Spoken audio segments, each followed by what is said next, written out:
Hello, everybody. Hello, hello, hello, hello. Hello. How's everybody doing today?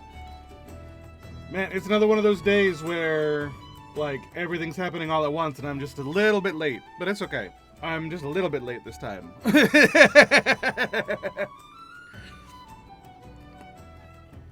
But, man. So, every night after stream is over at about, 2-ish in the morning, my friend Cray, because he's Australian, will message me and be like, hey, you want to, hang out? You want to do stuff? And I'm like, absolutely. I would love to do stuff with my friend Cray. And so we were playing Hearthstone. We were having a very, very difficult time in Hearthstone. We were not having a very good time at all.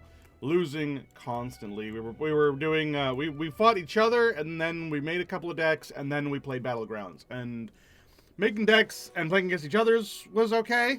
It was pretty fun, and then we went to do Battlegrounds, and we got absolutely stomped, which is weird for us. We're actually not terrible at that game mode, because we've been playing it basically since it came out, and then we played it a lot more once duos came out. Like, we played duos a lot, and so we got stomped over and over and over again, and we were like, we don't understand how? What the hell's going on? Are we up against bots? Or something, like, how, like, it's gotta be cheating or something. Like, it was an astronomically weird thing. Like, on turn 3, they would have a full board. Like, how is that even frickin' possible? Things like that. And so we were like, screw this. We're just gonna, look at memes or whatever. And then Cray notices a game on Steam called There Are No Orcs. And There Are No Orcs is basically like a Warcraft 3 map that me and Cray used to play all the time. There was a custom map in Warcraft 3 that was essentially, you build buildings on one side, you build buildings on the other side, and then they come together, they clash, and then it's a tug of war, essentially, with buildings, getting your economy going, all that stuff, and eventually, one side beats out the other side. And we played that so many times we created, friend memes about it, inside jokes, the Who Man Foot, which is when I would play as the humans and I would just put down a whole bunch of knights early game, and it would just, the Who Man Foot stomps all over you. Because that's what that did. It wasn't a Zerg rush, really, because it was knights, so there was only, 1 or 2 units, but those new units would not die. They're late game units that the humans, for whatever reason, could just put down in the early game. It was a very strange strategy, but it worked a lot. Cheap early game, late game unit. I don't know why they were capable of doing that, but it worked, and we called it the Who Man Foot because it stomped all over you. And so this game, There Are No Orcs, is essentially that game mode as its own game, and it was only $7, and I'm like, oh my god, I gotta play that. So I blame Cray for the fact I didn't get to bed until like noon.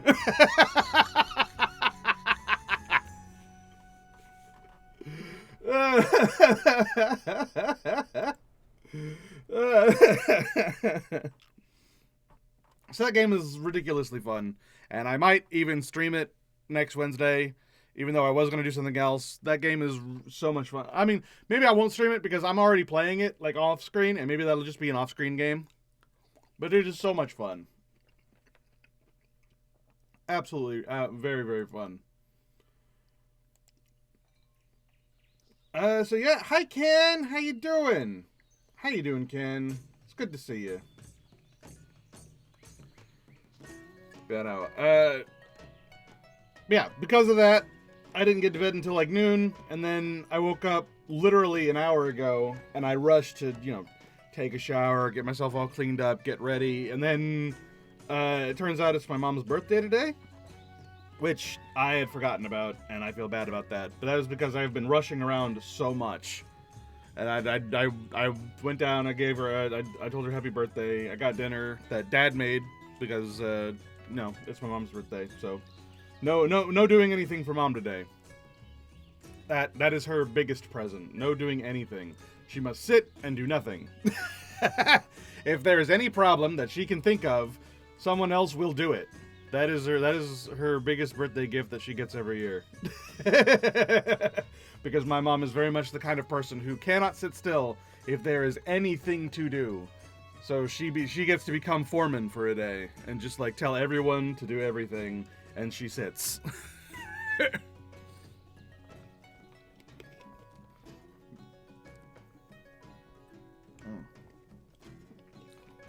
And then got my dinner, came up, sat down, and here I am. I've still got my dinner. It's literally right here.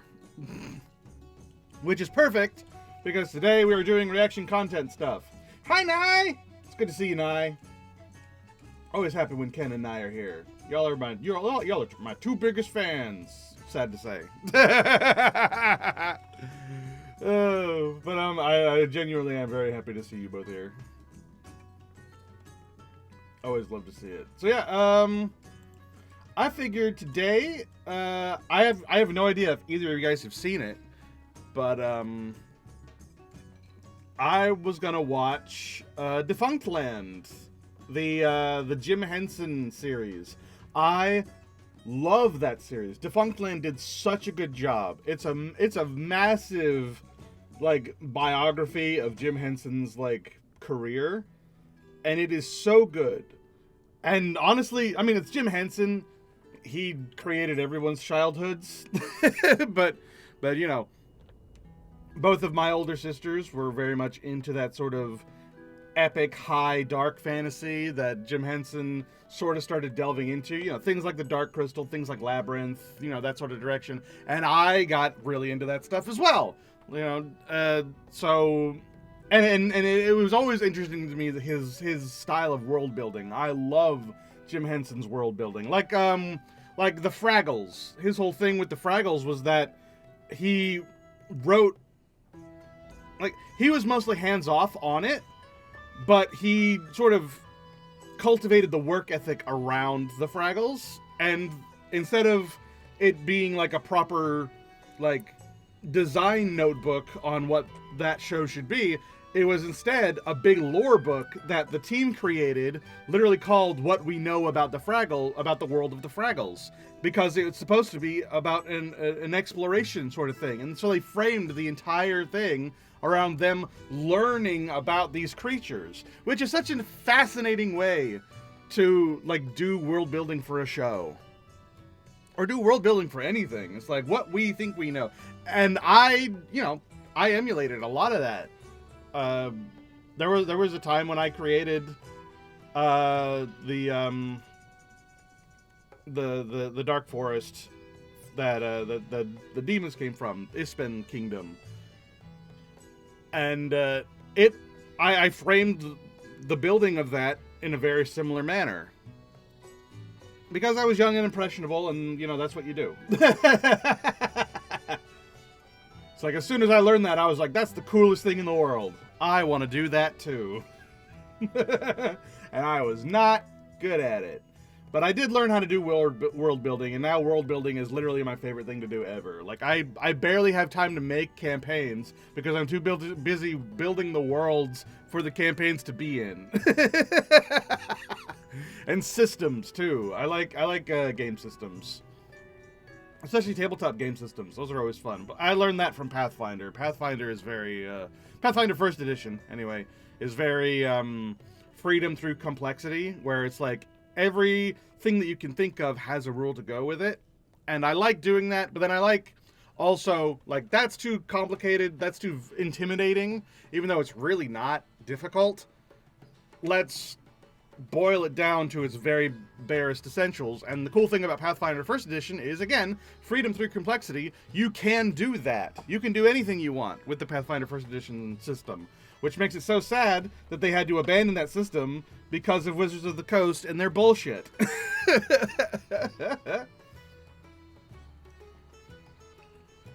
Ramble, ramble, ramble, ramble, ramble. Topic change, ramble, topic change. I'm very bad about that. If I talk, it's very stream of consciousness, like go hop from one topic to the next topic. That's why I don't talk. Forgotten what I was talking about like 10 minutes in. I believe I was talking about Jim Henson. And I somehow got into the topic of Wizards of the Lost Coast. What is this?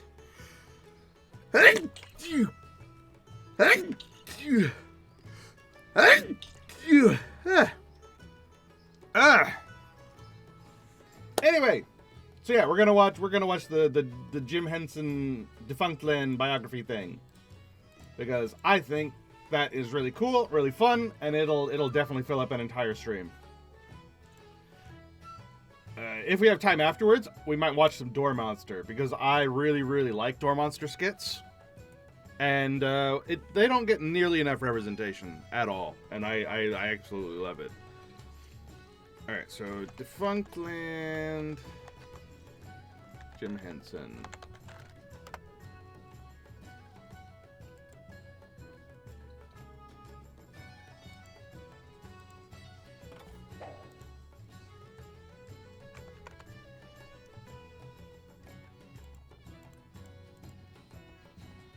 Okay. Move this over here. And see if we can get the thingy to show.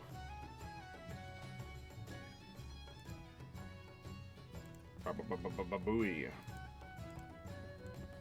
So how are you guys doing? How are things going over there with you guys? You guys having a good evening, having a good day, having a good time? Y'all doing anything particularly interesting since the last time I saw y'all?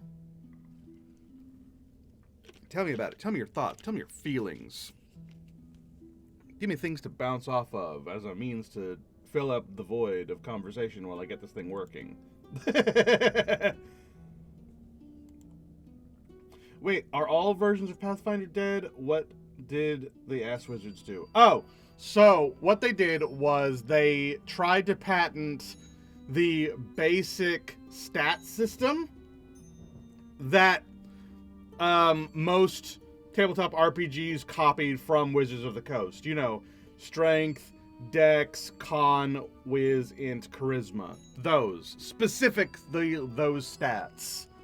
in that order, in that way. Because lots of things have those stats. You know, World of Warcraft has those stats. Lots of things have those stats. But specifically, those 6 stats in that order belong to Wizards of the Coast.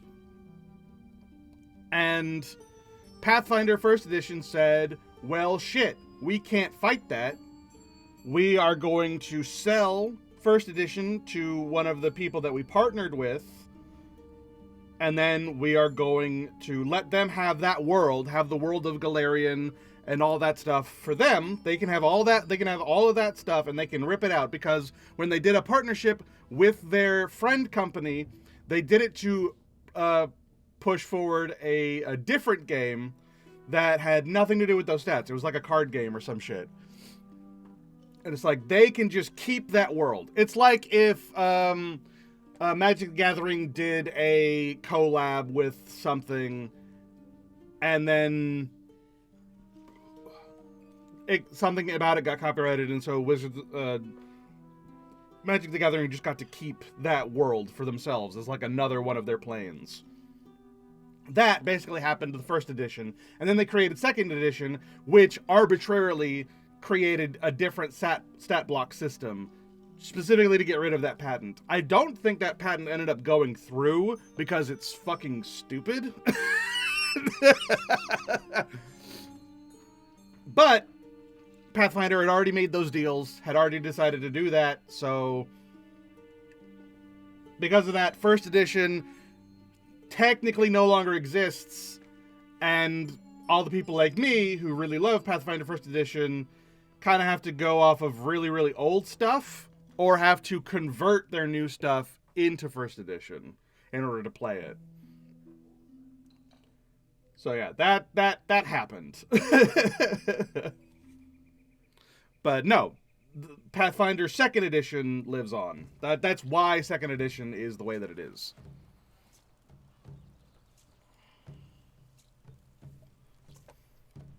Because the whole point of Pathfinder First Edition was that it was an evolution off of 3.5. Because the whole point of 3.5 was that it was supposed to be an improvement off of 3 by making you be capable of building anything that you want. And Pathfinder said, wow, we really like that you can build anything that you want. What if we created our own system based on 3.5 that was around that core idea of let's build anything that we want?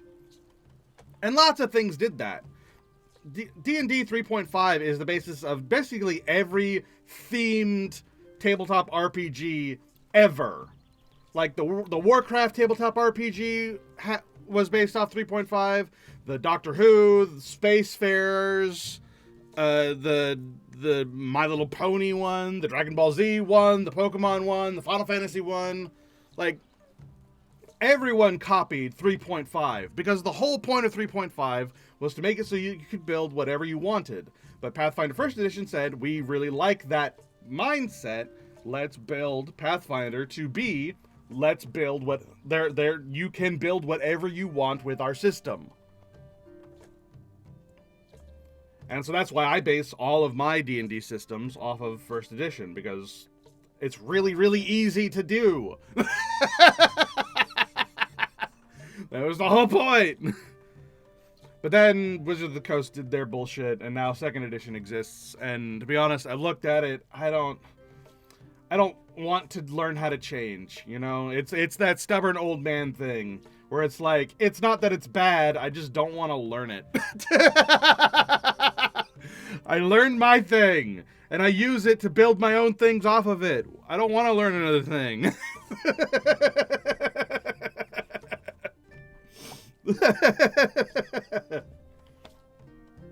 So yeah, that's the answer to that question. All right, I think I got this working. I just need to turn it on. All right, can we see it? Hold on. Boop, boop, boop, boop, boop, boop, boop, boop.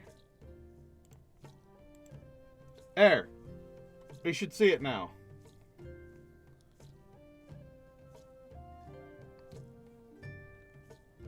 So I'm gonna turn off the music here.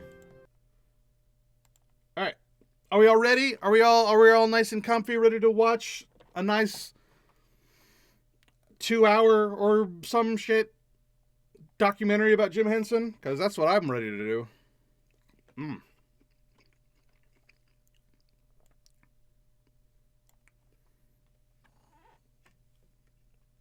We're about to learn some things about Jim Henson today.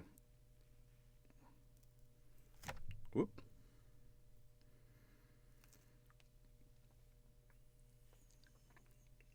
Also, as we're going,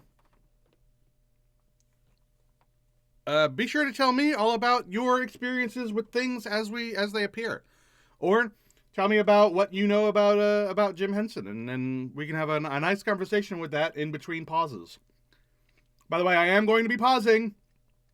I never like people talking over the video when it comes to commentary. Like, I know some people they got places to be, or they've seen the video and so they just want the streamer to go stream of consciousness with it. But if it takes me more than 2 seconds to say whatever I gotta say, I gotta pause. Not only because I want to watch the video, but also I have an auditory lock. I can't think and hear and talk all at the same time. And I know that about myself. It's why I lose every argument I'm in.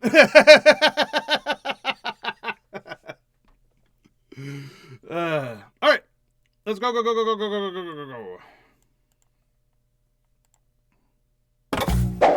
And let me know if the audio is okay. Cody, what are you doing? Well, boss, you told me to try to catch potential customers using the net. So I am.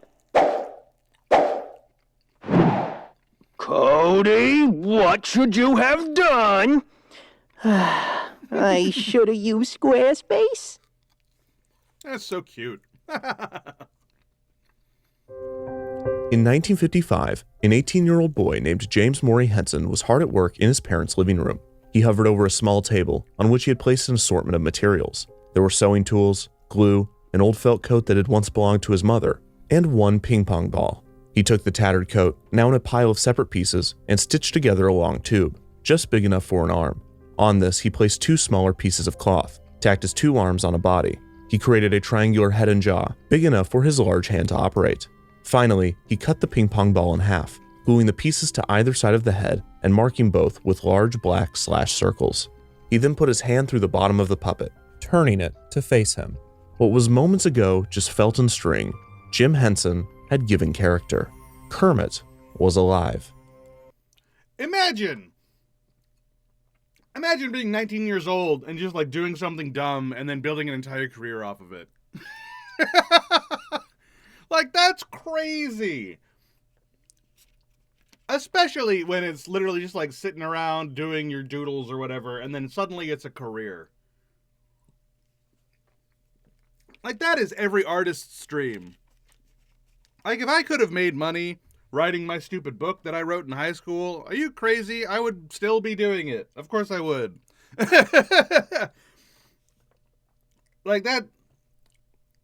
Every kid has their weird hobbies, you know? I mean, video games is everyone, you know? That's kind of where I'm at in real life right now, but, it's not working yet. But if it did, then I could say that, oh, I've got a similarity with Jim Henson, because the thing I did when I was a kid, now suddenly it makes me money.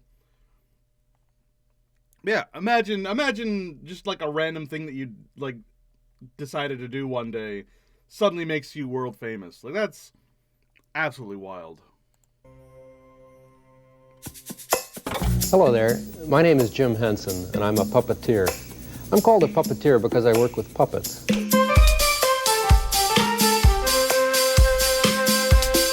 Okay, you're gonna love this story. Greatest story in the world. Sounded like Donald Trump right there. You're gonna love this story. It's the greatest story in the world. No one has stories like I have stories, okay? Hey, thank you, and welcome again to another Muppet Show.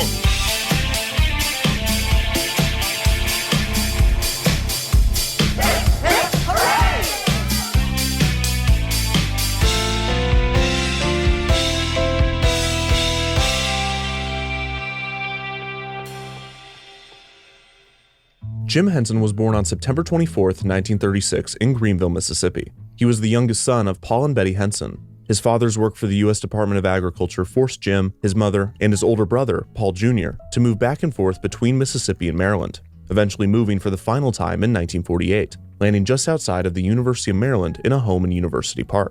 So how's the audio? Is the audio okay? We're good. We're good with the audio. Audio's in good balance. It's a little loud for me, but that's what we learned last time. I kind of needed.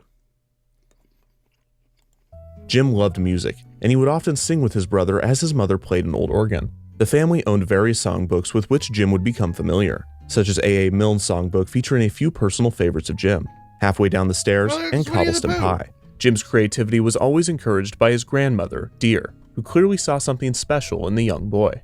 Throughout their childhood, Jim and Paul Jr. would spend the majority of their time together, often tinkering and building things such as model airplanes and radios. Jim loved to listen to the radios with which he worked, especially tuning into radio dramas. However, his love for radio would be overshadowed by the rise of a new invention, a device that would change his life, and a machine that he would use to change the world.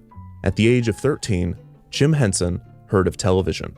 He begged his parents to buy him a set, and they would a year later in 1950. Jim was enamored with TV, consuming as much as he could throughout his teenage years. He was exposed to some of the most innovative Oh God, he was one of those kids. One of those TV rats, you know, that sit like 2 inches away from the TV. He was one of those kids. Oh no. comedy performances of the day, with stars such as Ernie Kovacs and Milton Berle making a strong impression on the young boy. In high school, Jim joined his school's drama club, where he took time performing and building sets, although he heavily favored the latter. As his high school career progressed, his love for television grew, and his yearning to be a part of it intensified. He planned to attend the University of Maryland in the fall of 1954, hoping to study set design. And throughout his senior year, he began looking for ways to break into the television industry. When his local CBS station, Set design. That does track. You know, you're crafting your building with your own two hands. I did a little bit of that when I was in theater. I didn't do it too much. Most of it was like pre-made props and stuff. But there were a couple of times when it was like there were a couple of times when I tried to like build things together. There was one play that I was in called like Twice Upon a Time before the movie came out. And it was essentially a story where three witches were like trying to make this brew and kept on accidentally summoning famous characters from other fantasy fairy tales. And it was comedy based, very silly, very fun. And we were sort of allowed to get into character and then decorate the room, the lair as we saw fit. Because I was one of the witches, and then Ren was actually one of the other witches, and then we had a third witch, and then it was like, get into character. You are this witch. This is how you behave. How would you decorate this room? And then we sort of mishmashed it together. So similar, not quite the same, but you know. TOP posted positions for their new program, the Junior Morning Show, specifically asking for young puppeteers. Jim was thrilled. There was only one problem. He knew nothing about puppetry. Despite this, Jim jumped on the opportunity, checking out 2 books on the performance medium from his local library. These books taught him not only how to operate a puppet, but how to properly build one as well. Jim's first creation was a ham puppet named Pierre the Rat, which he used in his audition for the Junior Morning Show. Jim's work paid off, and he was offered a position at WTOP, with a starting pay of $5 per episode, or about $70 today when adjusted for inflation.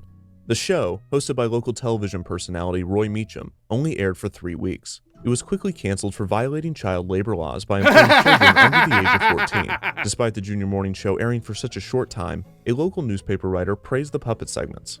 In Jim's short stint on the show, Meacham grew a fondness for the young man, and he invited Jim to appear on his other WTOP show, Saturday, where Jim would create short skits in which puppets lip-synced to music. Saturday would only last until August of 1954, just as Jim began his first semester. Oh my God, he had a job making it so that things lip-synced? That's very early YouTube. I mean, that's basically oh God, what's it called? Music video. God, like a YouTube music video. It had a specific acronym for it. I can't remember what it was, but there was a there was a thing on YouTube for a long time when it was literally things lip syncing to songs. So it's interesting. That's like sort of a universal creative outlet. Of college, but he wouldn't be absent from TV for long. James Kovac, a program director for the local NBC channel, WRC-TV, spotted Jim's talents through his work with Meacham. Kovac would put Jim to work, asking him to perform as puppets on various programs on the station. It was around this time that Jim would first use the term Muppets to describe his creations. For years, it was believed to be a combination of marionette and puppets, but he would later admit that it was just something he made up. Early in his college career, Jim decided to switch his major from production design to home economics, which taught similar skills with a less rigorous course load.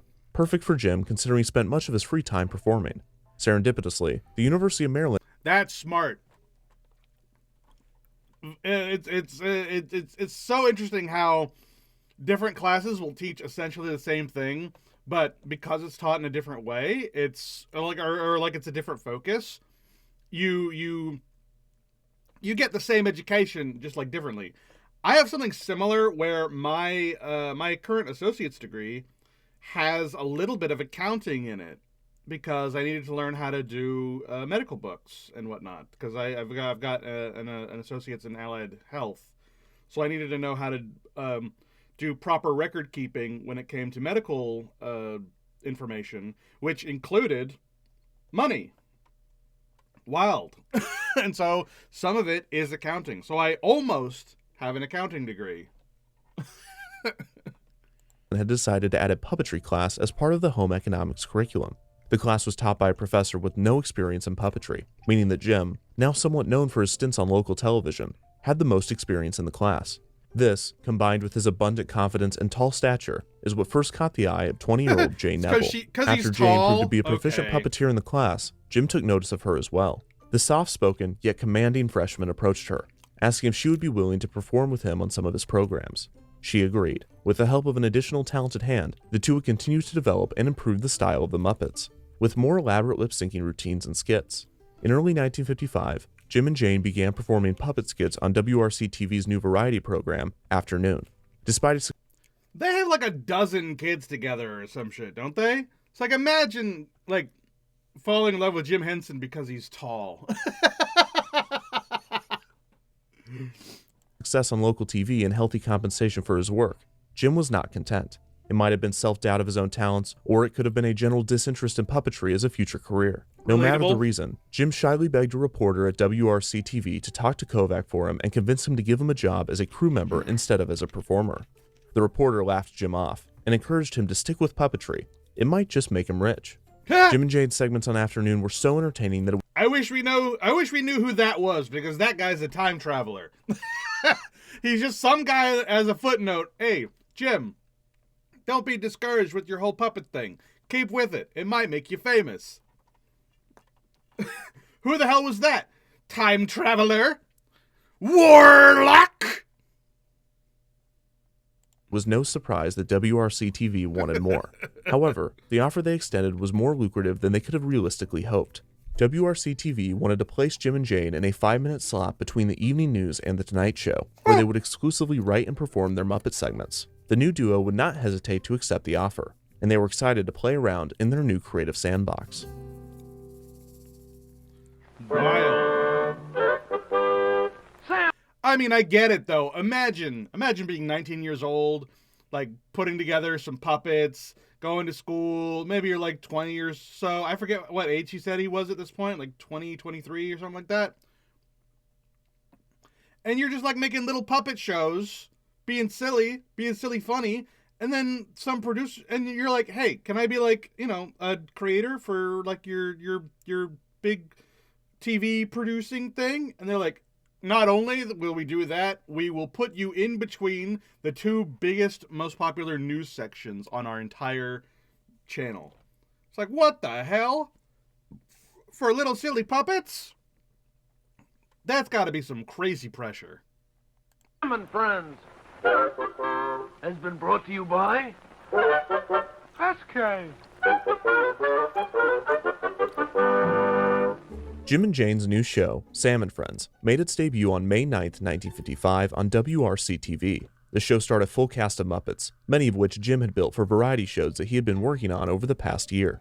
The show's titular star, a puppet named Sam, found his uniqueness in his inflexibility. He had a solid face. Unlike many of the other felt puppets on the show, he would only be seen lip-syncing to records, and he was the only human in the show's cast. His friends were much more abstract. There was Yorick, a purple skull with a large appetite, Professor Madcliffe, a rambunctious character that often found himself promoting products in the show's commercials, Chicken Liver, a grumpy character that was disgusted by the immaturity of the rest of the cast, Harry the Hipster, a cool, jazz-loving character that wouldn't be caught without his signature shades, and Kermit, an abstract, lizard-like turquoise monster that seemed to find himself in front of the camera more often than the others. The main members would often wear wigs or outfits, almost as if the characters themselves were performing as another character.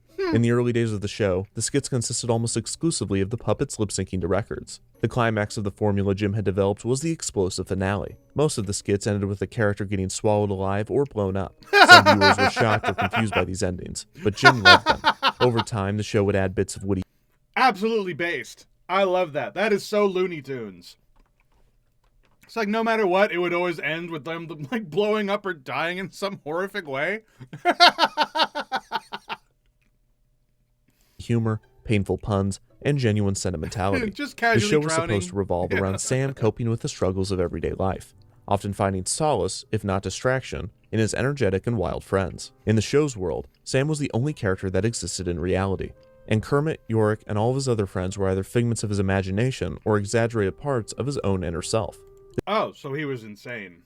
This would be one of the first attempts Jim made to instill a deeper meaning to the Muppet Mayhem.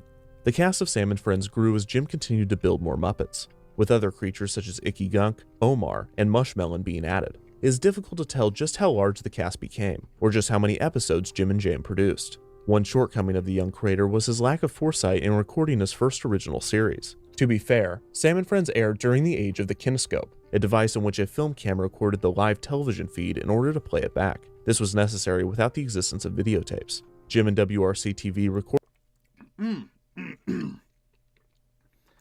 That's also why so much of early Doctor Who is missing, because while they did record some of them, they taped over a lot of them because there was, limited number of tapes, so they would tape over them. And then, to add insult to injury, the place where they kept all the tapes caught on fire one year, and they just lost all of it. And, some of them are semi-recoverable, where you can, hear the audio, but, so much of Doctor Who is just gone forever, and that's such a shame. Very few episodes of Sam and Friends, and many of those that were recorded have been lost.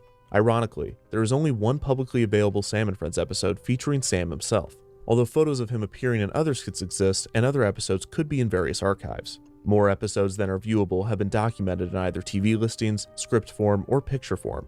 A myriad of episodes have been described from the memories of fans, but even if these skits existed in the way in which they are remembered, it is nearly impossible to tell if the skit in question was shown on Sam and Friends, Afternoon, or the countless other DC area shows that Jim and Jane appeared. Luckily, the most popular That's skits a from shame. Sam and Friends have either been found or have been re-performed by Jim and Jane elsewhere. Audiences were mesmerized by the Muppets. At this point in time, puppets were thought to be exclusive to bouncy marionettes or wooden dolls where only the mouth was able to be manipulated. Jim and Jane subverted this expectation completely. The Muppets... This does make sense because while Japan and other cultures do have a very extensive puppetry sort of history, this is still in the 30s. We haven't really delved into those cultures as of yet, which begs the question, after World War II, I wonder how much of that Jim Henson kind of interacted with, because I think that would be really interesting to learn about. Puppets could show a wide range of emotions thanks to their malleable shape. For instance, Kermit could display his inner feelings clearly for the audience just by Jim adjusting the placement of his fingers. This purposeful design was necessary for television, which, due to the placement of the camera, tended to be much more intimate than stage puppetry. Early in Sam and Friends production, Jim would place live feed monitors on the studio floor in order to see what the camera was seeing. This greatly helped both his and Jane's performance, and it was a practice that he would keep. Jim also saw an opportunity to change the way children's entertainment was filmed. Up to this point, every puppet show filmed and aired on TV was a production that existed outside of the television medium. The performers would set up their puppet stages on a set, and the TV studio would focus the cameras head-on, framing their stages perfectly into the square boxed frame of the television screen. Sam and Friends would be the first puppet show created for and taking advantage of the new medium of television. Jim didn't need a puppet stage to frame all of the action. The television screen was the puppet stage, and with the flexibility of the television camera, Jim and Jane had a lot more space to perform. For the first time, the puppeteer was not constrained to a tiny stage. Jim's creations could roam free. Each episode of Sam and Friends would be an average of 4 minutes, with the last 60 seconds dedicated to a sponsor, typically SK Meats. Jim and Jane would shoot a short skit to advertise the products using the characters from the main show. Ladies and gentlemen, I'll try to remain calm as I tell you about the new SK idea in flavor. It's the new SK pork and bacon sausage. It combines the wonderful taste of pure pork sausage with the delicious flavor of hickory smoked quality bacon. Sam and Friends was an immediate hit. Those tuning in on weeknights loved the unique and funny show, and local newspapers praised the addition to WRC's lineup, with the main complaint being the show's short running time. It was difficult to tell just how many fans Jim and Jane had, that's hard to but look some at. bad news would give them a rough estimate. In the summer of 1955, just months after Sam and Friends' first episode, WRC canceled the show in order to rearrange their late-night programming block. Immediately after the announcement, angry fans contacted the station until they had no choice but to uncancel the show. This would result in Sam and Friends only airing 3 times a week instead of 5. Doesn't that just go to show that people who make stuff are just so in their own bubble? Like, that's so crazy. Imagine a little skit, 4 minutes long, being so incredibly popular that the major criticism is that it's too goddamn short and we want more of it. And so they respond by canceling it. What the fuck has to be wrong with you? Like, what the world? Why? That is so stupid. And that dumb shit still happens today. In fact, how prophetic is it that exact same thing is still going on with Dark Crystal and the Age of Resistance when it comes to Netflix? Like, what? I don't understand. I flat out don't get it. But Jim and Jane were thrilled to have the ability to continue performing. Sam and Friends would be moved throughout WRC's lineup as the station saw fit, and Jim and Jane's focus shifted toward their work on afternoon during late 1955 and early 1956. Jane had graduated from the University of Maryland and had began to pursue her master's at a school in Washington, D.C. She purposefully built her schedule in a way to continue working on both afternoon and Sam and Friends, prioritizing puppetry and Jim. Jim was thrilled to have Jane continue her work with him, as she had proven to be the perfect partner. Great things were happening for the young Jim Henson, but a tragedy would distract from the success.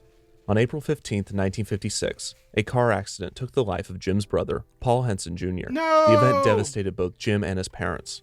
Henson biographer Brian J. Jones detailed the lasting impact the loss. Man, that really sucks. I mean, they were talking about earlier how, like, influential his brother was to, like, his creativity and whatnot. Like, his brother and his grandmother were, like, the two biggest, like, influences on his creativity. That really blows. Had on the young creator, describing Jim's repressed sadness over the loss of his brother and the way in which the tragedy motivated Jim's creative work in an unexpected way. Instead of using his sorrow to create dark and gritty material, the loss of his brother only pushed Jim's creations towards zany, colorful, humorous, and above all, optimistic works. Jim would later describe himself as having an unnatural amount of, quote, ridiculous optimism, a trait that those close to him would cherish and that the audience of his shows would gravitate toward. His brother's death had another impact, an acute awareness of his own mortality, a ticking clock. In May of 1956, Jim and Jane would bring the Muppets to yet another WRC show, Footlight Theater, an interstitial between Western films in which the Muppets would interact with the show's host, guitarist Paul Arnold. The work on the show was not their favorite, and with Sam and Friends' unpredictable time slot, it seemed that the duo had hit a wall. However, Jim's creative mind was too big for just the DC market, and he and Jane would have their chance to prove the wide appeal of the Muppets in a big, unexpected way. The NBC. I'd like to introduce a couple of people now. Well, I don't know if I use the word people advisedly, but several years ago in Washington, D.C., there were two young college students, Jim Henson and Jane Neville. They got together with some little puppets, and they formed what people in Washington now know as the Muppets. A little different than a puppet. And you folks in Washington, D.C. know them very well. They've been appearing there over at WRC-TV for 2.5 years, and they're very big favorites, and we can see why. We had them on our Tonight Show a few weeks ago, and they broke it up, so we're happy to have them with us today. Here are the Muppets. On October 11th, 1956, Jim and Jane would make their first... Man, you hear how quiet the audience is? Like, you could hear that the audience was there, but the dude, like, talking to a large room full of people who have to be quiet, like, no wonder people were, like, so nervous, I guess, back then, when it came to, like, communication. Like, did you see how, like, he does the same sort of, like, audio cues that I do, because it's, like, it's not easy speaking in front of a group, you know? But he's, like, a news anchor. It's like, it's so awkward sitting in front of a whole bunch of people who are just quiet. First appearance on The Tonight Show with Steve Allen. the show that they regularly preceded in WRC's lineup. Producers of Tonight had caught wind of a peculiar puppet show that was airing before them in Washington, D.C., and they had asked Jim and Jane to audition for the show. They would be brought on to perform a sketch, introducing the Muppets to the entire country for the first time. Jim decided to take I've Grown Accustomed to Your Face, a funny lip-syncing sketch with Kermit and York. At this point, York was the audience favorite of the Muppets, coming out on top of a popularity poll. Sam and Mushmelon were second and third respectively, and Kermit was fourth. The appearance convinced WRC to give Sam and Friends its original, lucrative time slot before The Tonight Show back, and increased Jim's output significantly, causing him to temporarily withdraw from his studies at the University of Maryland. Jane would continue her schooling, leading to an even more hectic schedule than Jim's. They were now having to perform Sam and Friends live twice a night, and make appearances on other shows. The hard work was paying off. Sam and Friends was getting better, with the duo improving the puppetry, gags, effects, and scenarios. Their audience loved all of it, but WRC seemed indifferent to the show's success. During yet another programming change, Sam and Friends' first evening appearance was cut, angering fans once again. And same as before, WRC listened to their frustrated audience. How do you not learn your lesson the first time? Like, what? How can you be ignorant of a TV show's success? You're literally told what the ratings are. This isn't the UK where everything is funded through taxes and whatnot. We used commercials and stuff. That was the whole thing. Is that we because we knew what the ratings were, we knew how successful things were and weren't, because we weren't dependent on the government. We were dependent on viewership for ad placements. So how do you not know how popular something is? And then, if you know how popular it is, why on earth would you cancel it?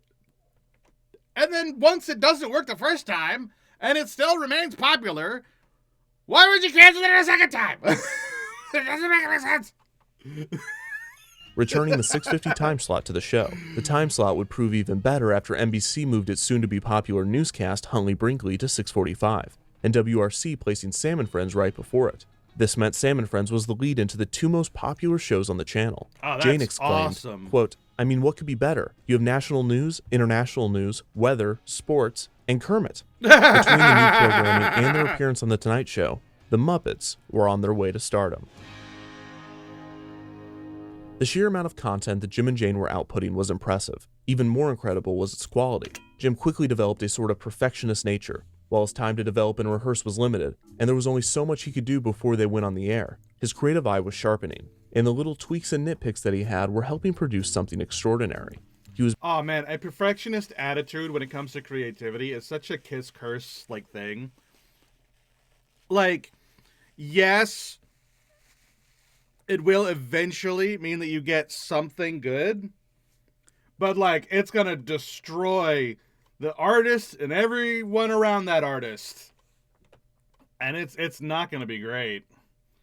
I assume that's what his wife was really good at. His wife was really good at like managing Jim. So I assume that was like the power couple duo of them. So like Jim was a perfectionist, creative mind who wanted it to be perfect, who wanted it to be creative, and had this very specific vision for everything.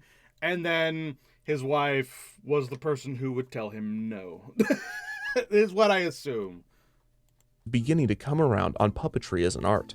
In the summer of 1957, Jim and Jane were approached by the John H. Wilkins Company to create a series of short commercials promoting Wilkins coffee. Jim agreed, but if Wilkins was expecting anything short of absolute Muppet madness, they were in for quite the surprise. We're here to persuade people to drink more Wilkins coffee. What's the club for? To get their attention. Do you have any Wilkins coffee in your house? No.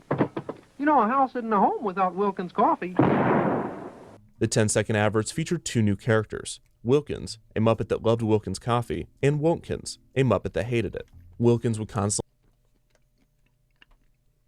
I believe that there is now actually a rule that you're not allowed to advertise this way, because this is so effective. The whole, like, semi-threatening you to, like, get the thing, or like, having the punishment of not buying this thing is death, you know? Like, there are ways to skirt around the rules that some people do, but I think this literally you're not allowed to do. Like, you're not allowed to take out a gun and like shoot someone for not buying your thing, you know? Only punish Wilkins for not drinking the coffee, sometimes threatening the audience as well. Both would be voiced by Jim, in what would be his first consistent vocal roles, as Sam and Friends still heavily relied on lip syncing. The short ads were funny and violent, and they were more successful than Wilkins or Jim could have imagined. The advertisements became sort of a national phenomenon, further placing the Muppets into the national cultural conscience. Wilkins Coffee would even merchandise the advertisements with 2 hand puppets of Wilkins and Wilkins, which would be a huge hit. In 1958, Sam and Friends would win the Emmy for Best Local Entertainment Program. There seemed to be no limit to the Muppets' potential, but Jim was unfazed. Although he was making a healthy living, Jim. especially for his age, he considered himself to be an artist first and a puppeteer second, and his allegiance was not to puppetry, but to the audience that loved his work. He was finally able to shake this mindset once and for all after a trip to Europe exposed him to the art and diversity of puppetry. Of this experience, he said, quote, "It was at that point that I realized that puppetry was an art form, a valid way to do really interesting things. I came back from that trip all fired up to do wonderful puppetry." During this trip, he had grown a full beard, which he would keep, and would become another aspect of his unique look. He returned to performing on Sam and Friends. A college friend of Jim, Bob Payne, had assisted in Jim's absence. Jim's trip had taken his abundant creative energy and focused it, and he had a few things he needed to do in order to become the creator he knew he could be. In 1959, he would resume his classes at the University of Maryland, and more notably, Jim Henson would begin to date Jane Nebel. The two had actually both been engaged, Jim to a teaching student named Anne Marie Hood, and Jane to a man named Bill Schmidtman. Despite this, their close proximity and performing relationship was so strong that it seemed only a matter of time before the two were to get together. They both broke off their relationships and began dating. The newly formed Muppets Inc., in which Jim owned 60% and Jane 40%, would be the foundation for their relationship. Jane would recall that the relationship was less based in romantic passion than it was in the passion for the work, and the admiration and respect the two had for each other and their talents. The two would be married on May 28, 1959, taking a short break from Sam and Friends to go on their honeymoon. When they returned, Jim's passion for puppetry and the show was stronger than ever. The Wilkins ads had instilled... So basically it's we're not really in love with each other, we're just around each other constantly, we need to be next to each other 24/7, and we both really want this to succeed, so we got married. Even though we were already both dating other people.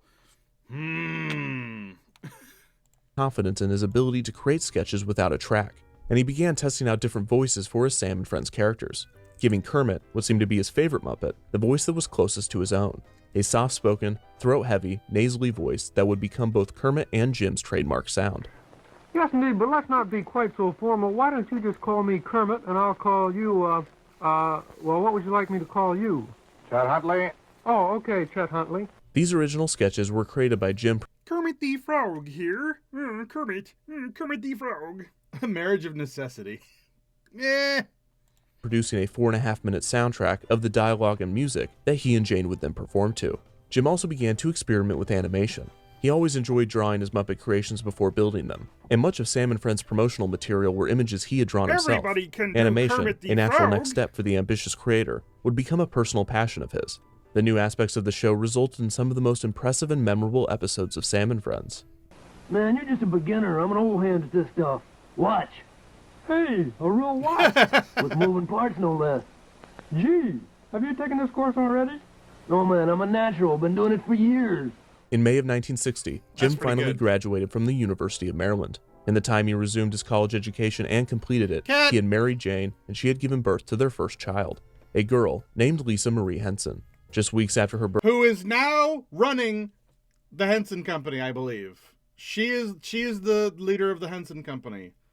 And she's the one who did the whole Dark Crystal thing, I believe. Lisa was already engulfed in the hectic life of the Muppets. That summer, Jim, Jane, and Lisa traveled to the 1960 Puppeteers of America convention. Jim went to the convention to see the works of and network with the famous puppeteers of the time. Here, he would meet television puppeteer Burr Tillstrom, who was well known for his program, Kukla, Fran, and Ollie, a show in which an ensemble of puppets acted as members of a theater troupe trying to put on a show. Tillstrom would introduce Jim to a few of his acquaintances, including his puppet builder, a man named Don Celine, and a young agent named Bernie Brillstein. Brillstein was uninterested in taking another puppeteer on as a client, but Tillstrom urged him to give Jim a chance. Brillstein invited Jim to a meeting in his New York office, describing that the first time he saw the puppeteer, he looked to be, quote, a cross between Abe Lincoln and Jesus. Jim brought in a box of Muppets and performed a few skits for the agent. Brillstein was blown away, signing him on as a client without further hesitation. The next year, Jane became pregnant with her second child. Jim and Jane began discussing the possibility that Jane would have to stop performing, and the two started to look for new talent. Maybe They that did second so by child is traveling once again to the Brian Puppeteers Henson? of America convention, I don't remember. this time hoping to find someone to hire. The couple ran into a 21-year-old puppeteer named Jerome Jewell, a smart, witty performer that was already a fan of the Hensons. Jim would sign him on as the first employee of Muppets Inc. Another potential candidate was the 17-year-old son of notable performers, Mike and Frances Osnowitz. The shy young boy was a gifted performer. There's Frank Oz. You were just asking. I wonder when Frank comes into it. The son of Frankina or whatever. Son of notable performers, Mike and Frances Osnowitz. The shy young Mike boy and was a gifted Frances. performer, but like Jim before him, he had little interest in making puppetry a career. Jim was determined to stay in touch with him, and hopefully after he graduated, Jim could hire Frank Oz to be a full-time performer with Muppets Inc. Jewel began work on Sam and Friends, taking over Jane's position. He proved himself to be a competent puppeteer and an incredible writer. Sam and Friends was at the height of its popularity throughout 1961. However, Jim was ready to move on from the show, to experiment with the art form and push the boundaries of puppetry. Jim would write the following in his often succinct journal, quote, Sam and Friends, last show, December 15th, 1960. Yeah, so important. And he was like, I'm not going to do this. I don't want to do this. And he had to be convinced to do it. Like, what the heck? Like, imagine being in high school and like this dude who is already making shows comes up to you and is like, I like your talent, kid. You're a good writer. I like your stories. Do you want to come work for me and do my show? And you're like, nah. Like, oh, come on, kid. You make good stuff, man. That's 61. The end of the final show saw the entire set exploding around the cast, a fitting finale. Sam and Friends characters would continue to be used by Jim and Jerry in various live and televised performances over the next few years. Some would evolve into some of today's recognizable Muppets, and Kermit would remain on Jim's arm as he took Muppets Inc. on its next adventure. Sam and Friends would be missed by its fans in the DC area, but they had a feeling that this wouldn't be the last they would see of Jim Henson. I'm going to explain about Muppet's meteoric rise in fame in both the world of entertainment and the field of commercials. Okay, just so you don't tell them the truth. I'm sure. I sincerely hope you'll see at my birthday party tomorrow, Minstrel. It would be a pleasure, your loveliness. Well, I tried. You know what a puppet is. You're a puppet. I'm surprised Kermit never ran into any company "we own this puppet now" clause and got reused in many shows over the years. You mean Disney? What Disney did? For a little while? This is Don Saline, who is our Muppet builder. Frank has the right hand and you have the left, and who's operating the head? I don't really know.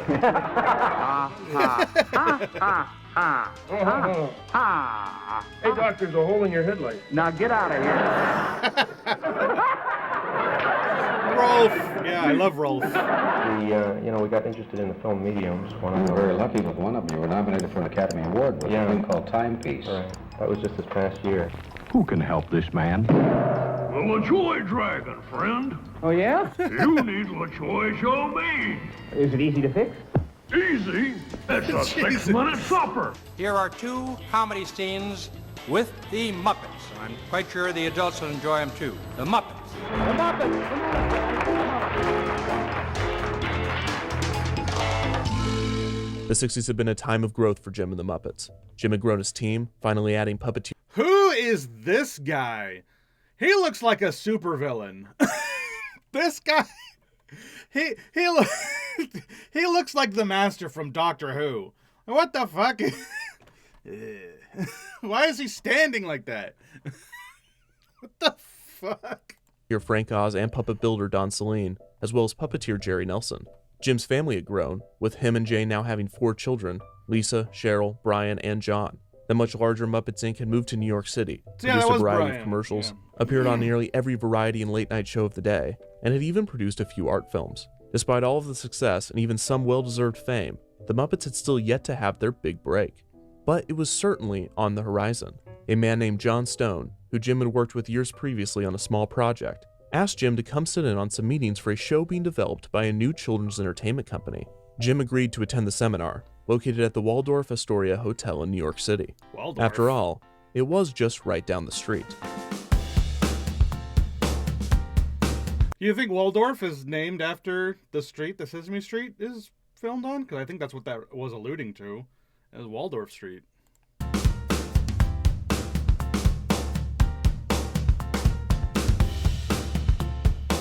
All right, we're gonna watch all the way to the end, and then we'll move on to the next video because there's a lot more of this to go. That was just the start.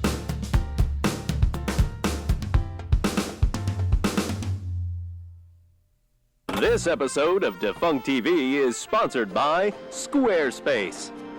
I should have used Squarespace. Yes, Cody should have used Squarespace, because with Squarespace's all-in-one website design tools, creating an eye-catching website has never been easier. The good people at Defunctland even created one to help Cody, using Squarespace's unique gallery of gorgeous templates. And now, Squarespace is offering a free trial and 10% off your first purchase. Just go to squarespace.com/defunctland or click the link in the description to sign up and start designing your website. That's squarespace.com/defunctland. The funny thing is, I've heard about like Squarespace and stuff, but I knew about websites that help you make your own websites before that one, being like, you know, things like webs.com, things like that, where it's like or oh god, what was that one that everybody used? Crap, there was one that everyone used. It was like, oh god, I can't remember it now. But god, there was a bunch of those back in the day, and I guess Squarespace is the one that still exists today? Question mark? I don't know. But yeah, so that was the first video. We're on to the second video now, which is The Curse of Sesame Street. So we've seen their start. We saw Frank Oz for a brief second there. We saw them get married. We saw them have their kids. We saw Brian Henson. Brian Henson was the person who inherited the Henson Company. He owns the entire Henson Company, but Lisa Henson owns Dark Crystal specifically. And yeah, that was a good start. I mean, it's their big rise to fame. All right, let's keep going. 252. Ow! I told Cody here to make my website look great, and when I went to check it out, it said he made 404 errors. That means 404 whacks. 253. Ow! I should have used Squarespace. Ow! You shouldn't hit people with Throughout shovels. the late 50s and 60s, one extraordinary person was climbing their way through the ranks of television. Her name was Joan Gans Cooney. As a public television producer, she was creating some of the most provocative and challenging programming of the civil rights era on New York's public television station, WNDT. At a dinner party in 1966, a conversation between her and Lloyd Morissette, an executive at the notable nonprofit, the Carnegie Corporation, sparked an interesting question. Could television be used to teach children? Complaints of the abundance of sex and violence on television, as well as the influence of advertisements, had brought upon a national debate as to the negative effects these trends could be having on the children watching. There were a few popular programs directed at young children, such as Captain Kangaroo, but shows such as this were the outliers. While really goes to show that has always existed. The whole like, oh, we're concerned that media is corrupting the youth by making them do bad things. It's dumb. The entertainment aspects of these programs were great. The execution of the educational aspects was lacking. Morissette, who was also an experimental psychologist, wondered if a program designed primarily to educate children could be successful. Gans Cooney, known for never being afraid to step outside of her comfort zone, found the proposition interesting. After the conversation, she secured research funding for an educational children's program. She spoke to many experts in the field of early childhood development and educational media. When she returned with her report, titled The Potential Uses of Television in Preschool Education, WNDT rejected it. After this, she left the station, joining Morissette at the Carnegie Corporation in a full-time role. Over the next 2 years, Gans Cooney and Morissette sought funding for their program, starting the nonprofit production company, the Children's Television Workshop. The two would eventually raise over $8 million for the show, spending a large amount on research alone. Gans Cooney would be appointed as the executive director of the Children's Television Workshop, a monumental achievement in the male-dominated and biased television industry. She and Morissette would begin to grow their team, eventually adding television writer and director John Stone to help with the show's creative development. It became clear through the research process that in order to capture the attention of preschool children, the program would need to be fast-paced, visually colorful, and creative in its execution. Gans Cooney pointed to television commercials as a comparable to the type of segments the show would need to have. Luckily, if she needed high-quality creative commercials. Yeah, it turns out the psychology used in selling people things can also be used in teaching people things. Who would have thought? Who would have thunk it? Stone knew the perfect person to do it. Hello there. My name is Jim Henson, and I'm a puppeteer. I'm called a puppeteer because I work with puppets.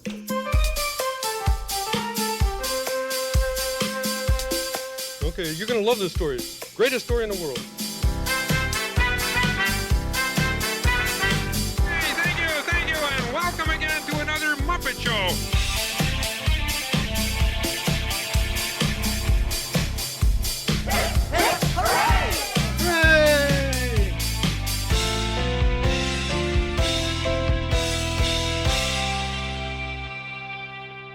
Man, that medley is great. I love that medley.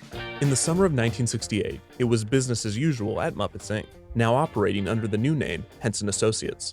The company was still producing entertaining commercials for a variety of clients. Jim and his team continued to appear on variety shows performing Green Muppet Cookie skits, Monster. and the Muppets were creating the occasional television special and pilot.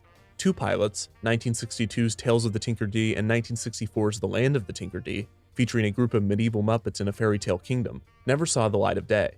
In 1965, Jim had been asked to bring the Muppets onto a pilot for a Snow White parody being developed by John Stone for CBS. Jim and Stone hit it off, and the duo would collaborate on other projects, including an episode for NBC's Experiment in Television, a program that was satisfying Jim's passion for experimental film. Now, in mid-1968, they were a few months away from shooting the project that came from the Snow White parody, although the program had moved from CBS to ABC and the leading princess had been changed to Cinderella. After Stone joined the Children's Television Workshop, he would not hesitate to invite Jim to some of the developmental meetings. Jim shyly sat in the back of the conference room, slouching low in his chair as he would often do. When he was finally introduced to Gans Cooney, his work preceded him. Jim's quiet nature was overshadowed by the Muppets' reputation for the loud and the chaotic, and those at CTW, especially Gans Cooney, were thrilled that he might bring that energy to their new show. Jim, on the other hand, was hesitant. If he provided the Muppets for the preschool program, he could risk the thing he wanted most, a primetime Muppet series. Using the Muppets for the young demographic could solidify their reputation as children's entertainment, a verdict that would be detrimental to any pitch for a family or adult-style Muppet show. However, this concern was overshadowed by the mere fact that he respected what Gans Cooney and CTW was doing. They were pushing the boundaries of television, a personal goal of his as well. Plus, he couldn't deny that the format that they were describing was perfect for him and the Muppets. He eventually agreed to work for the show, believing that, due to the unpredictable nature of children's programming, it would probably only last a month or two anyways. Jim demanded his typical condition, that he own the rights to any Muppet characters he created for the program. During negotiations, Jim would end up allowing a 50-50 split of any character merchandising from the show between him and CTW. Henson and his team would begin in 1969, and Jim and Stone's Cinderella spoof was set to film in late 1968. The hour-long special, called Hey Cinderella, received mixed reviews when it aired in the spring of 1969.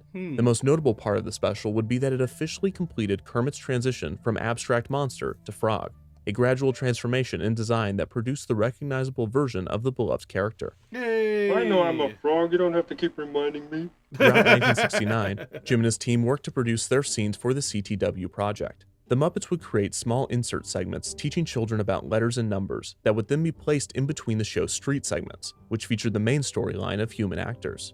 Jim took creative liberty with his part of the show, not only creating Muppet segments, but shooting live action and animated sequences as well. One of the first assignments for Henson was to create the pitch reel for the show, which had recently been given the name Sesame Street. Hey, the These kids can't read or write, can they? Then how's about we call the show Hey Stupid? Hey, stupid? What are we gonna do for a title? Hey, Ralph. Why don't you call your show Sesame Street? My entire career as a TV educator nipped in the... What was that? Kermit. Why, you're a genius. Mwah. Yuck. Sesame Street. I love it. The kids will love it. I can see it. Up there in lights, the Children's Television Workshop presents Sesame Street. New Muppets would need to be created for the puppet segments of Sesame Street. That's so charming and endearing. God damn it. You just can't help but smile. I love the Muppets. Two of the residents would be a pair of roommates named Bert and Ernie, performed by Frank Oz and Jim respectively. The gruff, stern Bert would be constantly pestered by the squeaky-voiced, goofy Ernie, not unlike the more serious Oz and the often goofy Henson. The comedic relationship between Ernie and Bert was immediate, likely because Oz and Henson's friendship was so strong. A semi-new character was a blue, googly-eyed monster with a large appetite performed by Oz utilizing a painfully gravelly voice. The character had evolved from previous Muppets that the team had used in various commercials throughout the years, and throughout the first season of Sesame Street, he would be given the name Cookie Monster. Kermit would also be used in many segments to teach concepts, acting as one of the few mature Sesame Street Muppets. A few test cuts of the show were created using Jim's segments and other footage shot by CTW, and the episodes were shown to the show's target demographic. These early tests revealed that children's attentions dropped significantly during the show's street segments in which only human actors were shown. Yeah, of course. It was then decided that Muppets would need to be added to the main setting of the program. This wasn't exactly good news for Jim. He could easily provide the show's inserts, as he could create them in bulk on his own shooting schedule. But becoming members of a cast would mean a more strenuous time commitment. He could assign his fellow performers Frank Oz or Jerry Nelson to the post, but they had proven to be indispensable in the Muppets' year-round work on various projects. This meant Jim needed new talent. So as he had done year after year, he returned to the Puppeteers of America convention, this time seeking out a young puppeteer named Carol Spinney, who he had met a few years prior. He convinced Spinney to come work on Sesame Street full-time, performing two characters for the street segments, a large childlike yellow bird named Big Bird, and a grumpy, trash-dwelling orange monster named Oscar the Grouch. Man, I had no idea that those two were the exact same person. It's like that's acting talent right there. Like, I can't believe Oscar the Grouch and Big Bird are the same character, or like the same person behind the characters. The position was perfect for Spinney, as he seemed to excel in solo performances Also, as opposed to a yellow member of an Oscar. ensemble. He set up shop in New York in 1969, and he would immediately give life to the full-bodied Big Bird puppet, performing him as a naive, curious character that children could relate to, at the urging of Jim, who thought the character could be very popular with the audience. Popular would be an understatement. Right? Sesame Street premiered on November 10th, 1969 on National Educational Television. The show instantly became popular among the young children tuning in, and it would start a national dialogue on the roles and responsibilities of children's entertainment. The show featured a diverse cast of human characters, and it would have to overcome widespread racism and prejudice. But the decision to feature a realistic cast was one of the show's best. There were a few critics of the show during its first few months on the air, but the consensus seemed to be that Sesame Street was a groundbreaking and incredible show, one that would remain on the air and in the minds of I like that. Out Disneying Disney. children for years to come. This Puts was them great to news shame. for... Did you see that? Hold on. Where did I see it? It said it put them to shame. There it is.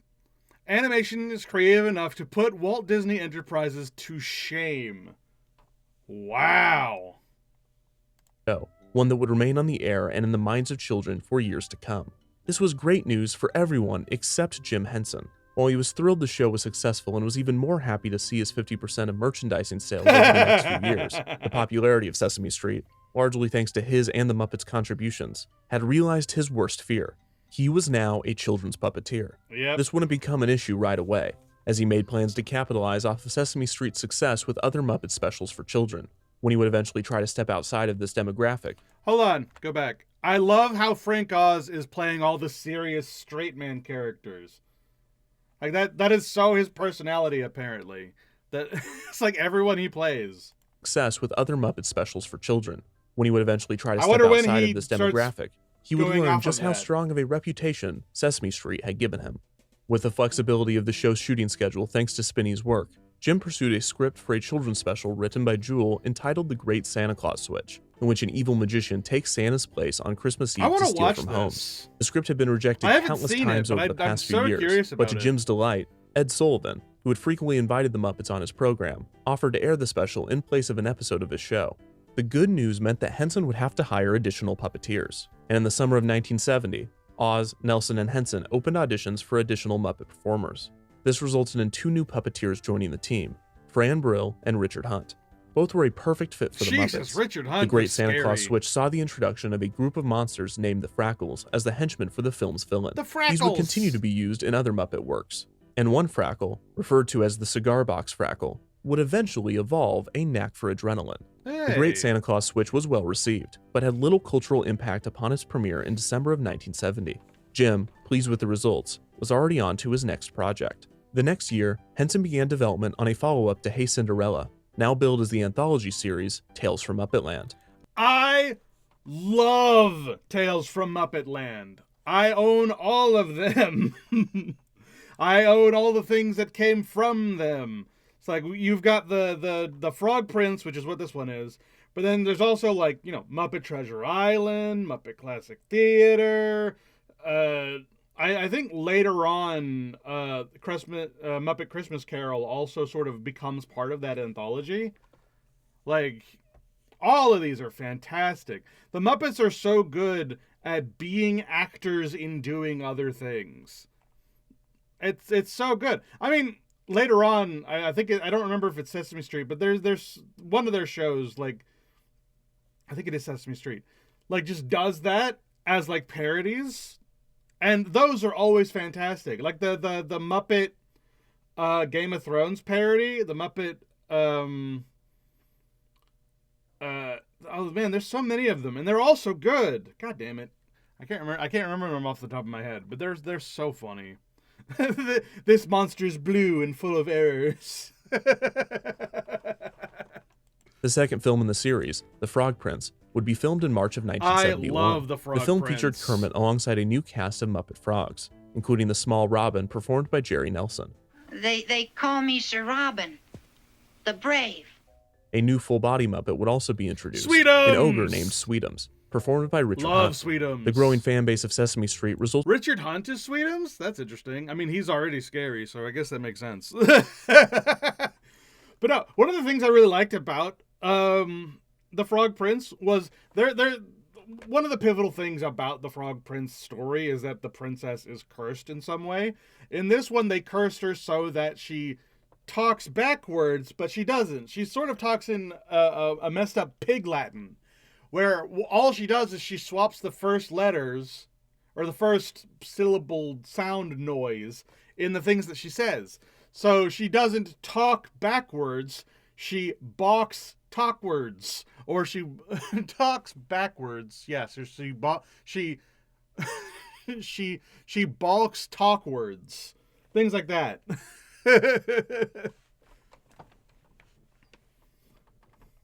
The Big Blue Muppet goes over to the Muppet Show later. Shame Sweetums is later the only recurring full-body Muppet in later seasons of the Muppet Show, right? Yeah. They had a lot of full-body Muppets, but yeah. And more attention for Tales from Muppetland. The team would shoot another special for the series, The Muppet Musicians of Brennan, in 1972, adding a full cast of rats and chickens to the Muppets. Were really hard to I heard the full-body Muppets were really hard to maintain, which is weird because they make so many of them. And it's not that they're hard to maintain, it's that, you know, there has to be people in them, and so they get, like, the wear and tear of, you know, having people in them. The original Skeksis outfits are very much in a similar way, where it's like the insides are messed up because they had to have people in them for hours and hours at a time. I mean, it's the same as any freaking mascot costume or furry suit or whatever, where it's like the inside is the part that gets really screwed up because it comes into contact with people, you know? The ensemble of Muppet performers was enough to fulfill the various projects. The Muppet Workshop needed additional Wear and tear hands. sucks. Builder Don Celine, a master at his craft, and a recent addition, the talented Bonnie Erickson, would be joined by 2 new designers, Franz Vizakis, a builder that specialized in adding unique mechanisms to each puppet, and Dave Goles, a puppeteer with little confidence in his performances. The workshop was now preparing for a Broadway show starring the Muppets that Jim had been pitching to investors, titled An Evening with the Muppets. Plans for the show would be canceled in late 1973, and Jim set his sights back on television. His hope was to secure a series of Muppet holiday specials, or ideally, a weekly show. Henson, Oz, and Nelson would come into office after office, getting rejected by executive after executive, who was either uninterested or confused by the pitches. The consistent concern seemed to be that puppets, including the dynamic Muppets, were merely children's entertainment, as proved by Sesame Street. Luckily, Jim would eventually convince one of the suits, a young, energetic executive at ABC named Michael Eisner. Eisner loved the Muppets and the pitch, and he would greenlight a pilot for a weekly Muppet series. While Jim imagined the series as a disjointed variety show starring the Muppets and human guest stars, for this pilot he wanted to explore one of his Muppet holiday special concepts, deciding on the Muppet Valentine Show. Jim and his team would shoot the special in late 1973 and finish it in January of 1974. Gorgon Heap? My favorite Muppet, minor Muppet was Gorgon Heap. Which one is that? I don't remember who that one was. The show was written by Jewel and co-writer Jerry Ross, and Jim's hope for a human guest star would be fulfilled with Mia Farrow joining the cast of the Muppets. The show had an interesting format. It was hosted by a Muppet named Wally, the show's screenwriter that was having a difficult time writing about love. The Muppets, living in a house with overgrown foliage, helped him describe the feeling of love from each of their own twisted perspectives. The show would also implement a variety of musical numbers throughout. Other featured Muppets included the Army of Frogs from The Frog Prince, a Frackle, Kermit, who was given a hilarious musical fantasy segment with the song Froggy Went A-Courtin'.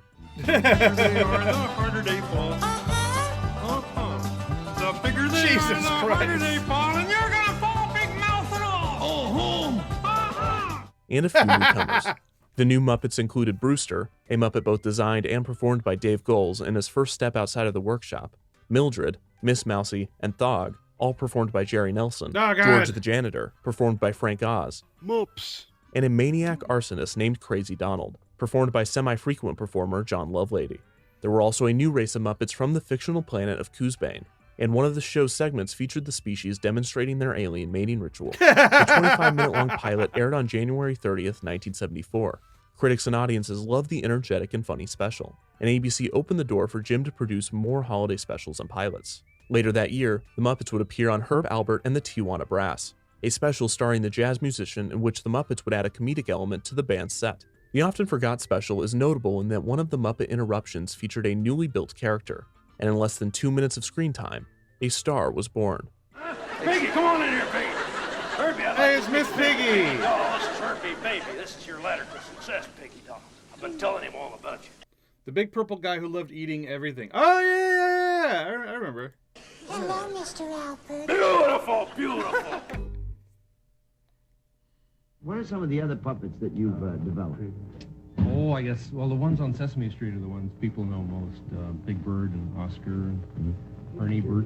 In most places, frogs and puppets are for adults, but in this country they're for children. How do you account for that? Either one can answer that. Oh, okay. Well, well, I think we're in terms of the Muppets, we're working to sort of do some things different.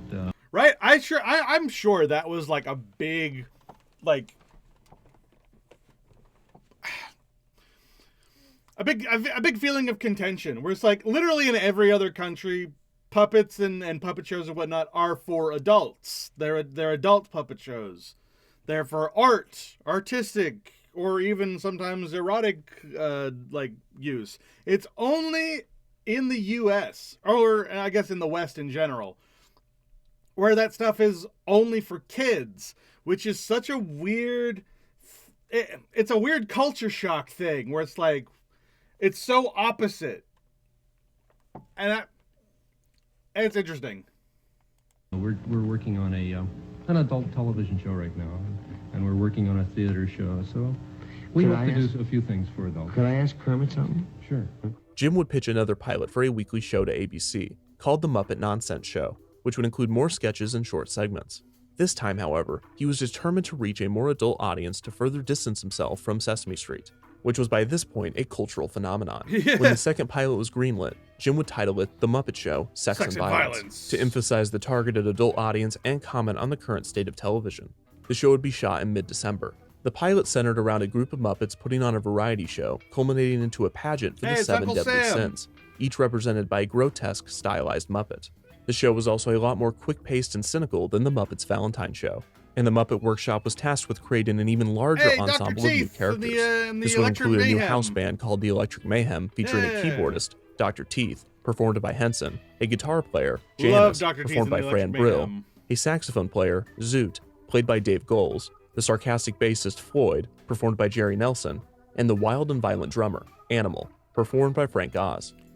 Honestly, I really like Floyd. Floyd is one of my favorites. And then Statler and Waldorf, obviously. Also a series of skits featuring two elderly gentlemen, Statler, performed by Richard Hunt, and Waldorf, performed by Henson, who passed the time making small talk Probably in their my antiquated favorite home. Muppets, And Statler so and the Waldorf. waiter says, "Excuse me, but you're dancing with my umbrella." There was a cooking show segment with a Swedish they are chef so my demonstrating some humor, and I hate unconventional it. cooking methods and less than accurate Swedish. The chef had been born from previous chef skits that the Muppets had performed. The character was a live hand Muppet, similar to Ralph and Ernie. In typical live hand Muppet performances, the head and left arm are performed by the primary puppeteer providing the voice, while a second performer would operate the right hand, a job referred to as simply cohesion you have right-handed. to have. The Swedish chef was unique in that the character would be voiced by Jim, but he would only be controlling the head. The hands would both be controlled by a second puppeteer, Richard Hunt in the Sex and Violence pilot, with his actual human hands being used. This created an entirely different performance style, as Jim would be providing humorous dialogue and facial expressions, not necessarily knowing what the hands of the Muppet would do next. Das erste Wurf, hey, first, the Hamel, I'll get the bloomer spoot. This is her. Met Greg the Bengal Club. The Sex and Violence Swedish chef skits also featured Chinese subtitles, another odd element to the skit. Running the show backstage was Floyd, Sam the Eagle, a large blue eagle with a strong moral backbone played by Oz, and perhaps the most peculiar addition to the Muppet cast in Sex and Violence, the show's host, a nasally, almost drowsy frontman named Nigel, played by Jim. What we have here is the conference room, which is sort of the nerve center of the place. Nigel had little character or charm, especially considering his role as host. Kermit and Rolf, the established dynamic and recognizable Muppet hosts, would appear only briefly, as would various other Muppets that Jim had built for the previous pilots and specials. Yeah, well, I might be able to get you a job on an educational show for kids. I was with Jimmy Dean, but nobody remembers me anymore. A variety of segments were created for the pilot, that's great. including Mount Rushmore, in which the four presidents would tell bad jokes, and a fake movie review segment called Return to Beneath the Planet Man, I of want the to watch Pigs, this too a Planet now. of the Apes parody featuring a new I version think I would of like Piggy, this a lot performed more by Fran Brill, and a mad scientist these pig guys named did, I Dr. guess. Naga, played by Jerry Nelson. There was also a segment called At the Dance, where a series of gags were played off as Muppets danced in a ballroom. The special ended with a wide shot revealing the Muppet performers beneath the puppets, an idea originally conceived for the Muppet Broadway show, and an ending that would have presumably continued should the show have been picked up. However, this was not the case.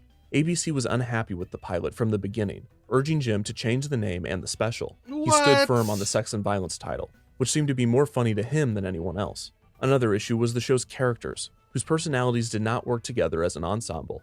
It seemed that in each scene from the pilot's A-plot, a different character was halting the energy, whether it be Nigel with his sleepy, dull delivery, or Sam with Dr. Teeth and the Electric Mayhem, Swedish Chef, Sam, Man, My Child. Right? I think it's everyone's childhood. Like, all right, you had either one or the other, right? You had either parents who really took an interest in your growth and education as a little kid, and so you watched Sesame Street, or you had parents who cared more about, you shutting up and being quiet while they watched their shows, and you watched the Muppet Show with them. But either way, you got the Muppets, and I think that's kind of like the genius of that. And it's a shame that no one else really saw that at the time. With his strict obliviousness, it didn't help that most of the time the characters backstage were not preparing for the show, but were instead playing board games. On top of this, the show's pacing was atrocious, and the editing was too quick in some segments and too long in others. The At the Dance and the Swedish Chef segments, which both only had enough footage to be a single insert, were chopped up and placed throughout, with some bits lasting less than 10 seconds. Well, you see, this show jumps from place to place. You'll get used to it. Despite these issues, Jim hoped that this was the pilot that would solidify a weekly Muppet show. Jim made the rounds on late-night shows, heavily promoting the airing of the pilot. Are you going to be on the special tomorrow night, Kermit? No. You're not on They gave me one lousy line. When the reviews came in, it was clear that sex and violence had not resonated with audiences. While some found it entertaining, a majority of viewers felt the humor didn't work, and ABC decided against picking up the series. What? Jim was hopeful that another Lame. network would, but was disappointed when others rejected the concept as well, some because of the response to the special, and others because of the same reason Jim had been hearing again and again. They felt puppets were for children in the morning, not adults at night. If a Muppet Which TV is series was weird. going to happen, Jim would need help, so he reached out to a person that he believed could make his dream come true. An IBM executive named David Laser that Jim had worked with in the past to provide a few funny short films for IBM board meetings. Laser would join the Muppets team in a producing capacity, and his knowledge of business and energy would prove to be an asset that the team had been missing. The first step was to create a pitch to networks. This would take the form of a 25-minute reel featuring the Muppets That's in a variety cute. of settings, Alright, that's in silly. short skits, interacting with humans, and in musical numbers. The climax of the reel would feature an enthusiastic Muppet pitchman making his case to the network executives to greenlight a Muppet show. Friends, the United States of America needs the Muppet Show, and you should buy this show. Now, we're not pulling any punches here. I mean, there's nothing subtle about this pitch. So buy the show and put it on the air, and we'll all be famous. And we'll all get temperamental and hard to work with, but you won't care, because we'll all make a lot of money. And God will look down on us and smile on us, and he will say, let them have a 40 share. Jim's agent, Bernie Brillstein, would shop the reel around to no avail. During this process, How? Brillstein... How you gonna watch that and be like, nah? What the fuck? How did that make the rounds and everyone went, no? What are you talking about? What? Man, some absolutely humorless people. What? How on earth? had made a deal with NBC to have the Muppets appear on a new live variety show debuting in the fall of 1975. Hey, it's George The Carlin. Muppets were brought on to assuage the fears of executives that the new show, named Saturday Night Live, would be too edgy as it took on the hot topics of the day. This was perfect for Jim's attempts to get the Muppets into the adult comedy scene. Warren Michaels, SNL showrunner and also a he client of becomes the Brillstein, orchestra guy. enjoyed Jim's work and was happy to have him perform a skit on each episode of the show. Jim's recurring sketch would be called The Land of Gorge and would feature mature alien Muppets in adult situations. The Muppets were designed by recent Workshop edition Holy Michael crap, Frith, those guys and the are bizarre scary. aliens certainly looked the part for late night. However, the Muppets and SNL were not a match. Per Writers Guild rules, all the sketches had to be written by SNL staff writers, and their subtle, sarcastic style did not lend itself well to the more slapstick Muppets. That said, the writers weren't Yeah, I necessarily could see trying their that. hardest. They would have much rather written the other sketches, and those forced to write for the Muppets were often angry. Head writer Michael O'Donoghue reportedly scoffed, quote, "I won't write for felt." The cast also did not enjoy giving up airtime to the Muppets. Cast member John Belushi's anger would lead him to coin the phrase, mucking fuppets. It was difficult for Jim to bring his team every week into a tense situation where they clearly weren't welcome. Although despite the behind-the-scenes drama, he would never speak ill of the SNL staff publicly, and when asked, he would be quick to praise the talents of Lorne Michaels, who he had a deep respect for. Michaels appreciated Jim's work, but it was clear early on to the both of them that the Muppets did not belong on SNL. Luckily, Jim wouldn't have to live in 30 Rock forever. A British television producer named Lou Grade had been following the work of Jim and the Muppets for the past Jesus, few that years, cigar. and he was interested in discussing a potential Muppet TV series. One of his employees located in New York invited Brillstein and Laser to a meeting. The two passed on the 25-minute pitch reel, and the next day, a deal was made. A 24-episode first season with a total budget of $3 million would be produced. The episodes would be distributed via a new practice called primetime syndication, in which a show would be produced independently and then sold station by station. How do you just be typecast as the Penguin, essentially? Like, look at this guy. He is the Penguin. He's got the cigar. He's got the build. He's got the hooked nose. He's got the bald head. He is the Penguin. Like, what the fuck? How do you just be that in real life? After the deal was reached, 5 CBS-owned and operated stations bought the show's first season. Grade's biggest ask of Brillstein was that Jim and the Muppets shoot the new show at his studio in London. Brillstein agreed without even consulting Jim, and after a deal was reached, he called Henson to tell him the news. Jim's response was simply, "I love you." The Muppets were going to the UK.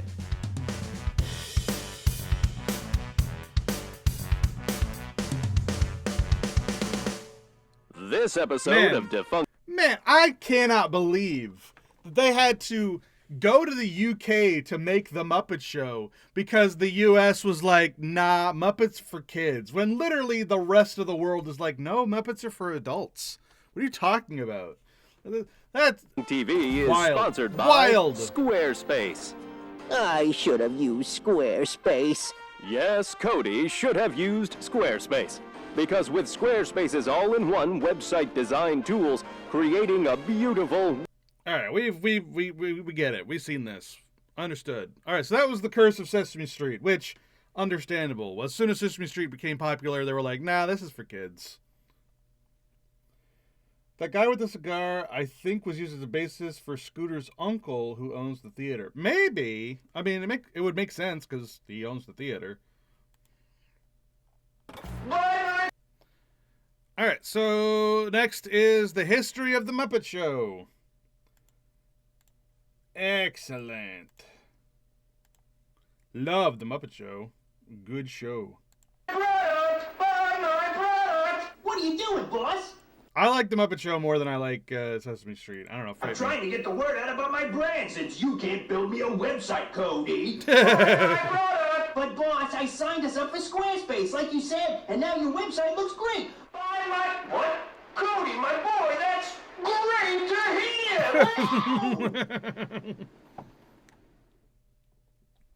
In early 1976, writer Jerry Jewell was living in California with his wife Susan. It had been 15 years since Jewell had become the first employee of the now famous puppeteer Jim Henson. He had begun work on Sam and Friends in Maryland on WRC-TV for the last few months of its run. Immediately afterwards, Jewell followed Henson and his family to New York City, helping him build his team of puppeteers and beginning his work as Henson's go-to writer, penning the Tinkerdy pilots and the script for The Great Santa Claus Switch. In 1969, Jerry and Susan informed Jim that they would be moving out to Los Angeles to continue his writing career. Jim wished him well, and the two continued to work together, albeit remotely. Jewell would help write for Sesame Street, the Tales from Muppetland specials, and the first pilot for Jim's Muppet Show, The Muppets Valentine Show. However, Jewell would not help write for Jim's 1975 pilot, The Muppet Show Sex and Violence, and the lack of his voice was apparent. Jewell was always praised for his grip on character and structure, two things that the Sex and Violence pilot were clearly missing. In late 1975, Jewell's phone rang. On the other end was Jim Henson, holding a list of talking points to break the good and bad news to his friend. The good news was that Jim had finally been greenlit for a weekly Muppet Show. The bad news was that one of the conditions was that Jewell could not be head writer, as a more experienced comedy writer was to be given the title in order to ease the minds of the studio. Jewell agreed to write for the show without the head position. This surely meant that he would have to move back to New York. But Jim had one more piece of news. The show wasn't shooting in New York, or even Los Angeles. Jim was asking Jerry to follow him to England. Hello there. My name is Jim Henson, and I'm a puppeteer. I'm called a puppeteer because I work with puppets.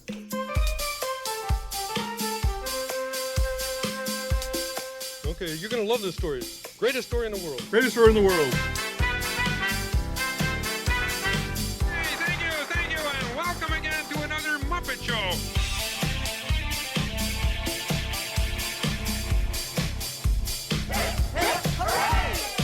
This is what we call the Muppet Show. Jack Burns was a comedian in the truest of senses. He had been a member of the Second City Improv Troupe, and he had formed two successful comedy duos, one with George Carlin and another with Avery Schreiber. He had acted in a number of television shows, and he had written for the Laugh-In-inspired variety show Hee Haw. In producer Lord Lou Grade's mind, he was the perfect type of head writer for The Muppet Show. In November of 1975, developmental meetings between Burns, Jewell, and Henson were held. The first thing to nail down was the premise and format. The Muppet Valentine Show and The Muppet Show Sex and Violence had a few similarities that they could draw from. For one, they were both variety shows with musical numbers and short skits. This is the format in which the Muppets thrived, but the series would need a premise that helped hold these segments together. The Muppets Valentine Show was too heavy on its specific story to be replicated, and it could have used a few more skits. The Muppet Show Sex and Violence needed less skits and more character. Another similarity between the two specials was the show within a show format. In The Muppets Valentine Show, Wally was writing the screenplay. In The Muppet Show Sex and Violence, Nigel and friends were putting on a pageant. The concept that emerged from the brainstorming sessions was a group of Muppets attempting to put on a vaudeville show in an old theater. The concept was nothing groundbreaking, and the team wasn't 100% confident in the idea. One positive of the format was the ability to bring on a human guest star for each episode. Mia Farrow's role in the Muppet Valentine special seemed to prove that the audience needed a human to ground the show, or at the very least, give the Muppets something to play off of. On top of this, a list of celebrity guest stars would help sell the show to more stations. The idea was great, but the execution would be difficult. Jim's agent, Bernie Brillstein, was tasked with finding celebrities that would be okay with traveling to London for a week to shoot a syndicated puppet show that didn't pay that well. Which, if you can believe it, many declined. Brillstein had to resort to calling in favors from friends and clients, and he was able to secure dancer Juliet Prowse and actress Connie Stevens for the show's 2 pilot episodes. These episodes would be filmed, edited, and shopped around to any US stations that would be willing to purchase the syndication rights to air the show. It was convoluted, backwards, and a huge risk. But Grade believed in Jim and the Muppets, and he was giving them a huge opportunity. With Brillstein, Jewell, Burns, and Henson's producer, David Laser, on board, Jim needed to assemble the rest of his team. His regular puppeteering team, including Frank Oz, Dave Goelz, and Richard Hunt, would make the trip overseas. Unfortunately, performer Jerry Nelson would not be able to travel for the filming of the pilot episodes. Henson would bring 2 more performers he had worked with, John Lovelady and Aaron Oskar. Jim would also bring another puppeteer out with him, his wife Jane. Jane, Jim's first performing partner, had focused on raising their family, which had grown to 5 children: Lisa, Brian, Cheryl, John, and Heather. She was still able to find time to help Jim when he needed it, providing additional puppeteering on many projects, often going uncredited. Jim and Jane's relationship had become strained over the past few years. Jim's hectic schedule was not easy to deal with. Yeah, I'll fucking bet. I'll fucking bet that their relationship became strained with 5 fucking kids and the Jim Henson Company with the Muppets and Sesame Street. What the fuck? Absentee father. Like, it's gotta be. It has to be. Like, are you crazy? He is so busy. And she has to, like, raise these 5 kids and help him with his freaking, like, shows? Of course their relationship is strained. How could it not be? And although he made time for his family, he was definitely torn between 2 worlds. Communication was another issue between Jim and Jane. Jim's soft, gentle nature, which his friends and coworkers admired, was not helpful in serious conversations pertaining to the family or their relationship. Despite the 2 growing apart, Jane remained an essential asset of the Muppets.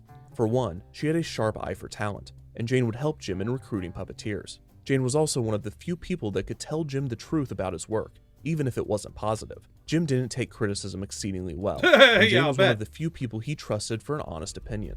Another was Frank Oz, who with his direct and aggressive nature...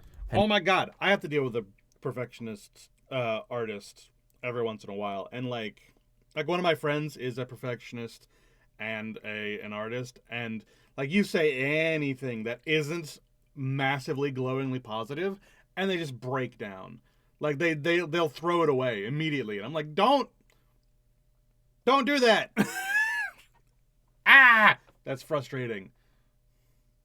No issue in telling Jim how he felt. It was this dichotomy that made their friendship work, and the juxtaposition that had created Bert and Ernie, 2 of the most popular Muppet characters. Even with a full team of puppeteers, writers, and crew from Grade's Elstree Studios, there were still a lot of frogs and dogs and bears and chickens and whatevers that needed to be brought onto the show. Many characters from previous specials would be brought back as performers or workers on the show within a show. The Swedish chef, performed by Henson with hands now puppeteered by Oz, would perform as zany cooking demonstrations. George the janitor, performed by Oz, would be the show's janitor. Mildred, who was passed between performers, was added to various sketches despite not having a role in the show. Sam Eagle would return as the show's morally upright censor and fine art curator. The full Electric Mayhem Band would be the house band, and many of the members Uncle would Sam perform being in the censor orchestra. is so Crazy funny. Harry, performed by Lovelady, would be the show's unpredictable pyrotechnics expert, and the elderly gentleman from Sex and Violence, Statler and Waldorf, performed by Richard Hunt and Henson respectively, were given a seat in the theater's balcony, where they would comment on the show and heckle the cast. I love it! I love it! Of course he loves it. He's the kind of guy who plants poison ivy. Other Muppets such as Sweetums and the cast of Frogs, Pigs, Chickens, Frackles, and the interchangeable Muppet Whatnots would be used as needed. Since Jim and his team had been constantly appearing on variety shows performing skits for nearly 2 decades, the Muppets already had a few acts to integrate into the show. A skit named Menomina, which Jim had first used for Sesame Street in 1969, had been evolving for over 6 years. The skit featured a nonsense song originally written for an Italian sex documentary that just so happened to be extremely catchy. What the fuck? It was for a sex documentary? And it just happens to be really catchy, so we'll put it on the Muppet Show?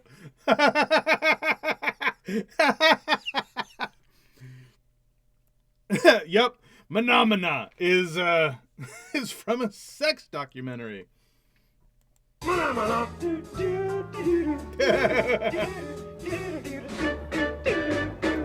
New or evolved Muppets would be created for the 2 pilots, including a singing duo named Wayne and Wanda, performed by Hunt and Oscar respectively, that could never seem to make it through one of their performances, a Muppet newsman, performed by Henson, that would quickly run on stage to give Muppet news flashes, Just so happened to be really Bunsen catchy. Honeydew, performed by Goals, who would give demonstrations of the new technology being Professor developed by Honeydew. Muppet Labs, and Hilda, the show's seamstress, performed by Oscar, who was typically involved in the show's backstage plots.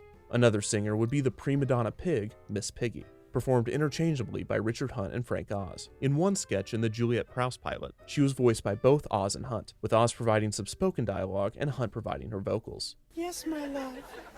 I can't resist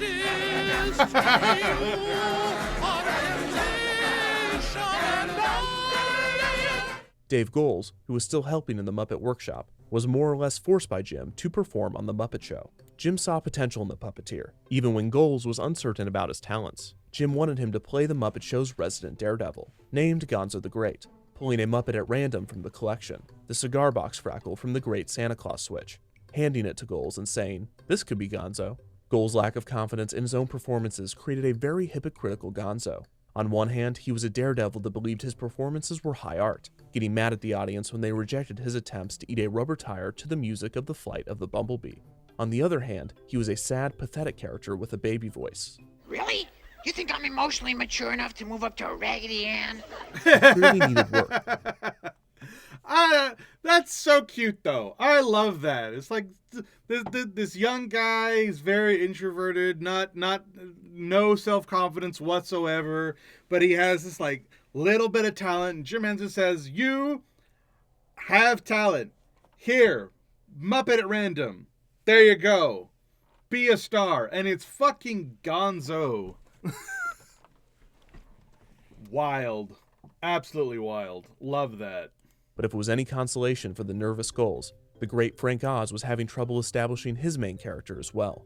The show's resident comedian would be a bear named Fozzie. Oz gave the character a low, gruff voice to deliver his unbearably bad jokes with. All right, everybody, reach for the floor. The character also had a unique mechanism that allowed him to lower and raise the corners of his mouth, allowing him to frown and smile. Oz was one, if not the best performer that Jim had, although he shrugged off the group's performances with his incessantly sarcastic personality, often quipping, "Ready to wiggle some dolls?" before performances. Still, his comedic timing and delivery, especially when paired with Jim, was next to none. Ernie and Bert were proof of this, but recreating that magic with new characters was proving to be difficult. Fozzie became the victim of Statler and Waldorf, but the balance wasn't right. Similar acts, such as one performed by comedian Milton Berle, proved that the setup works. Unfortunately, Fozzie's constant failures were more sad than funny, which held his character back. Finally, Jim needed a main character, and the Muppet Show needed a host. The host of the Sex and Violence pilot, the drowsy Nigel, was cast to the role of conductor of the orchestra, and Jim was left searching for a lead. The obvious choices were Rolf and Kermit. Rolf had seemed to run his course in mainstream popularity, but Jim would not waste him as he had done in Sex and Violence. Rolf would be the show's resident pianist, and he would be given his own segments. This left Jim with Kermit, one of his most recognizable Muppets, especially among the adult crowd. Jim had been working with Kermit for over 20 years by this point, and the character he was had one yet of the to find originals. his footing. On Sesame Street, he was the adult interacting with children or Muppets that acted like children, but even on the preschool program, he had an unrestrained anger to him, and he often came off as rude and grumpy. You big, dumb, stupid, rotten monster! You make me so mad I don't believe it! You are without a doubt one of the nastiest monsters I've ever seen! Also, Kermit's moonlighting on late-night shows and other specials had caused a bit of controversy with his Sesame Street gig. In 1970, he provided lead-in segments to the commercials airing during Hey Cinderella, and a few critics were quick to point out that a Sesame Street character shouldn't be used to sell products. Still, there were glimpses of depth in the frog. In 1970, he would sing a song on Sesame Street written by songwriter Joe Raposo, titled Being Green. The song saw Kermit taking a moment to reflect on his ordinary and possibly dull coloring. In the final verse of the song, Kermit realizes that the way he is beautiful, and that it's the way he wants to be. It's The not song easy would become a being hit, green. and it would be covered by many famous musicians, including Frank Sinatra and Lena Horne. When Kermit's character developed on Sesame Street, finally lightening up a bit, his personality split in two. In the morning, he could be seen talking gently to children and teaching them the alphabet, but in the evening, he would be on Jim's arm appearing on late-night shows. Here, he would act as a foil to the kind Jim, once again coming off as rude. Jim's decision to place Kermit as the host of The Muppet Show would be one of the best decisions he would make, because it gave the character something he needed desperately: a home. As the showrunner, host, and boss of the bizarre group of weirdos that resided at The Muppet Show, Kermit could finally become an extension of Jim, who had a very similar role with his team, while also being able to get angry and yell, something Jim never did. After the character was given the job, he no longer came off as rude or grumpy. Instead, he was merely trying to make everything work with a group of people that were making it extremely hard for him. In this way, he was the show's just like the stressed out leader who's like, everyone can do it. It's just that they're being too wacky and silly on their own. You gotta like raise your voice. You gotta very, very relatable. Like anyone who has to like wrangle in a gaggle of friends and they're like it's like herding cats.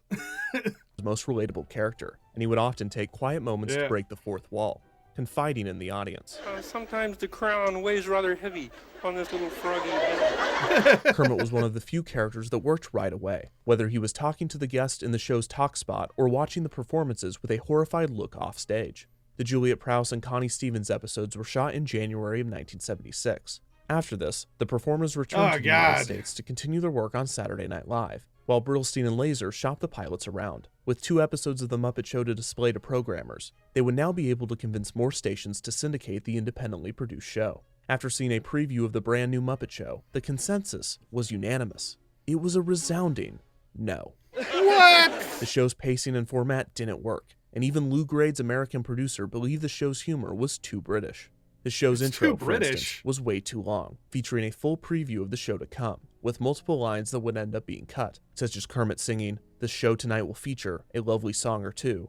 We also have some dancing, if that's what pleases you, and Fozzie Bear will tell you some jokes you never knew," before finally singing, "To introduce our guest star, that's what I'm here to do." The backstage segments also fell flat, including a scene where Kermit asks one of the chorus girls out on a date, only to get rejected.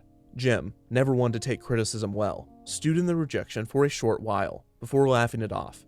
After all, the team had 22 more episodes to shoot, and they would clearly have to rework the 2 they had already made. Jim's entire career had been leading up to this moment, and while such a strong rejection of his work hurt deeply, he knew that the only possible way to move forward was to improve the show and hope the new product would be better received. Of course, Jim didn't say this. He just quietly muttered, "It's not the end of the world," and then had a drink with Laser.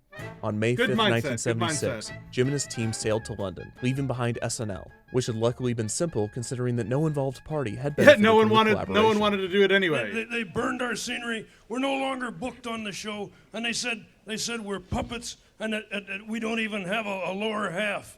What do we do? Don't look down. Jane would stay with Jim for just the first few weeks of the That's 6 months he and the other Muppet performers would be in London before returning to look after their children. This left Jim, Jewel, Burns, Oz, Goals, Hunt, Lovelady, Oscar, and the crew at Grade's Elstree Studios to make the Muppet magic happen. Performer Jerry Nelson would join his friends to perform on the show in just a few weeks, and Jim assigned Muppet builder Bonnie Erickson to set up a new workshop. I really like the Jim Henson Muppet. Like, it's used mostly in like those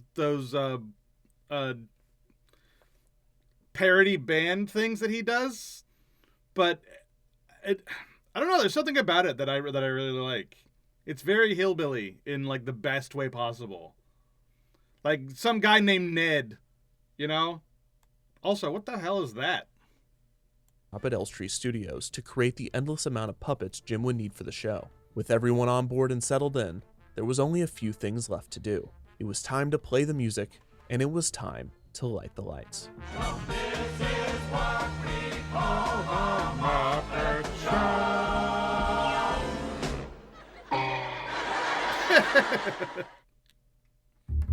Just as Kermit was becoming the glue that held the rest of the Muppet cast together, Jim was the glue that held together his team. The Muppet Show ran on a tight schedule, and Jim could be found running back and forth between rehearsals, the editing room, the writing room, and anywhere else along the chain of production. Everyone knew the show needed to improve, but it was also clear that they had little time to do it. The first guest would be Broadway star Joel Grey. The first thing to fix was the characters. Oz would be given a new Fozzie puppet, with the frown mechanism being replaced with a new ability to wiggle the character's ears. Oz would also give Fozzie a new, higher-pitched voice. This added a bit of cuteness to the character, which paired nicely with his terrible comedy performances. I don't approve of belly dancers. Why can't they dance on the floor like everyone else? Burns and Jewell also wrote a storyline in which Fozzie was badgering the cast with his jokes, which proved a great backstage throughline for the episode. The plot ended with Fozzie defeating Statler and Waldorf, a possible attempt to balance the dynamic between the comedian and the hecklers. One positive of the two pilots were the musical numbers. Jim's eccentric and diverse taste in music had always been a part of the Muppet Ensemble's personality, and Jim had favorites in almost every genre, ranging from novelty to bluegrass. The recording sessions for the Muppet songs was one of his favorite phases of production, getting to have fun with all of his friends singing the songs he loved in funny voices. As he had done on Sam and Friends years prior, that he sounds would like put a lot odd of twists fun. on some of his favorite songs, such as an alien jazz number transitioning into a soft version of You Are My Sunshine. As many of the guests Brillstein was lining up were singers, the Muppet Show would feature music more than any other act. Another positive of this setup was the more the characters were singing, the less they were talking, giving the performers more time to figure out their characters. The recurring segments would also be constantly created, improved, or removed. The pun-filled At the Dance, a leftover from the Sex and Violence pilot, would return despite the mixed feelings the writers and performers had toward it. And the lackluster Panel Discussions, a segment in which the Muppets tried and failed to engage in serious debates. And Talking Houses, a series of skits featuring talking homes delivering house and building-related punchlines, were created. The Joel Grey episode would be better than the previous two, and the Muppets took advantage of the guest talents by having him perform two great numbers. The next episode would star comedian Ruth Buzzy, and it would introduce Hunt's main character, a PA that constantly pestered Kermit, named Scooter. Scooter had a childlike persistence and energy, similar to Hunt's own personality, and he would never stop talking, especially around Kermit, which was similar to Hunt's relationship with Jim, although Jim only pretended to be frustrated with Hunt in real life. When I came to the thing, I was 18, and I was really energetic, and, I'd say, yeah, sure, everything you want to do, boss, no problem. I talked a lot like him. He's my voice when I was younger, like this. A breakthrough around this time was a moment in rehearsal for a scene with Piggy and Kermit, in which Piggy was scripted to slap the frog that she was in love with. Oz, who was performing Piggy during the scene, had her karate chop Kermit instead, screaming hi-ya as she pummeled the frog without mercy. Everyone in the room was filled with laughter, and Oz saw depth to Piggy's character for the first time. The next episode to film, guest starring comedian Harvey Korman, would be a huge step forward. A new sketch, Veterinarian's Hospital, in which Ralph, playing the character Dr. Bob, spoofs the medical genre with his nurses and some clinically bad jokes, would be introduced. How long have you been a nurse? Well, what time is it? Two memorable scenes would also come from this episode. In one, Fozzie's character seemed to solidify his place in the ensemble after dragging Kermit into a convoluted bit, yeah, the Vincent making the Price frog give the episode punchline to his was joke. fantastic. A miscommunication between the two characters would lead to one of the show's funniest bits yet. You're a wonderful looking audience. It's a pleasure to be here. Good grief, the comedian's a bear. You just said here. That was the wrong here. Which is the right here? The other here. Also in this episode was a musical number sung by Robin the Frog, performed by Jerry Nelson. Robin would sing one of Jim's childhood favorites, A.A. Milne's Halfway Down the Stairs. Robin's rendition of Halfway Down the Stairs would be one of the most memorable moments from season 1, and the sweet song would even make its way onto the UK singles chart the next year. Jim would also use another Milne favorite, Coddleston Pie, sung by Rolf in an episode guest starring Florence Henderson. The show's next episode, with guest star Rita Moreno, would be the best one yet, and the improvements the team had made were apparent. The Muppet Mania just might work. Fozzie's given a great running gag backstage and has some hilarious dialogue with Kermit, and Rita Moreno's show-stopping performance of Fever, with Animal distracting her, resulted in one of the show's first iconic moments. Since the episodes would be aired out of order, and the team believed that the syndicators would want to air the Moreno episode first, the writers would give Scooter a proper introduction for the show's 6th episode, guest starring Jim Neighbors, fully explaining Scooter's role as a gopher and his relationship with his uncle, who happens to own the theater the Muppets perform in. I'm Scooter. Cute name. In episode 12, with guest star Peter Ustinov, Kermit would give a sweet rendition of Being Green after his performer seemed to be so infatuated with the guest star that they forgot about him completely. Brillstein, Laser, and Jim knew early on that finding guest stars for the show would be difficult, and they believed the only way to ensure more guests signing on was for the show's first guest to spread the word. This meant that the celebrities had to have a great time doing the show. It helped that Jim was already well known and respected throughout the entertainment industry, and many stars loved working with him. Laser took the responsibility of the executive point of contact with the guests, always making sure they were comfortable. The show's format put a spotlight on the celebrities, as they were the only human in the episode. The guests were also asked what they would like to do, whether it be comedy bits, singing, or dancing, instead of simply asking them to do what they were known for. That is such a good idea. That is something that I'd never heard of anyone else ever doing, and it's such a good idea, where it's like you get someone famous on there, and you don't tell them to do the thing they're famous for. You say, hey, you are our guest on our show, and we want you to have fun being here on the show. What do you want to do? What do you like to do? What are some of your favorite things to do? Let's do that instead of the thing that you're famous for, and have a good time doing it. That is so good. That's such a good idea. And I think it really comes through in the shows as well, because you know that the actor that you're there to watch alongside the Muppets is having a good time. They're not contractually obligated to do the thing that they're famous for. They're just there to have fun with the Muppets. That's such a good idea. Conscious effort to make a good impression. The guest was also allowed to choose the Muppet that wanted to have the skit with. Ah, that is cool. And I believe it. And that works really well. And it also makes sense because, you'd see some Muppet shows like, with Vincent Price. Vincent Price, he loves what he does. That was the big thing with Vincent Price, was that he loves the creepy and the macabre and the creepy. That's his favorite thing. And the fact that he got famous for it was just icing on the cake for him. He loved that stuff. Ratigan in the Mouse Detective. That's so him. Where it's like, I'm doing what I love, and what I love is so deliciously evil. So that absolutely tracks. Worked, and word quickly spread through the industry that guest starring on The Muppet Show was a great time. The constant work meant a constant paycheck for the already well-off Henson. Jim was not modest with his wealth, whether it was when he was younger, purchasing a Rolls-Royce and driving it to his college not modest with his wealth, or now taking elaborate European vacations during the short breaks in production. He was just as quick to spoil those around him as he was himself, bringing his family on vacation with him, finding apartments for his crew, and taking the Muppet performers and each guest star to an expensive rap. That is both a good and bad thing. It's a good thing because, you're a rich guy, you're not hoarding the money, you're spending it, you're keeping it in circulation, you're not you're not hoarding it, you're not becoming one of these cloistered billionaires or anything like that. You don't have all your money in stocks and bonds and net worth and all that stuff, which is good. But on the flip side, it means that if you want to do something you really, really want to do, you don't necessarily have the money to do it all on your own, i.e., Dark Crystal Age of Resistance. Because the Henson Company doesn't hoard its wealth, it can't use it when it really needs it. Dinner after each episode was complete. In August of 1976, Jim and his team briefly returned to New York, shooting inserts for Sesame Street and promoting The Muppet Show on various programs. In September of 1976, there are no perfect solutions. The Rita Moreno episode of The Muppet Show premiered in the UK and the United States. The episode was warmly received, but it was not a smash hit. The humor still needed work, with some critics pointing out that Burns' style seemed to be influencing the show more than the Muppets.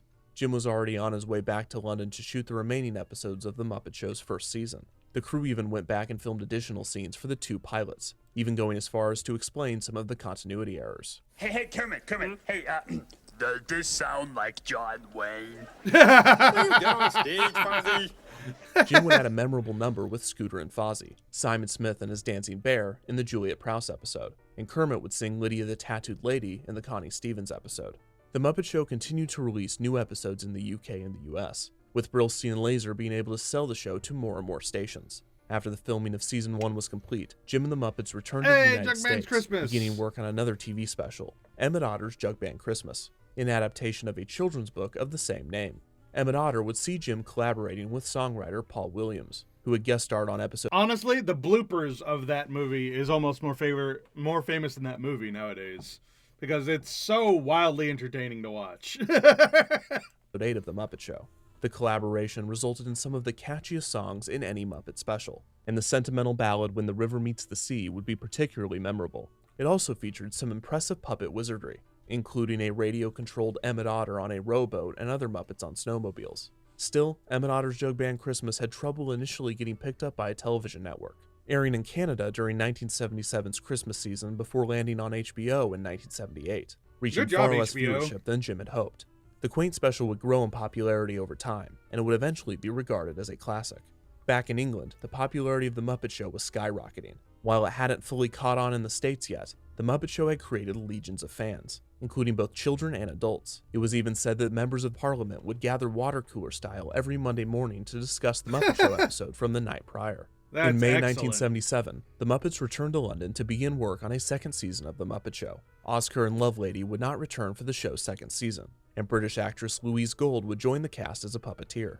Brillstein had let head writer Jack Burns go. Burns and Henson had a few creative differences throughout the first season, and it was no secret that Henson preferred the writing style of his friend Jerry Jewell. Jewell would take over the post as head writer, and the change between seasons would be apparent. For one, a cold open with Scooter and the guest star was added, and a new opening was filmed, removing Kermit's mid-song introduction of the guest star and Fozzie's joke, replacing it with a cutaway to Statler and Waldorf. Well, it's downhill from here.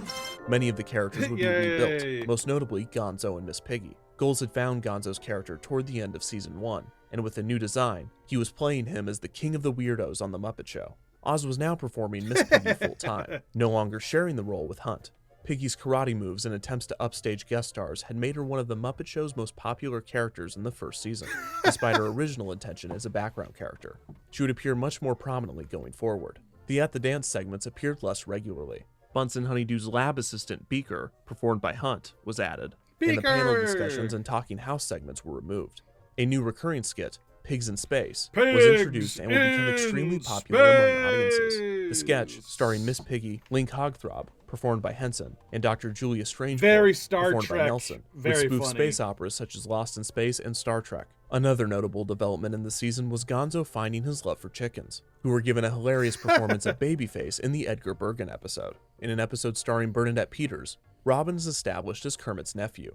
In this episode, he wants to run away from home after being ignored by his uncle and feeling down on himself. But Peters and subsequently the rest of the Muppets sing Just One Person, showing how much they care and believe in him. Finding guest stars for season 2 was much easier, and big names such as John Cleese, Steve Martin, Peter Sellers, Julie Andrews, and international ballet sensation Rudolf Nureyev would appear on the show. Two of Jim's personal inspirations, puppeteer Edgar Bergen and comedian Milton Berle, would even guest star. Oh my Muppet God, Mania that finally face. hit the States in late 1977, with critics and audiences going wild over the show. The Muppets were awarded Entertainer of the Year by the American Guild of Variety Artists, as well as multiple Emmy nominations. A Kermit the Frog balloon would glide through the Macy's Thanksgiving Day Parade. Jim and the Muppets had proved every executive that turned them down wrong. Muppets were not for children.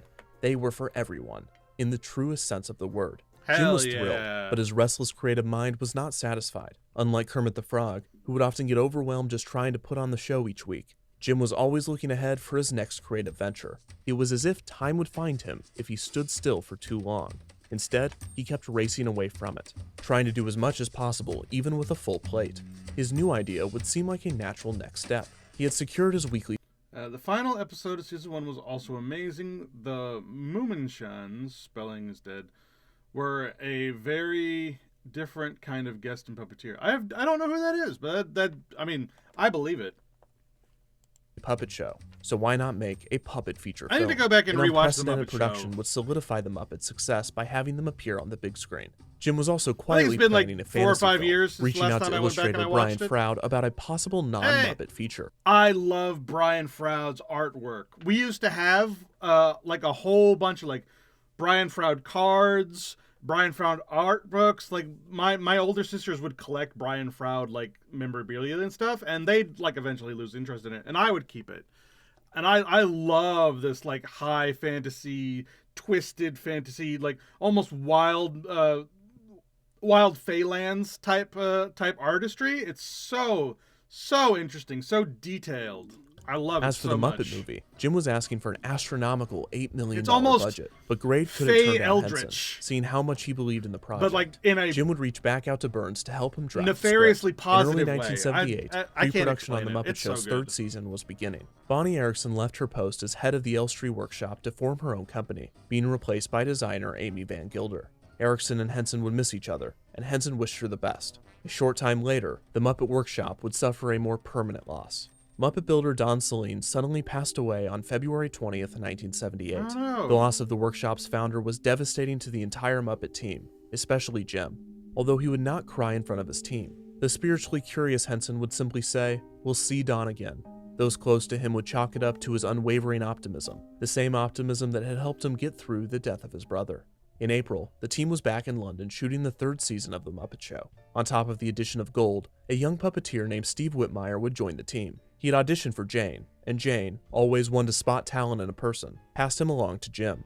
A slightly different opening was made for this season, and the new episodes featured a new setting, the show's cafeteria, with a cafeteria lady, Gladys, performed by Hunt. Gold's new character, a pig named Annie Sue, would become more prominent during this season and become Miss Piggy's rival. The Muppet cast, now almost as famous as any guest star, were taking over the show, with many episodes featuring heavier concept plots, such as an episode guest starring Loretta Lynn in which the Muppet Theater is being fumigated and the show must go on at a train station. More members of the Muppet I think Show I've were seen that added, one. such as a new custodian named Beauregard, performed by Goals, that replaced George the janitor, and a sportscaster named Louis Kazager, and an odd performer with a boomerang fish act named Oh, the Blue boomerang Zealand, fish both guy. performed by Nelson. I throw By it this away, point, the Muppet and Show it was not comes just a back hit in the to UK me. and the US, it was a hit everywhere. It was reportedly showing in 106 countries and it garnered an audience of 235 million people. Some reports were saying that it was literally the most popular TV show on Earth, and Jim was ready to put the Muppets on the big screen. He had given the Muppet movie script to Jewel after Burns completed a draft. Jewel, always the best writer when it came to handling the characters, Man, imagine that really good 25-minute reel to put this show on. Goes around, it's so funny, it's so creative, and everyone says no. They go to England and put it on, and it becomes the most famous TV show on Earth. Every single one of those TV producers has got to be gnashing their teeth. added an emotional core to the film that brought the cast of Muppets together in a satisfying and heartwarming way. Jim had also recruited Paul Williams to join the Muppets once again, writing original songs for the film, while composer Kenny Asher would write the score. While Jim wanted to direct, it was suggested that he find a more experienced director to handle the film. Jim was disappointed, but found a solid choice in director James Frawley. The film would see the Muppets outside of their natural habitat in the Muppet Theater, and would instead be an origin movie where each character would be introduced to one another. The bloopers in in the this real world. is actually really Henson, funny as Oz, well. and Frawley would begin test shoots in the summer of 1978 to see how the characters looked outside of the studio. Excuse me, guys. We're looking for Hollywood. Do you know anything about the way to Hollywood? Hollywood, California? No, it's over near Los Angeles. Have you ever been to excuse me. Have you ever been to Los Angeles? So good. That's so good. Taking a break from shooting the Muppet Show's third season, Love the stuff Muppet like team, that. along with new puppeteer Catherine Mullen, began production. The film was a testing ground for technical feats of both puppetry and filmmaking. Wide shots of Kermit riding a bike, scenes with the Muppets driving cars, and the opening scene, in which Kermit sings the sentimental song Rainbow Connection, pondering what it means to have a dream, would be filmed with Kermit playing the banjo on a floating log in the middle of the swamp. This was achieved by Jim building a swamp in a tank on a studio backlot, going beneath the water in a cramped diving bell, and sticking his hand up through the log. As usual, Jim's Yeah, literal dedication fork in paid the off, fork in and the it would be road. the film's I most don't believe memorable that. scene.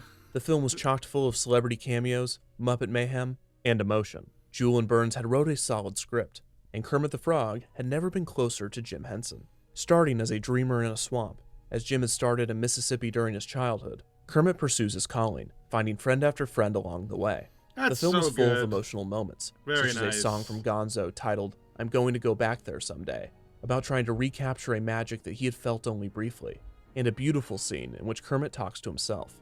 I guess I was wrong when I said I never promised anyone. I promised me. The film also commented on the Muppet crew itself, with Jewel injecting representations of the love that the team felt for one another. Yeah, well, I've got a dream too. but it's about singing and dancing and making people happy. That's the kind of dream that gets better the more people you share it with. And, well, I found a whole bunch of friends who have the same dream. And it kind of makes us like a family.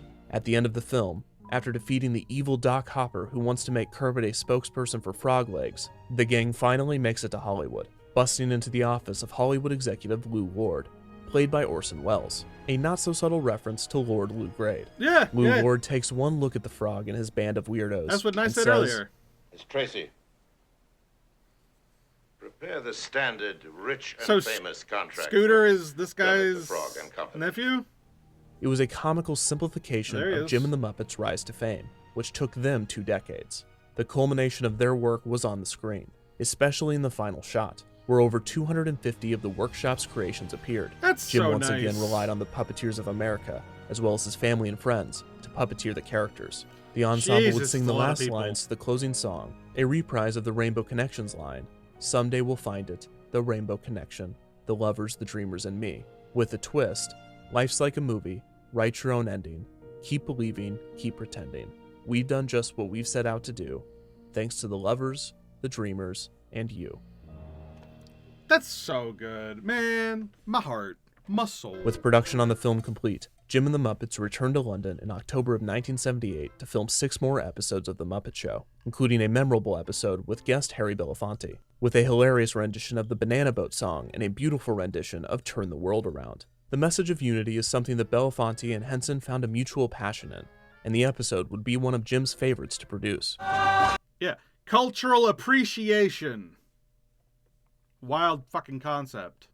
So is life, so is life. A new recurring sketch was created during this time, Bear on Patrol, in which Fozzie plays a police officer with Link Hogthrob being his chief. Also, more concept episodes were produced, such as a cowboy episode with guest stars Roy Rogers and Dale Evans, and a Robin Hood episode with guest star Lynn Redgrave. Season 3 of The Muppet Show would finish production in February of 1979, and the team would be back to work on Season 4 just 2 months later. Apart from yet another variation of the opening, the format and characters seemed to be more concrete, possibly thanks to a few new and improved designs from the Muppet movie.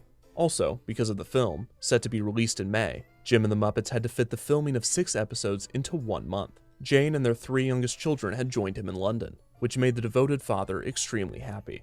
After the episodes were finished, Jim went— Wait, they weren't actually living together this entire time, and it took until the end of season 3 for her to bring the kids over?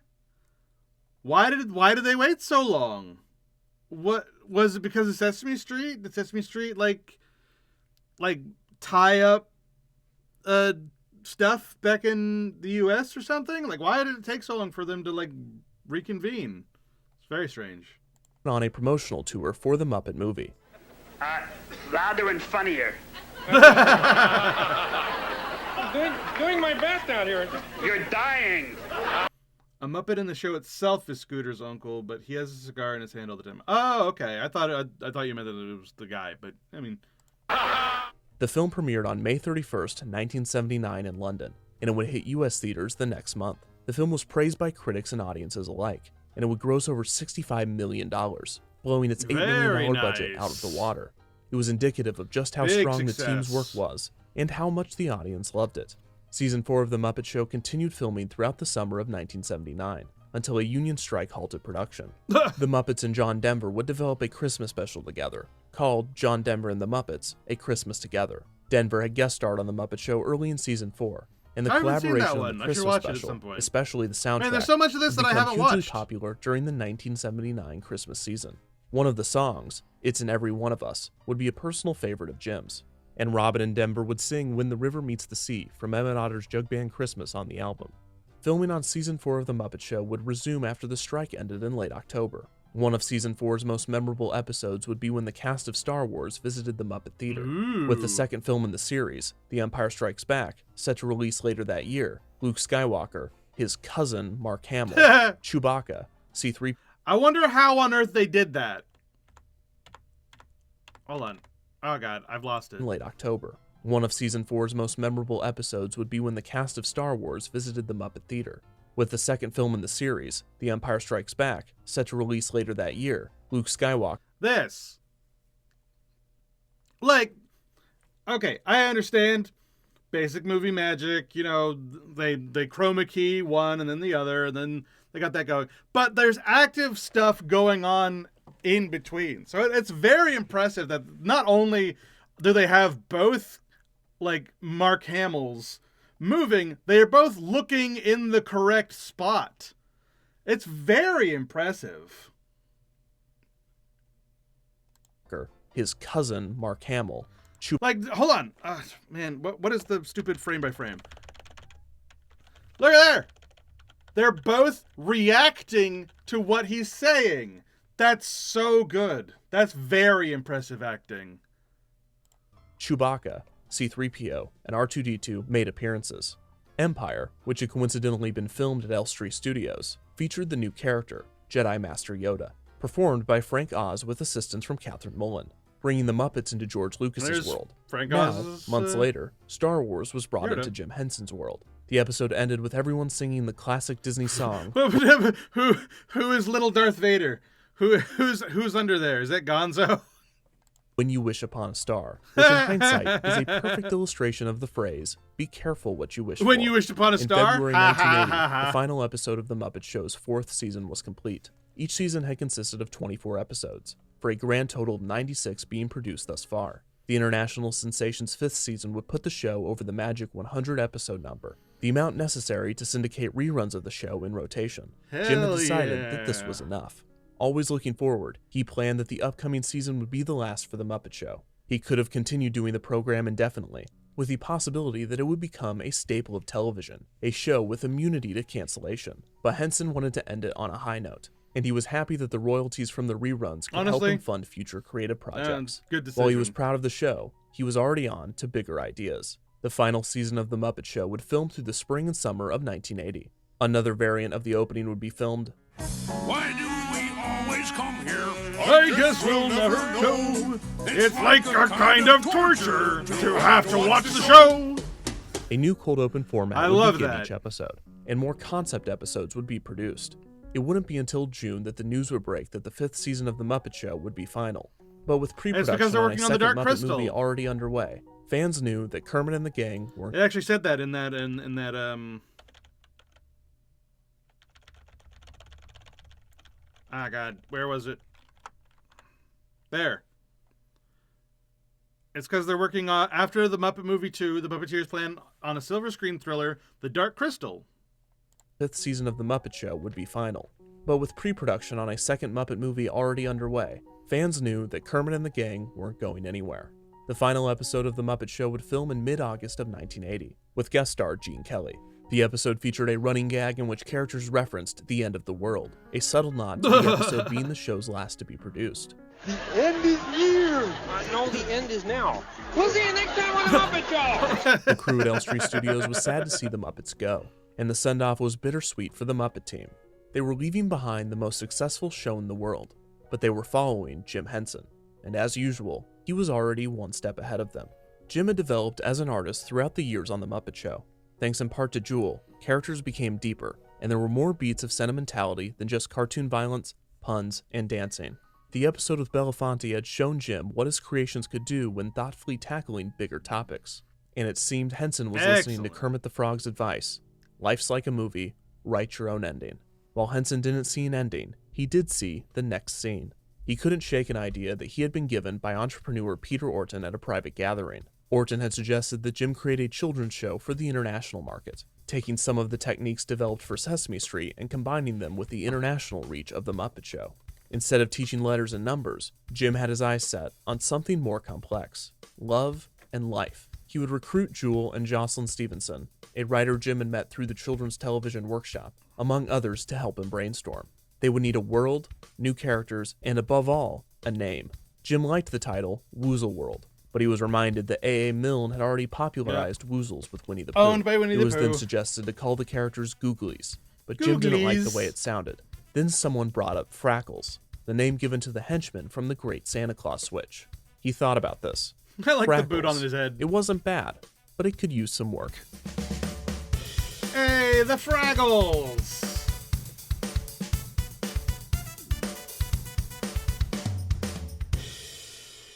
Very nice. Very, very nice. This episode of Defunct TV is... So that was the history of the Muppet Show, and now we gotta move on to the next bit, which is the history of Fraggle Rock.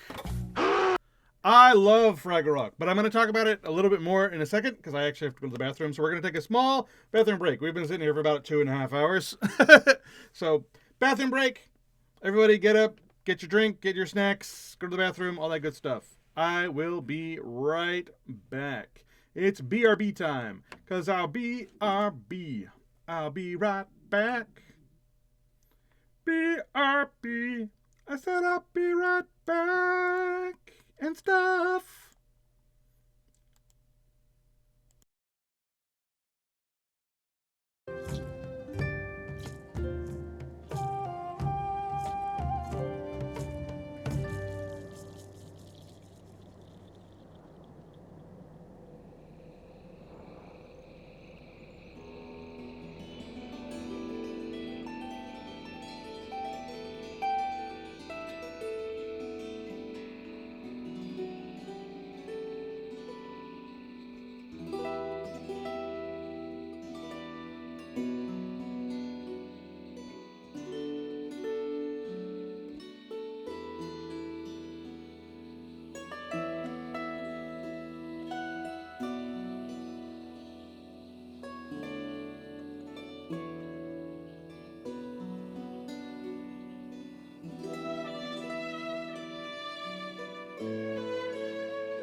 right, I'm back. I'm back.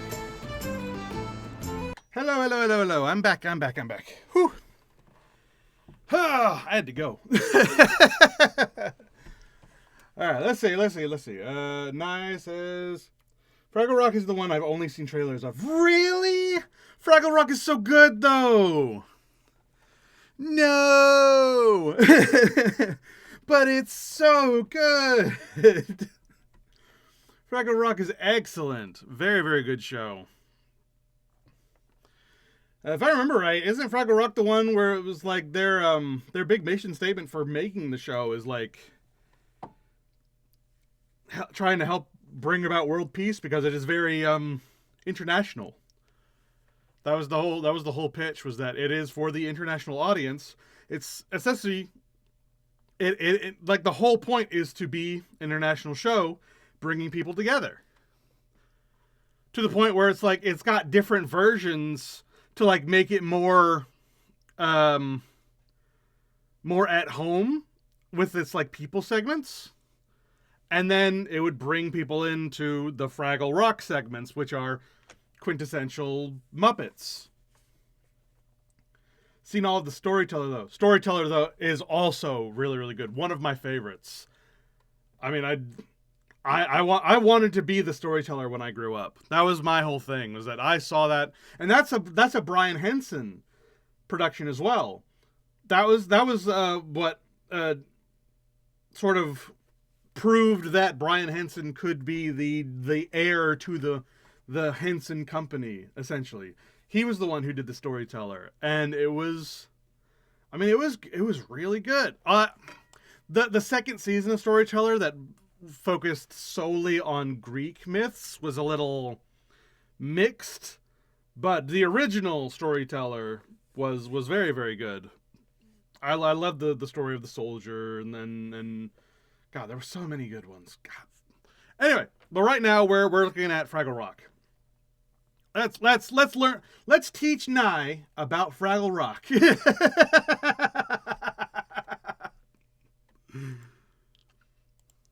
Hey, boss! Also, I got more What's food up, and I got Cody? cake. Our new website is blowing up. It is.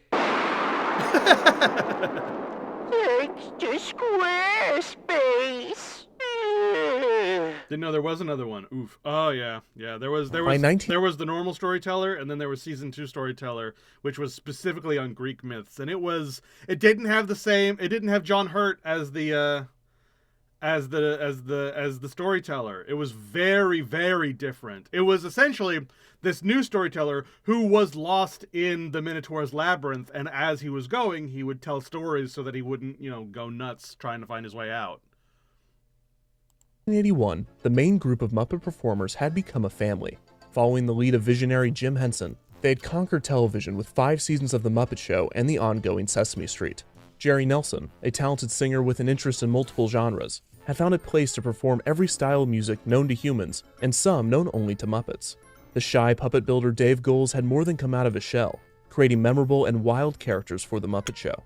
In recent editions, Steve Whitmire and Catherine Mullen had proven to be brilliant talents, fitting right into the ensemble. The Muppets had done a lot for the lives and careers of these performers, but the performers had given the Muppets a lot in return. For one, The Muppet Show shot in London, and Sesame Street shot in New York. This meant a lot of extended travel for the performers and their families. Also, many of them had dedicated a good portion of their lives to a profession that Jim Henson more or less had a monopoly on. While Jim Henson was relying on them to make his ideas possible, the performers were relying on him to always have an idea to work on. Man, that's a big With the Muppet Show ending, the schedules of Nelson, Goelz, Whitmire, and Mullen would change dramatically. Working on Sesame Street, Muppet features, and various specials would most likely not fill the time or compensation void left by Jim's decision to end the Muppet Show. As a result, these dedicated performers were looking to their leader for a new idea. And lucky for them, Jim was never short of them. What was next for his team of puppeteers? "I want to do a children's television show that will stop war," Jim said. Sounds simple enough. The thing I was talking about before. Hello there.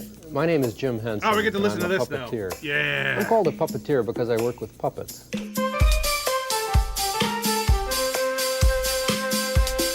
Okay, you're gonna love this story. Greatest story in the world. Greatest story in the world.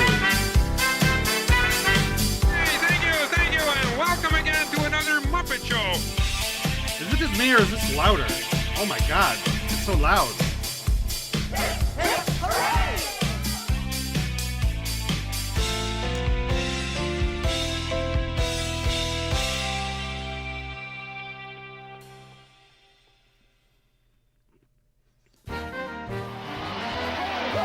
really Kermit the Frog. And look who's with him. What's his name? The dog that plays the piano? No. And what's his name? The bear who tells the jokes. In 1980, the Muppets were at the height of their success. It had been a year really since good. the hugely successful Muppet movie, and the international phenomenon, The Muppet Show, was going into its 5th and final season. While only the more dedicated or observant fans of the show could list the talents of performers such as Jerry Nelson, Richard Hunt, and Dave Goelz, Jim Henson had become one of the most recognizable and famous creators on the planet. His name was synonymous with the Muppets, and he couldn't stand it. Although he had come to acknowledge the art of puppetry and had come to grips with his career as a puppeteer, Jim always viewed himself as an experimental filmmaker. Man, isn't it really the case that all these freaking artists who like are super passionate, super perfectionist, and work really hard on their craft, they hate their own works. Like, as soon as it's done and it's out there, I don't want to be associated with it. I don't want to think about it again. I hate it. Move on to the next one. At heart. When he was a young boy, so he and his brother quintessential tinkered artist. with radios. When he was a young man working at WRC-TV, he pushed the limits of the television camera. Throughout the 60s, he tried his hand in experimental film, and for the past 2 decades, he had experimented with the Muppets, improving their designs, functionality, skits, setups, and appeal. He had more or less perfected the Muppets and the process of creating Muppet Works. There was nothing big left to adjust with Kermit and the gang, which meant that Jim's mind was already running to the next thing. Jim's always ticking internal clock, obsessive creative personality, and workaholic nature meant that he would not be content being known as the Muppet Man forever. And over the past few years, he had been developing a plan. In the little free time he had, Jim was developing a fantasy film tentatively titled The Crystal. With the help of illustrator Brian Froud, he had created an entire world in his mind, with a fantastical setting and wild characters. He planned to use puppets for the film, but not the cute and colorful Muppets. Yeah, the Dark a cast of more Crystal. advanced and gritty puppets to bring Froud's illustrations to life. He had pitched the project to Paramount, using the Muppets to get his foot in the door. But when it became clear that the project was very different than the Muppets that audiences had grown to love, the executives had rejected it. Jim wouldn't give up on the project, and he planned to pitch the new film to Lord Lou Grade, the producer that had made The Muppet Show and The Muppet Movie possible. Before he could, Jim was stopped by his producer David Laser, who explained to Jim that in order to do The Crystal, he would need to do a Muppet movie sequel first. Laser believed he could greenlight both films with Grade at the same time, but Jim would have to delay his pet project even longer.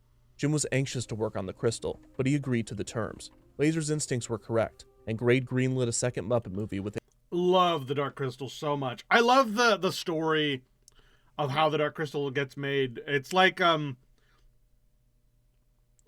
Jim Henson and his daughter Lisa get snowed in. They go to this hotel, and they sit down, and they just back and forth figuring out the Dark Crystal by, essentially looking at Froud's artwork and fantasizing. And then they write it all down. And that is literally how the world of Thraw came to be. And I just think that's so cute. It's so fun. It's so nice. And yeah, like all of the lore of the Dark Crystal is so much fun. I love all the different Skeksis and the dichotomies that they have, and the idea that it's not about good and evil, it's about selfishness versus selflessness, and both are kind of not good on their own. Like the Mystics are pure selflessness, but that led them to being like off in the middle of nowhere, very passive, letting things happen, letting the Skeksis take over the world, and just sitting there quietly, just waiting, watching, and sitting as the world crumbled around them, while the Skeksis are pure selfishness. They're not evil, they're just selfish. They are self-centered. They care only about themselves. Even the quote-unquote good Skeksis are just self-centered Skeksis, like the Heretic.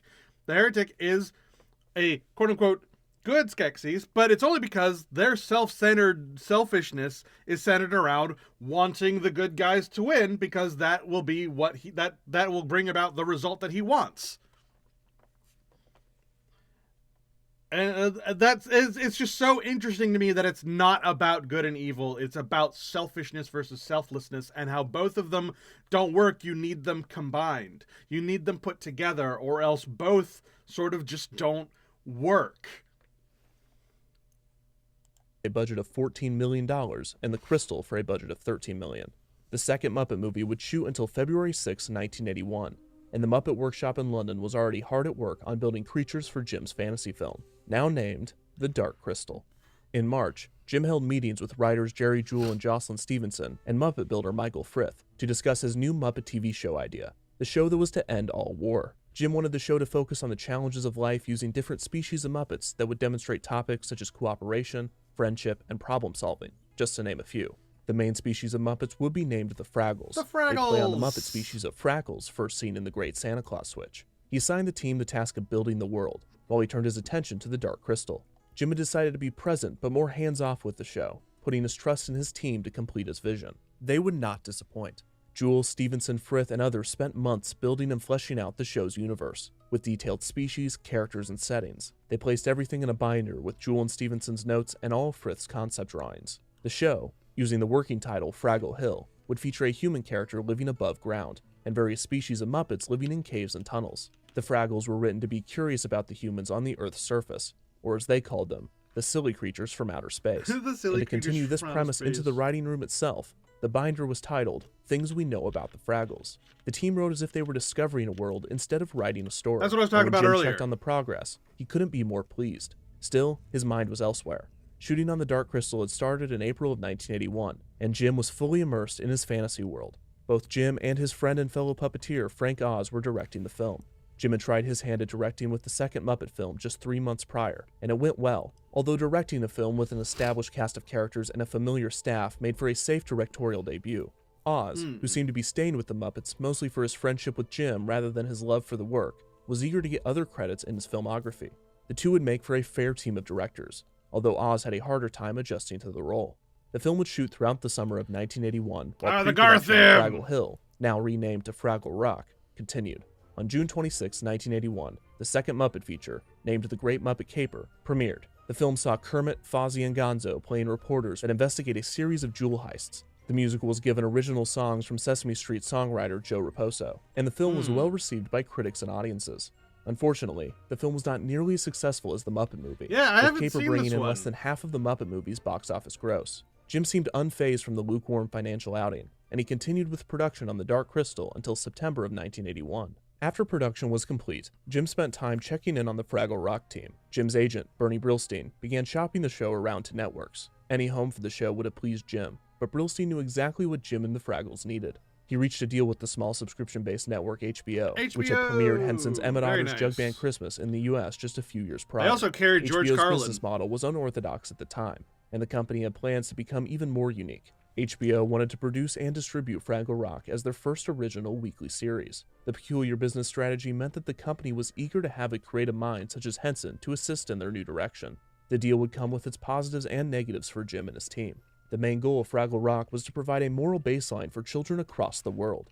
An HBO subscriber base, at the time less than 10 million, was far from universal, and nowhere close to the over 200 million viewers Jim had grown accustomed to with The Muppet Show. The main positive of the deal would be Jim's team being granted more creative control than would be allowed with typical network productions. The setup was reminiscent of the initial Muppet Show deal with Lord Luke Reid, in which Man, getting more creative freedom when it comes to shows like this is always a big win. I watched trailers of The Great Muppet Caper. It didn't seem bad. Same. I saw trailers of it. I think there was particularly a trailer for it in the Muppet Classic Theater VHS that I own. But for whatever reason, I just have never seen it. Jim was allowed to make the show that he wanted with the risk of a limited audience due to the show being produced independently. It had worked once before, and Jim believed it could work again. Brillstein closed the deal between HBO, also reaching deals with the Canadian Broadcasting Corporation and British Television South.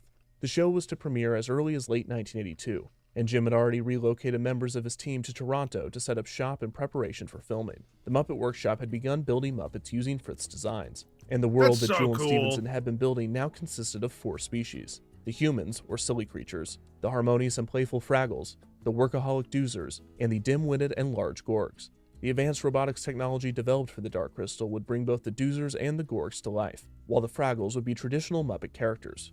Jim was thrilled with the work that his team had completed, and was particularly impressed with their ability to fulfill his vision without his involvement, although his praise would be translated into his typical nod, hum, and an occasional neat. The regular Muppet performers, not including Henson, Oz, and Richard Hunt, were assigned the main Fraggle characters. Gobo Fraggle, the brave explorer, would be performed by Jerry Nelson. Wembley Fraggle, the non-confrontational, naive, and energetic best friend of Gobo, would be performed by Steve Whitmire. Red Fraggle, the confident athlete, would be performed by frequent performer Karen Prell. Moki Fraggle, the calm dreamer, would be performed by Catherine Mullen. And Boober Fraggle, the cautious Debbie Downer, would be performed by Dave Goelz. Goelz would also perform Gobo's uncle, Uncle Traveling Matt, the bravest Fraggle that explores Earth, or as the Fraggles call it, outer space. Richard Hunt and Jim Henson would perform side characters irregularly, and many more characters would be introduced throughout the show. There was said to be 10,000 Fraggles in total living throughout Fraggle Rock, although the series only had time to meet a few of them. In December of 1981, news of the Fraggle Rock HBO deal broke. The report announced 36 episodes of the new show, listing some of the hand-painted backgrounds, lots of time and effort, but they always look great. We're still in the realm of puppetry, right? Not expecting freaking robotics to come to the playing field. Right? But no, yeah. Jim Henson, really, really likes puppetry mixed with robotics.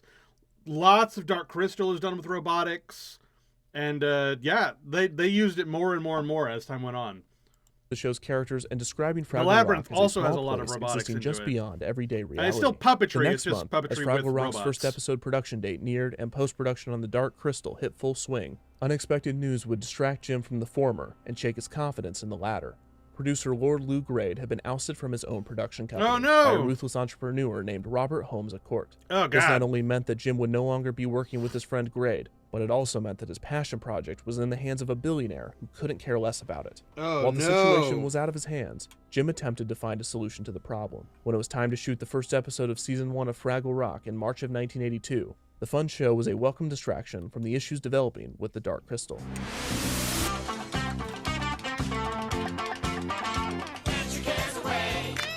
Worries for another day. Let the music play. Down in Fraggle Rock. Down in Fraggle Rock.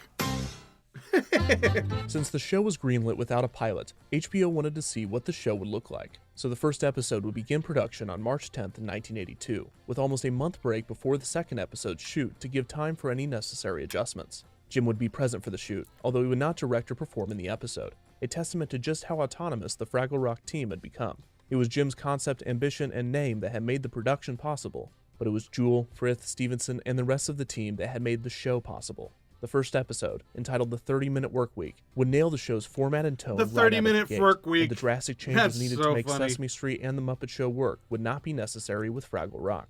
The episode began with the silly creature Doc, played by Jerry Parks, entering his workshop and greeting his dog Sprocket, a Muppet performed by Steve Whitmire. The episode focused on decision-making and how to support friends when making decisions. The theme began with Sprocket not being able to decide whether to eat a jelly donut or a custard donut. As Doc waits for his decision, Gobo sneaks into the workshop to grab a postcard from his Uncle Matt. Oh, here, thanks for breaking my fall, Red.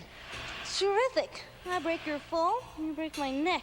After this, Gobo and Red make their way back into Fraggle Rock. Blue screen was used for many shots in the show. This included moving characters throughout the expansive caves of Fraggle Rock and making the Fraggles appear smaller next to the Gorgs. The blue screen technique, known in the industry as a traveling mat, gave Uncle Traveling Matt his name. Traveling Matt. After returning to Fraggle Rock, the main plot of the show was set up. Wembley is having a difficult time choosing a job to do at Fraggle Rock. You're just upset because you haven't decided what job you're going to do. No, I haven't. I just don't decide well. And all of his friends sing a song about how great working is, although their definition of work is much different than that of the silly creatures and of the Doozers. There's ping pong games that must be played and songs that must be sung. The characters then help Wembley with his decision. Moki shows him her job, which is gathering radishes from the home of the Gorgs. This introduces the only 3 Gorgs to appear on screen: Pa Gorg, voiced by Jerry Nelson, Ma Gorg, voiced by Myra Freed, and Junior Gorg, voiced by Richard Hunt, in one of his semi-regular roles on the series.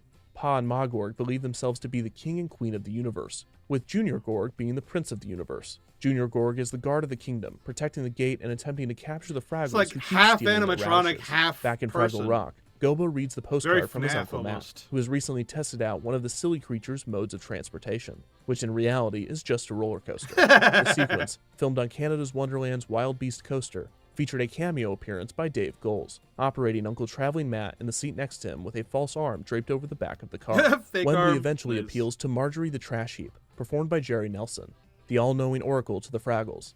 Marjorie lives with two small creatures, Philo, performed by Dave Goles, and Gunge, performed by Richard Hunt. Marjorie gives Wembley the idea to become a fireman, and Wembley is thrilled to have come to the decision.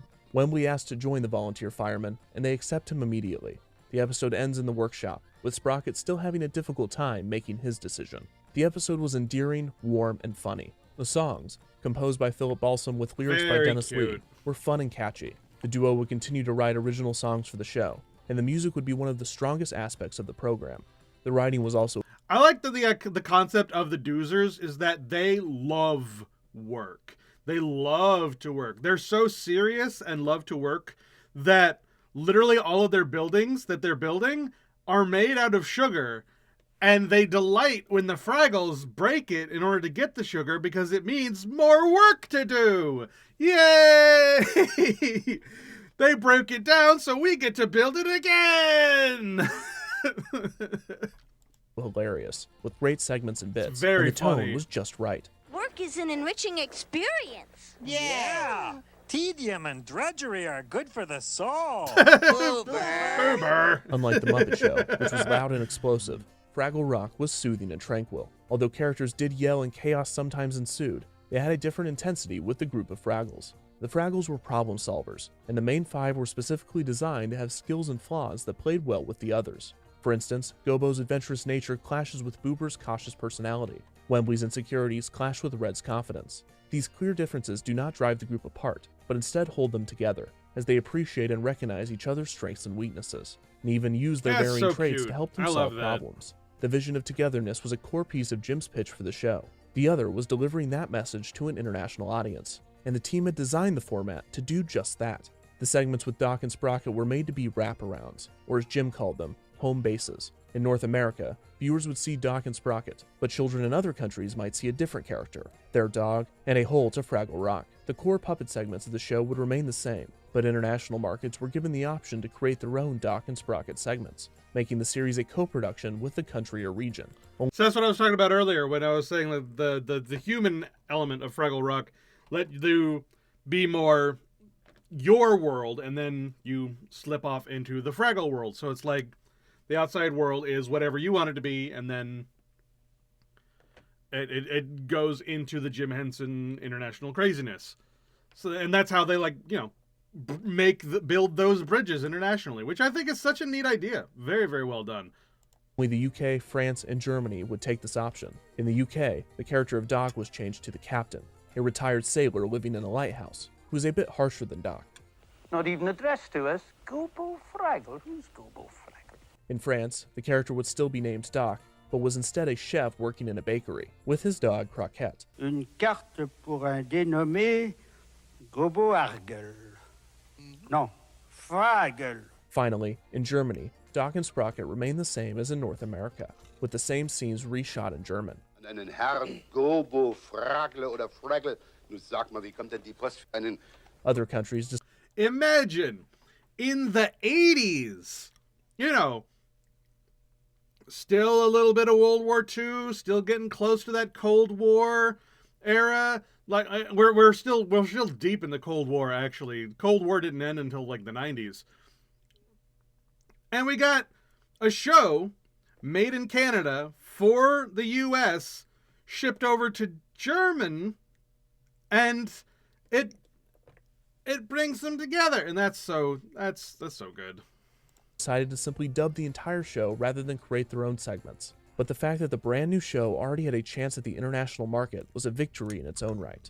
The week after the first episode of Fraggle Rock finished filming, Jim was already back at work on the Dark Crystal. The film's story was typical of fantasy. A young boy, Jen, would attempt to heal the powerful Dark Crystal, or the evil Skeksis would rule forever. The story was nothing extraordinary, and screenwriter David Odell was handcuffed to the world that Jim had created in his head. In March 1982, the first cut of the film was complete, and Jim was confident in his work.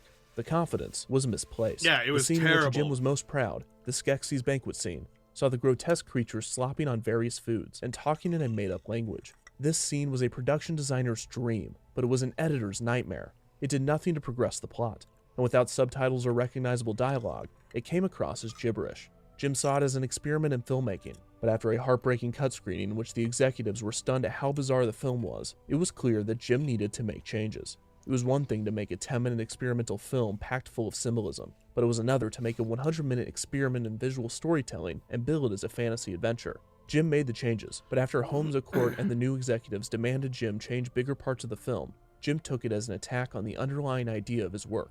Jim had been worried about the scenario for some time, and he had concocted a plan. He was going to buy the Dark Crystal back from Holmes à Court for $15 million, a move that could only and would only be pulled off by someone like Jim Henson. Jim obtained the rights to the film, now only having to convince its worth to its distributor, Universal Pictures. While Jim was fighting one of the most unique financial and creative battles ever fought in the entertainment industry, the Fraggle team was having a great time singing and dancing in Toronto. They're having a great in time. mid-April of 1982, production went into full swing on season 1. They were supposed to get 12 episodes completed by August, which meant that they had to work at an episode per week pace, similar to that of The Muppet Show. It wouldn't be long until Jim took a break from the Dark Crystal drama to join his friends in Toronto. He would direct 4 of the show's first 12 episodes, including an episode titled Beginnings, which would be the first episode to air and would introduce audiences to the world of Fraggle Rock. The episode featured Doc entering the worn-down room that he would build into his workshop, moving a box along one of the walls, revealing a large hole behind it. On the other side was Uncle Traveling Matt, who views his new passageway to outer space. He returns to his nephew Gobo to explain that he will be leaving to explore outer space, and that he needs Gobo to pick up messages from him. The two sing the sweet Follow Me as Uncle Matt embarks on his adventure. I love the Follow Me song. Every morning, every day, every evening, calling me away. Jim would also perform 2 characters on the show, convincing John, a charismatic, manipulative faux priest Fraggle, and Cantus the Minstrel, a relaxed, wise musician. I say 1, 2, play me do, let me sound as sweet as you. After filming wrapped on the first half of Fraggle Rock's first season, the Muppet team remained in Toronto to film the Fantastic Miss Piggy Show, a star-studded special starring the Muppets' resident star, Miss Piggy. Without the Muppet Show, it was important for Jim to create specials and make appearances with the main cast of Muppets to keep attention on the characters in between films. Jim was already planning for a 3rd Muppet feature, and although he did not want to take attention away from the Dark Crystal, the world still wanted more Kermit, and it especially wanted more Miss Piggy. The characters would also film another special with John Denver entitled Rocky Mountain Holiday. In late 1982, Jim and Oz made the rounds in the press promoting the Dark Crystal, which was set to release in December. He spent a good portion of the interviews explaining what the film was, and even more time explaining what it was not. It was not another Muppet movie. When the film finally premiered on December 17th of 1982, critics and audiences were split. Some loved it, some hated it, and most felt it was just okay. What seemed to be unanimous was that Jim Henson and Brian Froud's creative mind was on the screen, but as had been expected, the story fell flat for many viewers. It's a rated PG Luckily nightmarish for Jim's gambling fantasy. buying the film, Yeah. The Dark Crystal performed well at the box office, making over $60 million worldwide. Just a month later, on January 10th, 1983, Fraggle Rock premiered in North America, and the response was overwhelmingly positive. The characters, the themes, the music, the puppetry, everything about the show seemed to work right away. This was great news for the team, and as the first episodes of Fraggle Rock began to air, the cast and crew returned to Toronto to film the remaining episodes of Season 1. Yeah, no, Jim it was a by on perfect occasion, storm of directing success. 3 more episodes in the season. The performers were integral in the show's success, and Nelson's singing skills and Whitmire's performance sold the friendship between Gobo and Wembley, and their performance of the catchy Wemblin Fool would be one of the most memorable moments of Season 1. Come on and Wimble and you'll be just a Wimbledon fool, 'cause that's the Wimble Womble Wimbledon song. The final episode of Season 1 would air Very on July nice. 4th, 1983, just 2 months after the season had wrapped filming. In total, 24 episodes had been produced. The team would be back to work in September, with the entire team returning, with the exception of Myra Freed, who was replaced by Cheryl Wagner for the voice of Maude Borg. Season 2 would premiere on January 2nd, 1984. The series was steadily securing the international audience that Jim had hoped, and it eventually would be shown in more than 90 countries. What was that? As the series progressed, the mythos deepened, with many episodes revealing different unique things about the Fraggles, Doozers, and Gorgs. Season 2 would also notably introduce Cotterpin Doozer, performed by Captain Norm in one of the rare episodes directed by Jim. In the episode, Cotterpin is not content with her life as a doozer and would much rather be a Fraggle. Through the series, the Fraggles have viewed the doozers as workaholics, while the doozers have viewed the Fraggles as lazy hippies. This episode bridged the connection between the doozers and the Fraggles, and the story revealed much more about the doozer species than originally known. For one, most of the doozers are named after construction equipment. Very funny how it's the workaholic doozers and the lazy hippie Fraggles. I mean, it's the 80s. What do you think that's a reference towards? I mean, it's kind of self-explanatory. Also, all of the doozers were believed to be the exact same, doing nothing but construction. This was a belief held by Cotterpin as well, who did not want to take her construction hat. Through the episode, Cotterpin knew she couldn't be a doozer, and later realized that she couldn't be a Fraggle either. It wasn't until the end of the episode that she found her true calling. Architect Doozer, the head of construction for the doozers, revealed to her that he also didn't want to take the hat. You know, it isn't necessary for all doozers to take the helmet. A few of us take the drawing board. Cotterpin continued to appear throughout the series, and the Fraggles and doozers began to interact more. The Fraggles and the Gorgs, particularly Junior, would also develop a relationship, proving the show's theme of unity among differences. Season 2 of Fraggle Rock would consist of 24 episodes, with the final episode airing on June 11th, 1984. By this point, the team was already at work on Season 3, completing 6 episodes before taking a break in production. The first episode of Season 3 would air in Canada on December 24th, 1984, and it would be the show's Christmas episode, The Bells of Fraggle Rock. Always up for a good Christmas special, Jim appeared as Cantus the Minstrel in the episode. Season 3 of Fraggle Rock would air until May 27th, 1985. This was the season's 22nd episode, despite 24 being produced. HBO had decided to split the 4th and final season of the show in half, which would have made for 2 12-episode seasons, but they instead took the final 2 episodes of Season 3 and held them for Season 4, resulting in 2 standard 13-episode seasons instead. Season 4 of Fraggle Rock would air until March 31st, 1986. Similarly, Season 5 would air from January 5th to March 30th, 1987. In the second to last episode of the series, Cantus returns for the Song of Songs, but in order to perform the number, he must create the Honk of Honks. He assigns Gobo to find the Honk of Honks, and Gobo goes to everyone that he knows, Marjorie the Trash Heap, the Doozers, and even the Gorgs, trying to assemble the pieces for the Honk of Honks. When it's still not enough, Cantus pulls him aside and tells him that everyone must be included, and that he must touch the silly creature from outer space. Gobo ventures out into outer space, just as Doc gets a call from his neighbor Ned, who's going to have to move because of health problems. Gobo touches Doc's hand and comforts him. Doc looks down and sees the Fraggle for the first time. Who are you? You mean you can see me? What a good way to end the show! Can't I? Doc gives him the Swoopfoomer, the party favor he had given a name in the show's first season. This completes the Honk of Honks, and the Song of Songs commences. At the end of the episode, Doc decides that he and Sprocket need to be with their friend Ned, even if he's moving. In the final episode of the show, Gobo travels to outer space once again to talk to Doc and Sprocket as they prepare to move with Ned. Gobo explains that the Fraggles call the humans silly creatures. Don't apologize. I think it's a very good name for us. Doc invites Gobo to move with them. We are, in fact, very silly creatures. But Gobo declines the offer, disappointed that he didn't have the courage to leave Fraggle Rock. He goes to Marjorie for advice, and she tells Gobo that he needs to tell Doc that you cannot leave the magic. That's the message? Exactly.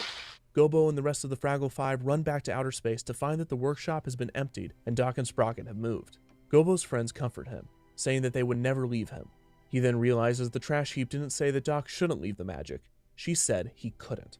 Gobo then discovers a new tunnel in Fraggle Rock, just as Doc moves into his new home, finding a box leaning against the wall. As he begins to wonder whether another Fraggle hole could be behind that wall, the box begins to move and Gobo comes out, telling him that he couldn't leave the magic.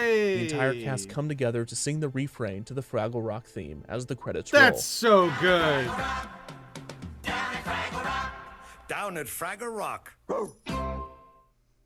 Fraggle What Rock a was wonderful unlike any children's ending. show ever created, and its target age demographic was difficult to decipher. Like most Muppet productions, there was something for everyone, but Fraggle Rock in particular had a few moments that were so deep and nuanced for a production of its kind that it was almost surreal.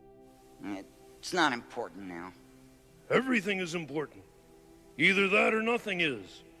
I prefer the former. Fraggle Rock never attempted to teach letters or numbers like Sesame Street, and it didn't tackle everyday issues children encounter as direct as shows that followed it would. The characters weren't just a colorful group of friends that were always nice and got along. Gobo was moody, Red was egocentric, and Boober was negative, but they found ways to communicate and overcome these issues to have deeper friendships. The show did exactly what Jim intended. It gave children around the world a baseline set of morals, acceptance, problem solving, diversity, and unity, and then challenged the young audiences to think about bigger topics, such as friendship, life, and existence. Jim wanted to create a show that would end war, and in 1989, the Soviet Union aired an episode of Fraggle Rock. It was an immediate rating success, and it would become the first Western series to air on Soviet television. Just over 6 months later, the Berlin Wall fell. Sure, it was a coincidence that the end of the Cold War began around the same time that Fraggle Rock began airing regularly in the state, but Jim would take it. That's fantastic. That's fantastic. I love that. That is so... I don't have the words for it. My heart, my soul, man. That is... Not only was it a great ending to a great show that was just like an out-and-out success from the very beginning and just remained good, but it actually, like, it did what it set out to do, and it managed to air in Soviet television. Like, that's... Like, you couldn't ask for more. Everyone is magic. The silly creatures are just sometimes too silly to remember that. You cannot leave the magic.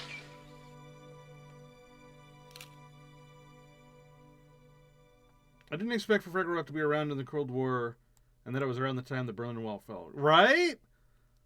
Like, the first episode airs in Soviet television, and then 6 months later, the Berlin Wall falls. Like, that's... Back in 1983, Jim and his team prepared to shoot a third Muppet feature.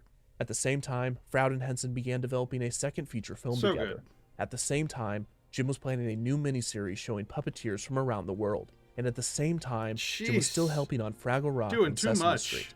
Although his team had proved that they could deliver his vision just fine without him, the rate that he was coming up and executing new ideas seemed unsustainable. You can see him actively, as much as Jim like, believed in the nature and spirit of the Fraggles, it was clear that Jim was no Fraggle. He was a doozer at heart. He worked every day, worried that he wouldn't have enough time for all of his plans, as if his time were running out. And although he didn't know it, it was.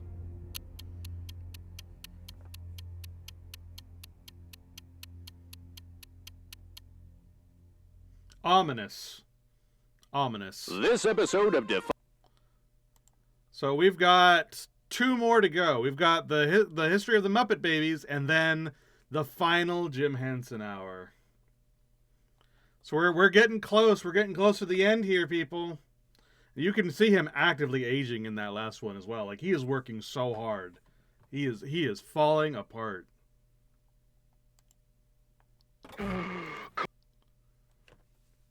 But yeah, man, that's Fraggle Rock.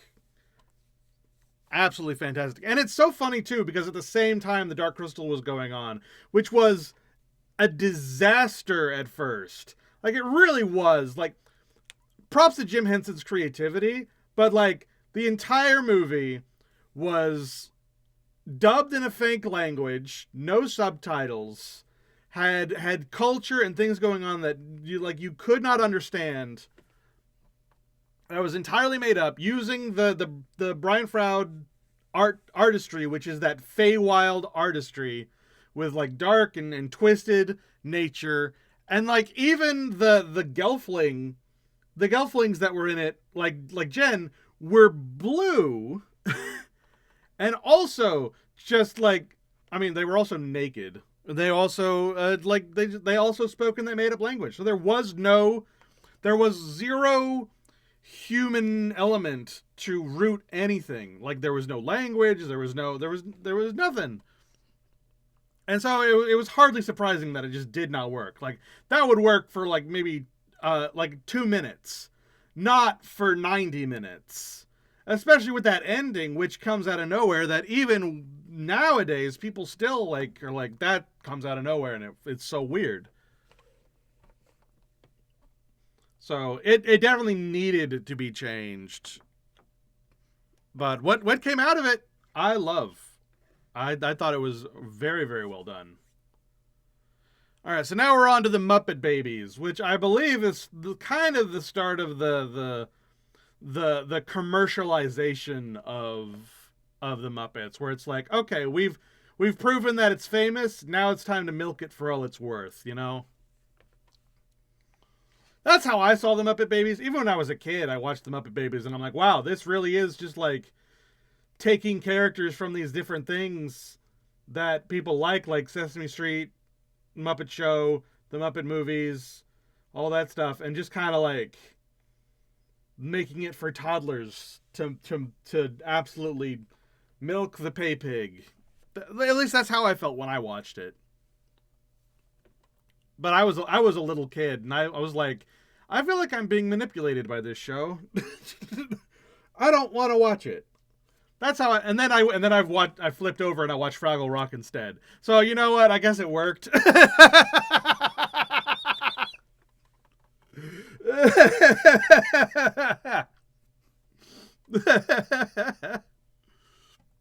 Cody, come here. Yeah, boss? All right, here we go. History of the Muppet Babies. And went online. You could have let monsters find us.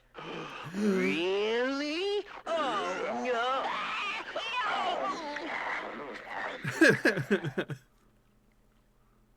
Oh, no.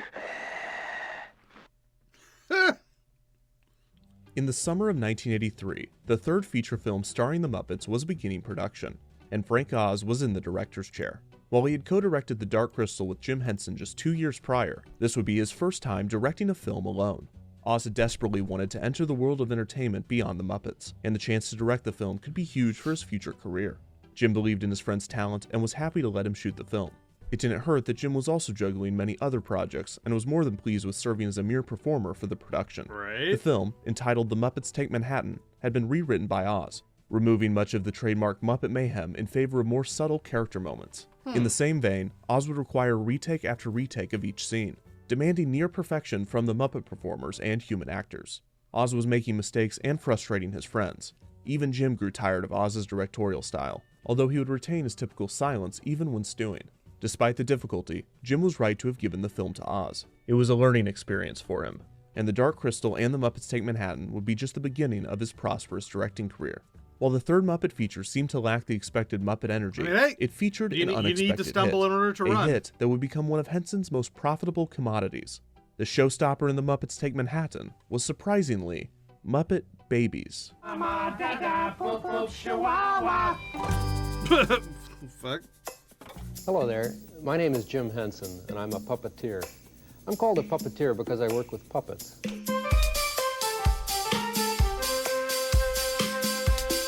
Okay, you're gonna love this story. Greatest story in the world.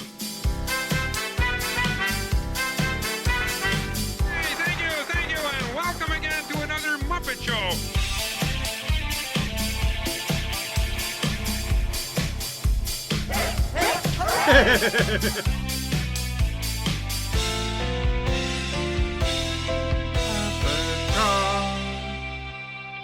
Man, it doesn't get old. It doesn't get old. It's so good.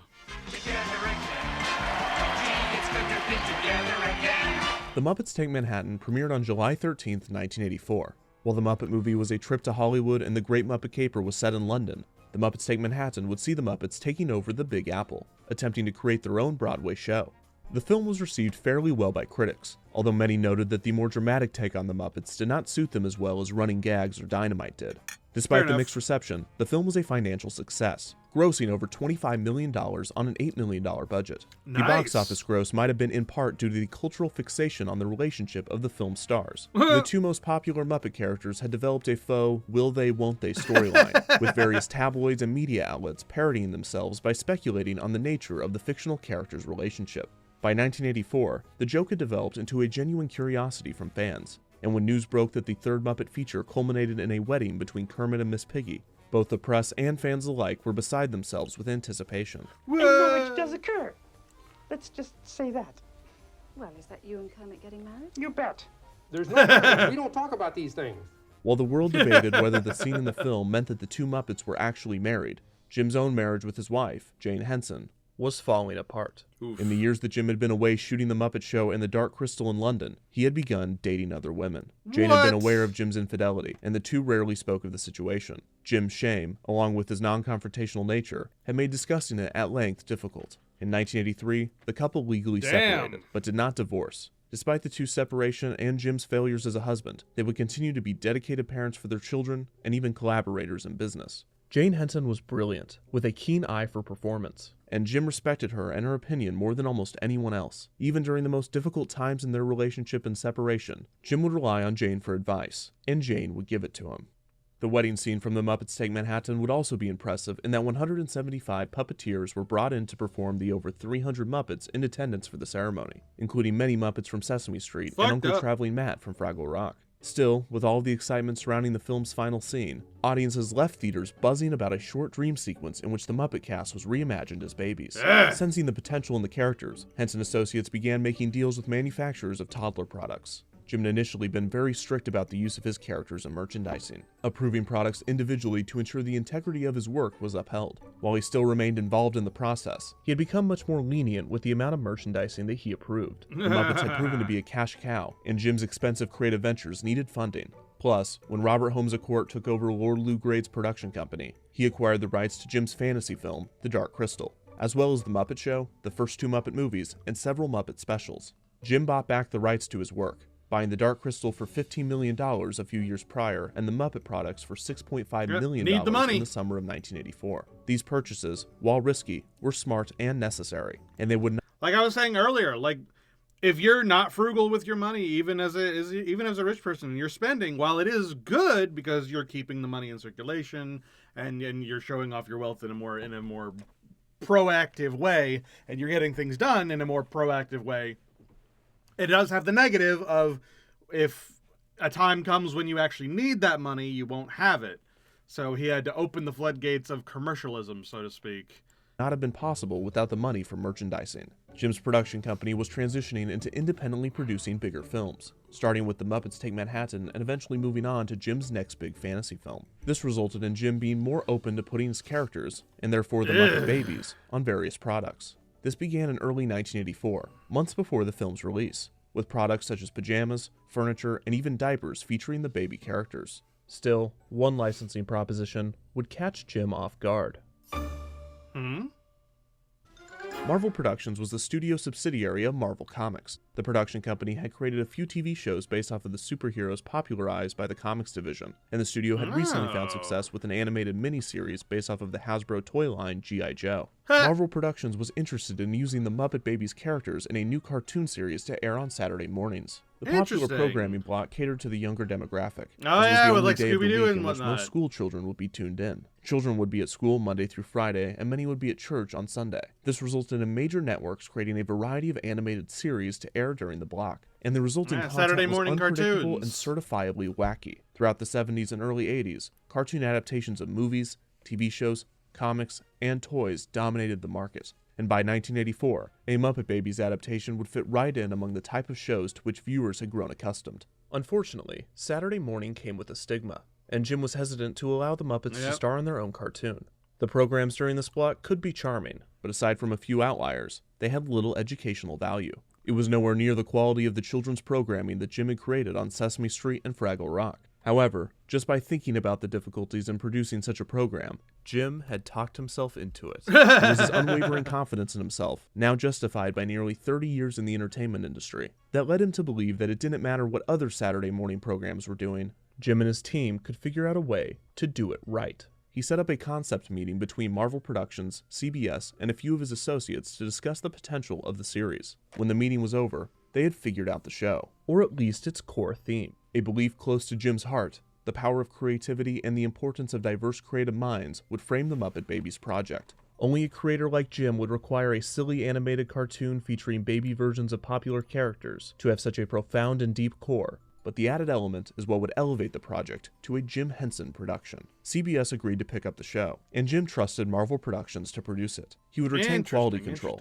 assigning his trusted collaborators Michael Frith and Larry Merkin, two people integral in the creation of Fraggle Rock, to the role of creative consultants. Marvel Productions commissioned Japanese animation company, Toei Animation, to animate the show. Marvel and Toei already had a strong relationship, having created the Spider-Man, G.I. Joe, and Transformers animated series together. The first season of Muppet Babies was to consist of 13 episodes, and Marvel Productions and those assigned to the project from Henson Associates went to work. It was decided, likely due to scheduling conflicts and budgeting, that the Muppet performers would not voice their respective characters in the cartoon. Oh. Instead, voice actors would be cast in the familiar roles. Frank Welker, My God, most known for voicing these Scooby-Doo, old would perform documents. Baby Kermit and Baby Beaker. Laurie O'Brien, who had previously voiced characters for a variety of Marvel productions, would play Baby Piggy. Greg Berg, an actor who would go on to voice a variety of characters in other popular animated series, would voice Baby Fozzie and Baby Scooter. Katie Lee, an actress who would go on to voice memorable characters in shows on ABC's Disney Afternoon block, would voice Baby Rolf.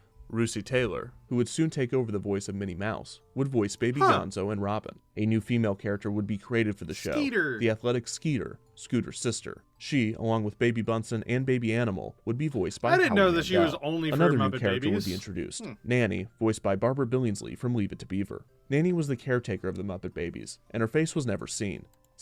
I don't know why, but I always thought that Nanny in Muppet Babies kind of reminded me of Miss Frizzle from Magic School Bus. I don't know why. Maybe it's just like the green and white socks. I don't have. Similar I to don't the know. handling of the adult characters in Peanuts, of which Jim was a fan. The format of Muppet Babies was nothing out of the ordinary. The episodes would begin with the show's theme song.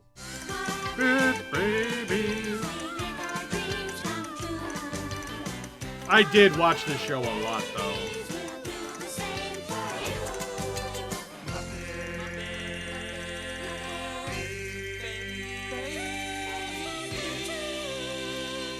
That intro was so Alvin and the Chipmunks back then. Like, it was that same kind of vein. Like, the old Alvin and the Chipmunks cartoon was very similar. The show would then typically find the Muppet Babies in Absolutely the nursery, draws you introducing in. the show's conflict. In the first episode, titled Noisy Neighbors, the babies needed to keep Animal quiet so they wouldn't disturb the next-door neighbor. Piggy attempted to calm Animal by telling him a story, while Gonzo tried to entertain him with a made-up TV show. The simple stories created for the episodes would allow for elaborate dream and imagination sequences. One baby would act as the director of the sequence, with the other babies acting as performers. The characters took turns imagining these stories, with each character having a type of story that they gravitated toward. As explained in the show's theme, Kermit liked adventure, Piggy liked romance, Fozzie liked comedy, Rolf liked music, Animal and Gonzo liked action, Scooter liked computers, Skeeter liked sports, and Bunsen and Beaker liked inventing. Their stories wouldn't always follow these exact traits, and their unique personalities would also play a role in the way in which they told stories. It was just the way that Jim had envisioned. Each episode would also feature an original song. In Noisy Neighbors, a song named Sleep Rockin' was performed. A major element of the show would be the use of live-action footage from popular films and television shows. For instance, in the show's fourth episode, Raiders of the Lost Muppet, Kermit played the role of Indiana Jones, with scenes from Indiana Jones and the Temple of Doom being incorporated into the animation. The film had released in May of that year. How the hell did they so get the ability rights to use do the that? footage was impressive.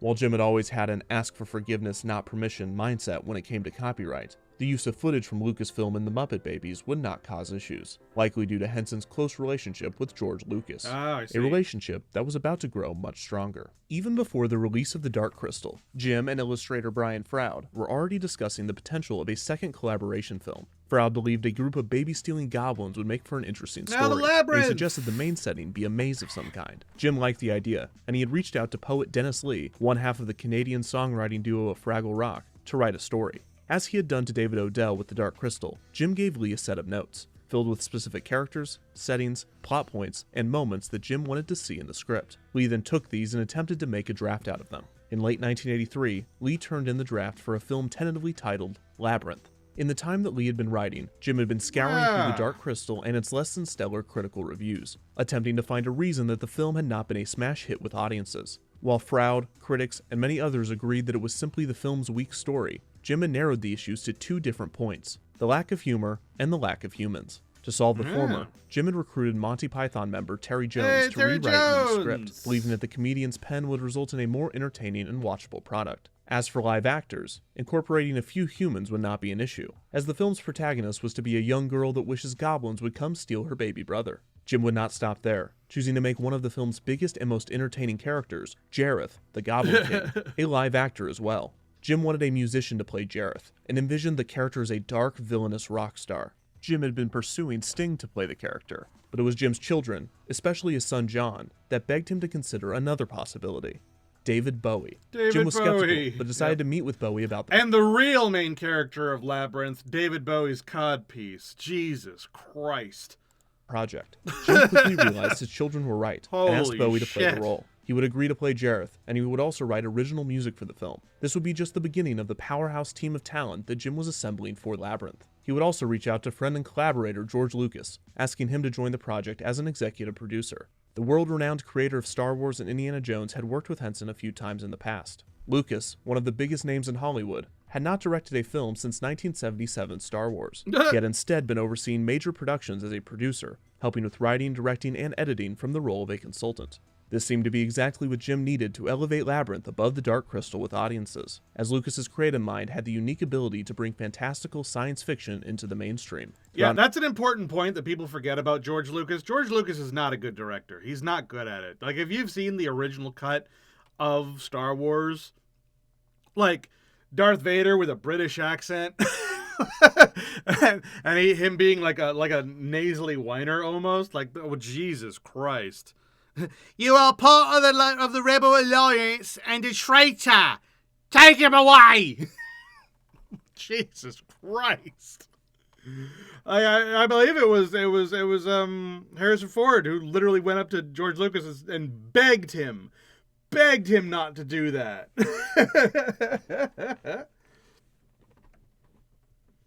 I did not know Jim Henson worked on Star Wars. Now that puppet minion makes a lot of sense. I mean, Yoda was literally Frank Oz. Like it was. They literally collaborated on a lot of things. But yeah, George Lucas, not a great director, but he is a fantastic advisor. He's good at picking out things that are important and then like highlighting them and pushing them up, propping up the things that are important. He's good in that role. But if you give him free reign, he makes Jar Jar Binks, you know? Yeah. 1984, Jim was deep in pre-production for Labyrinth, and auditioning child actors for the role of the film's protagonist, Sarah. In early 1985, Jennifer Connelly was chosen for the role, and shooting was to begin in April. Jim brought in Fraggle Rock writer Laura Phillips and screenwriter Elaine May to help with the script, resulting in Henson, Froud, Lee, Jones, Lucas, Phillips, and May all having a hand in the story. While Jim would work on The Labyrinth for most of 1985, projects that he had worked on or set in motion were scheduled to release throughout the year. Follow That Bird. The Labyrinth has a lot better story in it than Dark Crystal, but much less in terms of world building. It's much more believable that the Labyrinth is sort of like a dream or something along that lines, because if you think about the world of Labyrinth even slightly, it kind of all falls apart and doesn't work. It's very lightly touched on. It's much more like the story and the themes behind the story are much more overt than the world building is. And that's kind of where the contention between me and my sisters come in, because they think that Labyrinth is the better movie, while I think Dark Crystal is the better movie. And we argue about that back and forth, because Labyrinth is much more enjoyable watch. It has David Bowie, it has the songs, it has a more cohesive story and focus. But Dark Crystal is better in terms of having a more expansive and well-built world. It has lore. It has little details in it that you would only know if you actually paid attention, and those little details make a lot of sense. And you could actually build other movies and whatnot in the Dark Crystal world much more easily than Labyrinth. Labyrinth is sort of a one-hit wonder, and it'll only ever be a one-hit wonder, because if you think about anything in the Labyrinth even slightly, it just kind of falls apart. It doesn't work. It's very teenage fantasy, wherein like, oh, this is really cool to look at. It's very, you know, visually impressive, and some of the themes in it make you feel and think about the things that it's representing. But it doesn't work in its own world. You know, it's not, like, You think about how is the Goblin King made? Well, the Goblin King is made by the current Goblin King stealing one of the babies and then raising him to be a new goblin. And if it is a particularly liked, it'll become the new Goblin King. So he'll be renamed as Jareth and then raised to be the new Goblin King. Like, for example, when Jareth is taking care of Toby, he says, "Oh, I like this kid. I think I'll call him Jareth." So he would become the heir to the Goblin King instead of becoming a normal goblin. But that is where any of that lore falls apart. That we have no history of Jareth. We have no recollection of how he came to be other than, well, he was just following suit from the previous Goblin King. And he likes to sing songs. And that's kind of it. Like, the Swamp of Eternal Stench just exists. It just does. It doesn't have an explanation. And you pull a lever literally anywhere in the world and you'll slip into the Bog of Eternal Stench, which doesn't make any sense because it's right outside the front doors to the castle. Which, how the hell does that work? How is the Bog of Eternal Stench literally right in front of the castle? That doesn't work. And so, there's just a bunch of little things in there that just, if you think about it even slightly, it falls apart. Unlike the Dark Crystal, which is much more world-building focused. So it's much more cohesive, and you can write other stories in the Dark Crystal world because it is literally designed for you to do that. So that was always the back and forth between me and my sisters. Anyway. The first Sesame Street feature film was to premiere in August, and Jim Henson Presents the World of Puppetry, a series of specials showcasing puppeteers from around the globe, would also debut. At the same time, episodes of Fraggle Rock, Sesame Street, and Muppet Babies were still being produced. The first 13-episode season of Muppet Babies had aired on CBS from September 15th to December 8th, 1984. The show was a huge success, both financially and critically. Critics praised the program as a welcome break from the violence and immaturity of Saturday morning programming, and the babies were turning out to be a merchandising juggernaut. The show was renewed for a second season of 13 episodes to begin airing on September 15th, 1985. Due to the show's success, a spin-off companion series was created titled Little Muppet Monsters. The new show was to air with Muppet Babies, creating an hour block of programming billed as Jim Henson's Muppet Babies and Muppet Monsters. They're down in the basement, everybody knows. Little Muppet Monsters. They built a crazy I don't think I ever saw this, though. show. Little Muppet Monsters. Little Muppet Monsters. Very Little Muppet catchy Monsters intro. starred new characters Tug, Boo, and Molly, who had to record an impromptu TV show in the basement of the Muppet apartment complex. The three had help from various other Muppet characters, including Kermit, Fozzie, and Gonzo. The show was half live-action Muppet performances and half animated sequences. Kind of makes me think of with Tiny the cartoon Toons segments Adventure. featuring the grown-up versions of the Muppet characters as opposed to their baby versions. Kermit would introduce a recurring segment, Kermit the Frog, Private Eye, and Fozzie would host a segment called Fozzie's Comedy Corner. Despite 18 episodes of the show being filmed, only 3 were animated, finished, and aired. There were multiple issues with the show. For one, Toei Animation could not keep up with the show's schedule, causing production delays as the live-action segments were completed, with no animated segments to finish the episodes. Oof. Also, while Henson, Oz, Dave Goelz, Richard Hunt, and Jerry Nelson performed the regular Muppet characters for the live-action segments, the animated sequences used voice actors. This resulted in an awkward transition, as in one scene, Jim would be performing Kermit, and immediately afterward, Welker would be providing the voice. Fozzie Bear and I were hot on the trail of something. Kermit, what are we hot on the trail of? I haven't decided yet, Fuzzy. Oh, okay. The biggest reason for the show's remaining 15 episodes never being finished was Jim himself, who enacted his quality control authority and pulled the show. This is reportedly due to the less-than-ideal results in mixing live-action puppetry and animated sequences. Understandable. Muppet Babies story director Scott Shaw explained that the live-action Muppet segments brought out the imperfection in Toei's quickly produced animations, making them appear cheap in comparison to the Muppets. Yeah. CBS and Marvel pulled the show, choosing to air 2 episodes of Muppet Babies to fill the block instead. This proved to be even more popular than the hour block of the 2 shows, a testament to just how beloved Muppet Babies already was. The second season of Muppet Babies would air from September 14th to December 7th, 1985. On January 21st, 1986, The Muppets, a celebration of 30 years, premiered on CBS. The special was a banquet for the Muppets, hosted by Fozzie, celebrating the past 30 years of entertainment, with all the popular Muppets making I wonder if this is appearances, recorded and some somewhere so I cameos could by watch it. forgotten Muppets as well. Hey, I just have one question, man. How come you look so much better now than you did then? Well, that's one of the advantages of being a Muppet. By the way, where is Yorick? Oh, yours, yes. Anyway, let's remember all the help that I've had through the years.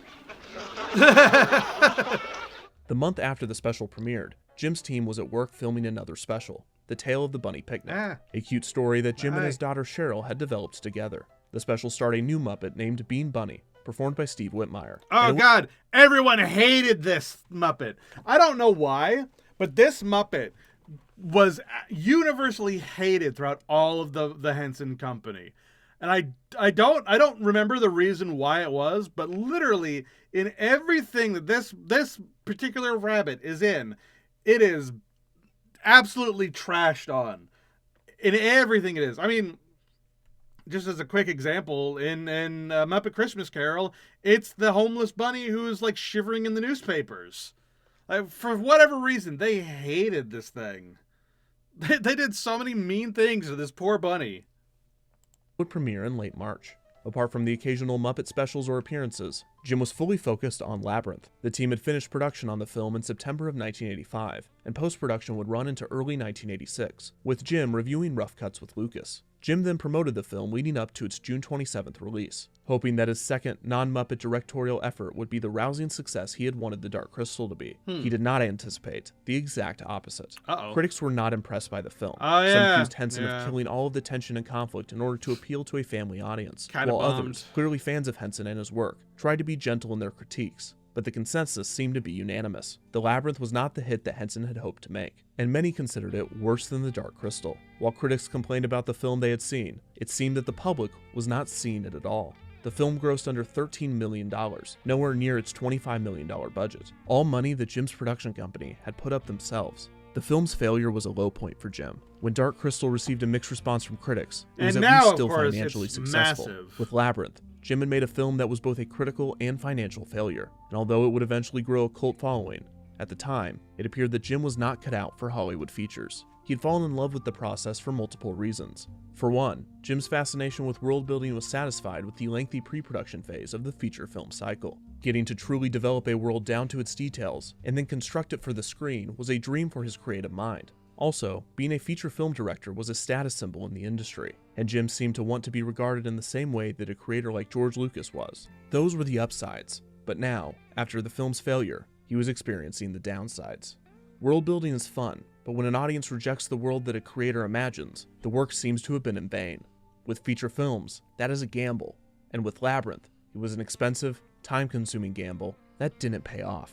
While Jim attempted to overcome his disappointment, Muppet Babies was entering its third season on CBS. A few changes were made to the show's opening, and Dave Coulier would join the voice cast, replacing Howie Mandel for Baby Animal and Baby Bunsen, while Frank Welker would take over the role of Baby Skeeter. The third season of Muppet Babies would consist of 16 episodes, and would air from September 13th to December 27th, 1986. On December 6th of that year, a Muppet Christmas special, The Christmas Toy, would premiere on ABC.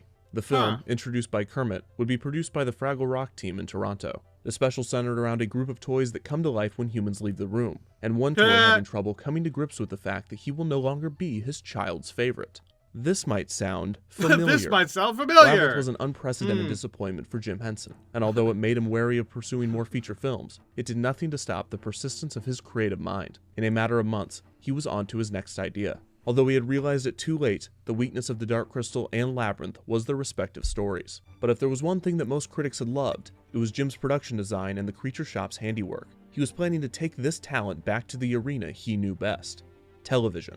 And this time, he was going to focus on story. His daughter Lisa had suggested that he and his team should attempt to tackle traditional folktales using the gritty realism of the Creature Shop's designs. She emphasized the role of the storyteller in bringing these old tales to life. Suddenly, Jim could see his next venture, calling producer Duncan Kenworthy and preparing the Creature Shop in London for a new television show that he would call The Storyteller. The English actor John Hurt was chosen to be the show's host, acting as a wise storyteller telling tales in front of a fire, accompanied by his dog, a puppet performed by Brian Henson. Steve Barron would direct the show's pilot, Hans My Hedgehog. The production of the pilot cost nearly $1 million, an enormous amount for a 24-minute episode of television. NBC agreed to air the pilot in January of 1987, and the same critics that had been chastising Labyrinth less than a year prior were now heaping praise upon the storyteller. NBC would pick up the series on the critical success alone, and Jim used the delegation skills he had acquired through I mean, to be fair, John Hurt is John Hurt. Like, his voice is perfect for that sort of thing. Like, the Doctor Who episode with John Hurt as the War Doctor is probably one of the best in that entire, like, season, just because John Hurt is... his voice is just perfect for that kind of thing. He is the storyteller. It's so good for that. Like, he has so many roles... he had so many roles across so many different movies, but like for whatever reason, it was the ones where he was quiet and calm and contemplative that I really resonated with John Hurt a lot more than when he was loud or bombastic or you know, he had his death scenes, things like that. Like in Alien, I almost forgot that was John Hurt. Rock to find the talent to make the show successful without his involvement. Due to the success of Muppet Babies and annoying programming politics developing at HBO, Fraggle Rock ended in early 1987, but a Saturday morning cartoon adaptation of the show would air on NBC later in the year. Similar to Nanny and Muppet Babies, Doc was only seen from the neck down in this series. Fraggle Rock, the animated series, only lasted for one season of 13 episodes, not reaching near the popularity of Muppet Babies. Muppet Babies was renewed for an 18-episode fourth season. 5 episodes of the season would be animated by Toei Animation, while the rest would be animated by Korean animation company ACOM. ACOM would take Toei's place in later seasons as well. Season 4 of Muppet Babies would air from September 19th, 1987 to January 16th, 1988. On November 30th, 1987, Jim Henson was inducted into the Television Academy Hall of Fame. The ceremony began with a tribute to Jim, with Kermit, voiced by Jim but puppeteered by another performer, singing a song about Henson, checking in on the Muppet productions from around the world, including the studio in London, the workshop in New York, Fraggle Rock in Toronto, and Sesame Street.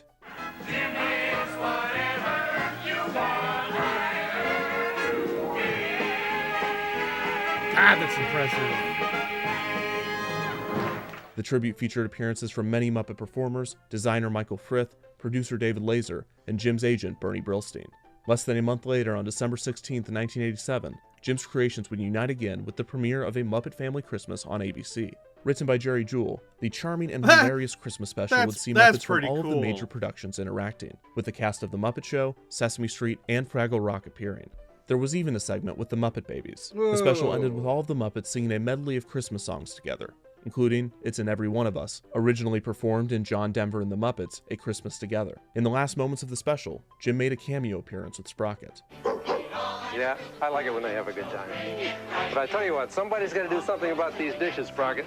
Muppet Babies was renewed for a 13-episode fifth season, which aired from September 10th to December 3rd, 1988. An 11-episode sixth season would air from September 16th to November 25th, 1989. This season saw the addition of Baby Bean Bunny, voiced by Dave Coulier.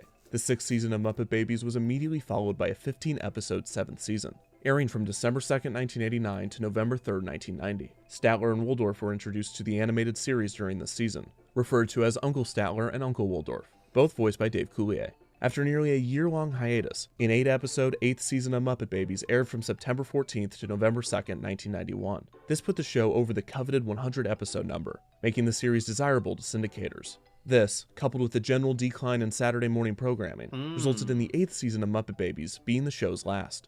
The show's final episode to air was titled 8 Flags Over the Nursery. The episode saw and the that babies final working season together was to pretty build their much own the only theme park. that I The last saw. line before the show's credits came from Nanny, that's what I was remarking, boring. "What will they think of next?" While new episodes of Muppet Babies would not be produced, the show immediately entered syndication, extending its life into the 2000s, and it would eventually be given a new life entirely. The final episode of the original Muppet Babies series was also noteworthy in that it reused a scene from the Kermit the Frog Private Eye segment from an episode of Little Muppet Monsters. This resulted in a single line from Kermit performed by Jim Henson. This was notable, as just over a year before the episode's release, Jim Henson had died. Oh no. Well, there we go. It's the beginning of the end.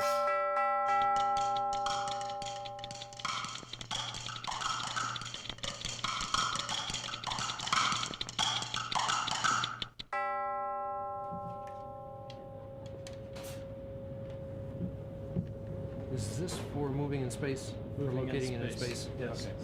In the summer of 1988, 2 years before his passing, Jim began production on a pilot episode of a new show that he was calling the Jim Henson Hour. The program was to be created in the same spirit of Walt Disney's Disneyland, later renamed to Walt Disney Presents and then to Walt Disney's Wonderful World of Color. These anthology series featured Walt Disney showcasing his team's talent and technology, giving a behind-the-scenes look at his productions, as well as introducing various television programs and specials. For Jim, this was a way to... Walt Disney, like, his segments on that, if you go back and watch some of those, it's very forward-thinking. Walt Disney really wanted to take, like, his theme park ideas and really revolutionize the world. He was almost like I hesitate to say like a young Elon, like an early years Elon Musk sort of character, but old Elon Musk when he was very focused on going to Mars and making monorails and creating his underground system and making electric cars.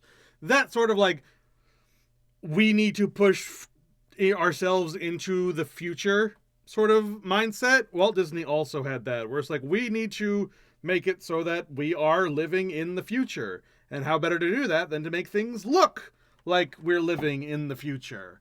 That was Walt Disney's whole thing. That was the whole thing with like Futureland and whatnot.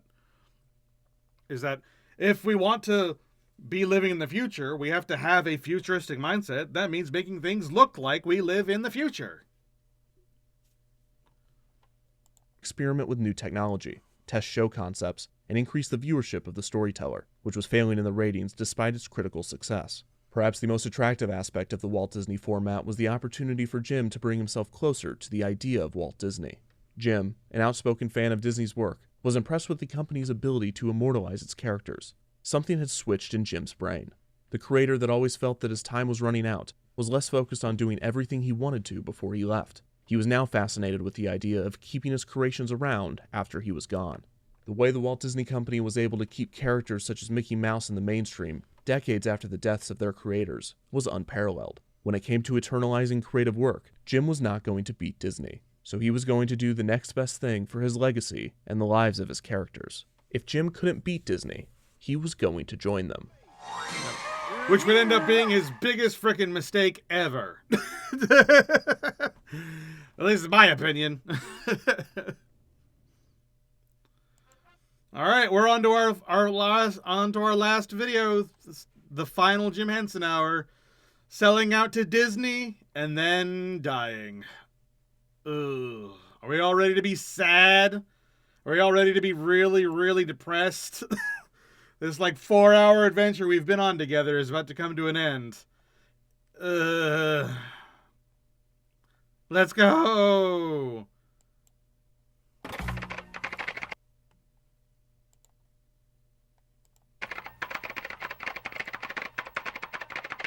Cody, get back to work! It's the end of the series, boss. There's no more ads. I said work! Aww.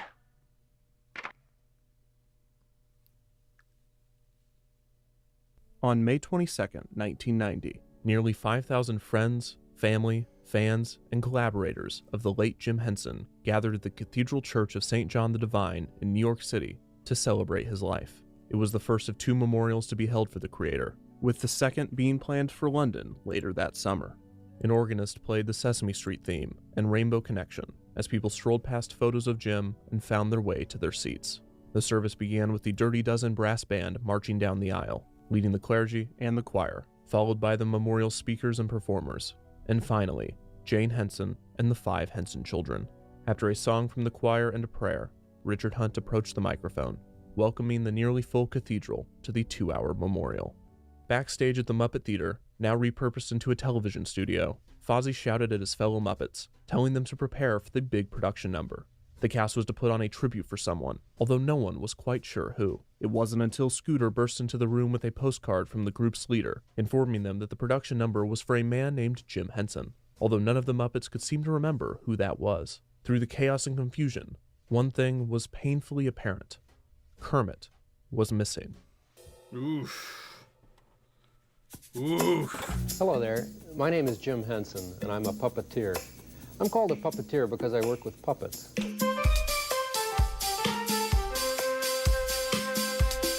Okay, you're gonna love this story. Greatest story in the world. Hey, thank you, and welcome again to Muppet Show.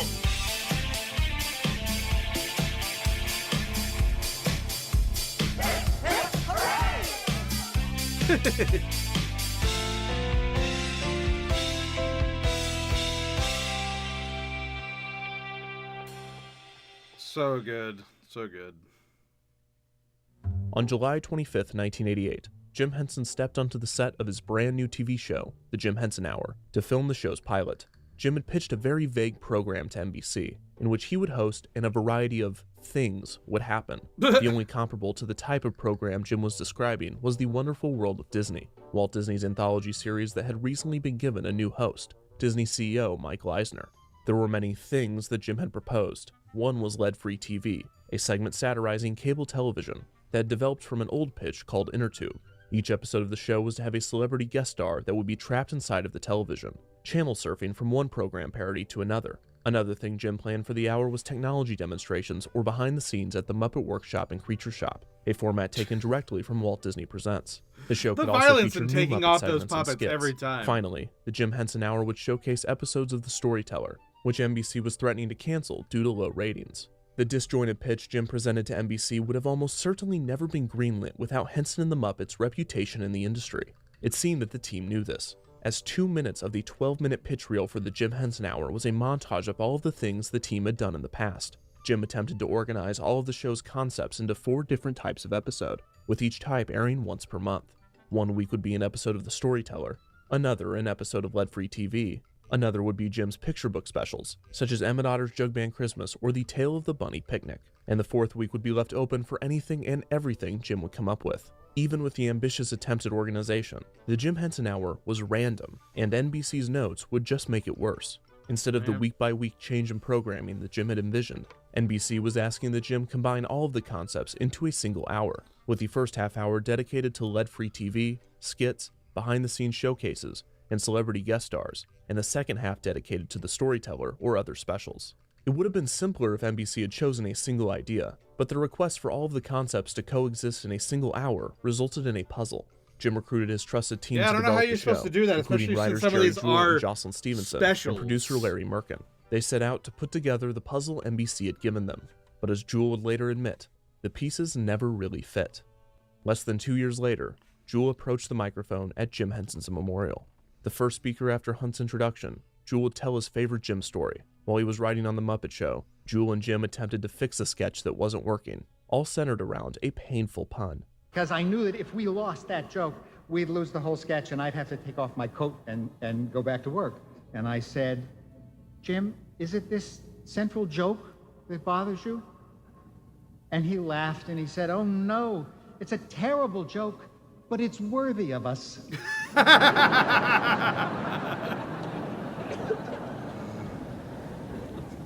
And that's the way I'll always remember Jim Henson, as a man who was balanced effortlessly and quite elegantly between the sacred and the silly. Thanks, Jim. As the Muppets prepared for their tribute number, Scooter finished reading the postcard from Kermit. Kermit asked them to turn to the television to learn more about Jim Henson. After seeing his face, the Muppets remembered where they had seen him before. I remember this Jim Henson fella. Oh, yeah? Yeah, he was always hanging around. Where? Down there. Down there? What do you mean? Yeah, see? Whoa. Hey, who are those guys? They then turned back to the monitor, where a montage of Henson's works began to play.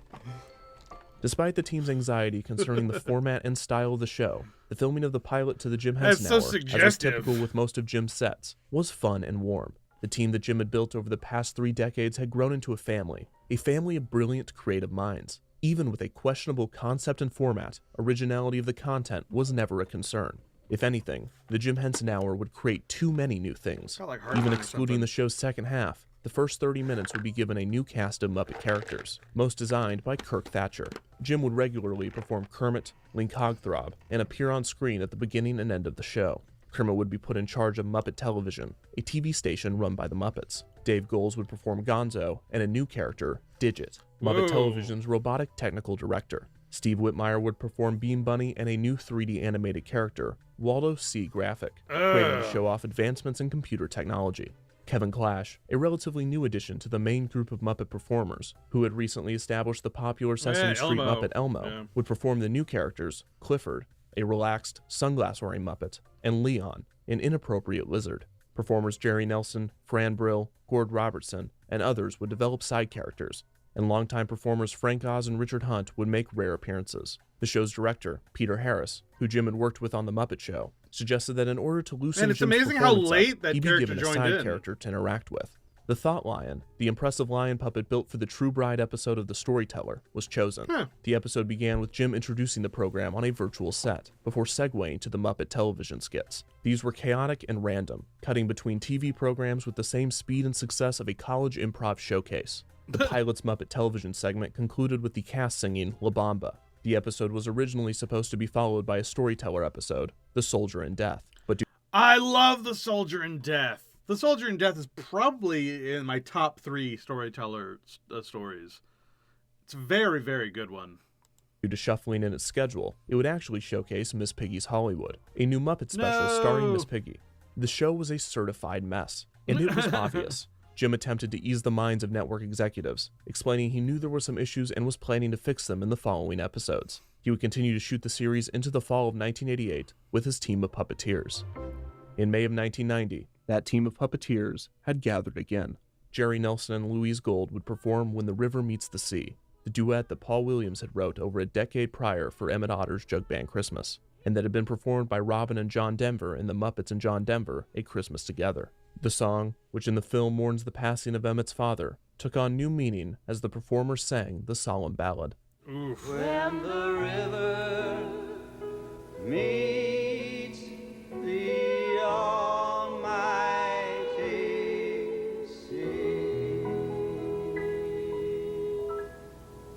After their performance, Allie Lou Curtin, representing the International Puppetry Association, UNIMA, spoke on Jim's contributions to the art, thanking him on behalf of all those that practice the craft. She was followed by British producer Duncan Kenworthy, who remembered Jim for his influence on countries throughout the world, and how his work transcended borders. The Muppets continued to watch themselves in Jim Henson's productions, trying to get a better idea of who Jim was. Carol Burnett appeared on the screen, discussing the family aspect to the Muppets and their performers, before introducing another montage of Henson's works. On April 14, 1989, the first Jim Henson Hour premiered on NBC. It would not be the show's pilot, but instead an episode titled Outer Space, with guest star Louis Anderson. The second half would be an episode of The Storyteller, The Heartless Giant. The Storyteller segment, as with the rest of the series, received critical acclaim. On the other hand, the Muppet television segments were panned by critics. While many referred to them as lame or dull, some flat out despised the show's first half, deeming it a gross, unfunny modernization of The Muppet Show. Worse, the ratings were atrocious, and within a few weeks, the Jim Henson Hour would be one of the least, and possibly the least watched show airing in its time slot. While certain episodes, such as a May 5th episode featuring a film titled Dog City, would receive praise from critics, the show was slowly forgotten. In May, NBC decided to pull the show, airing the show's 9th episode, entitled Garbage, on July 30th, 1989, before canceling the Jim Henson Hour. The final 3 completed episodes, including a Muppets behind-the-scenes documentary, would eventually be aired on various networks and in varying forms in the coming years. The failure of the Jim Henson Hour was reminiscent of the rejected Muppet Show pilot, Sex and Violence. Both shows' humor, pacing, and characters missed the mark. The only difference is that the rejection of Sex and Violence resulted in Jim creating something far superior in the eyes of the audience, but with no one wanting to say no to the Jim Henson Hour, or Jim Henson. Its lackluster format and characters were dragged through multiple episodes.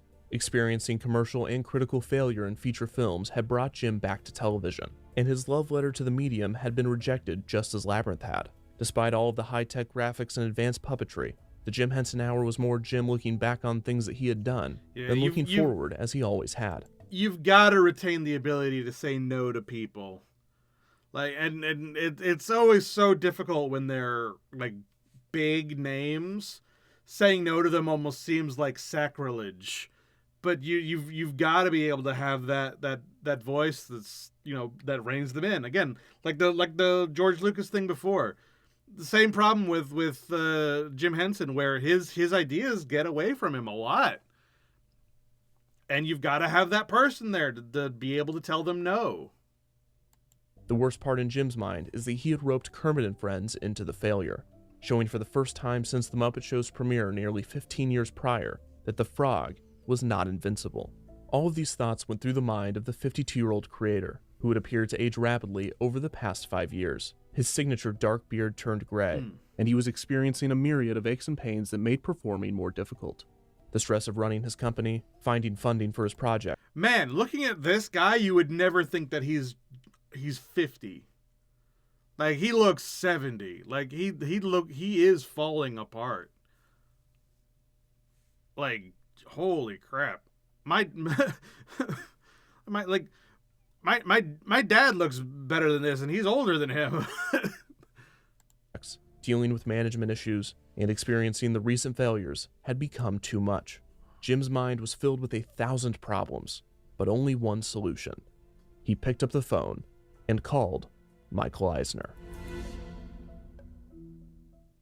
Harry Belafonte, who had created one of The Muppet Show's most memorable episodes and greatest numbers, had remained close to Henson after the production, often singing Jim's praises.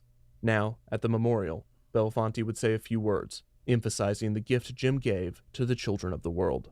Many have no hope. Many mothers sit in many places holding their children, desperately understanding that they will never be educated.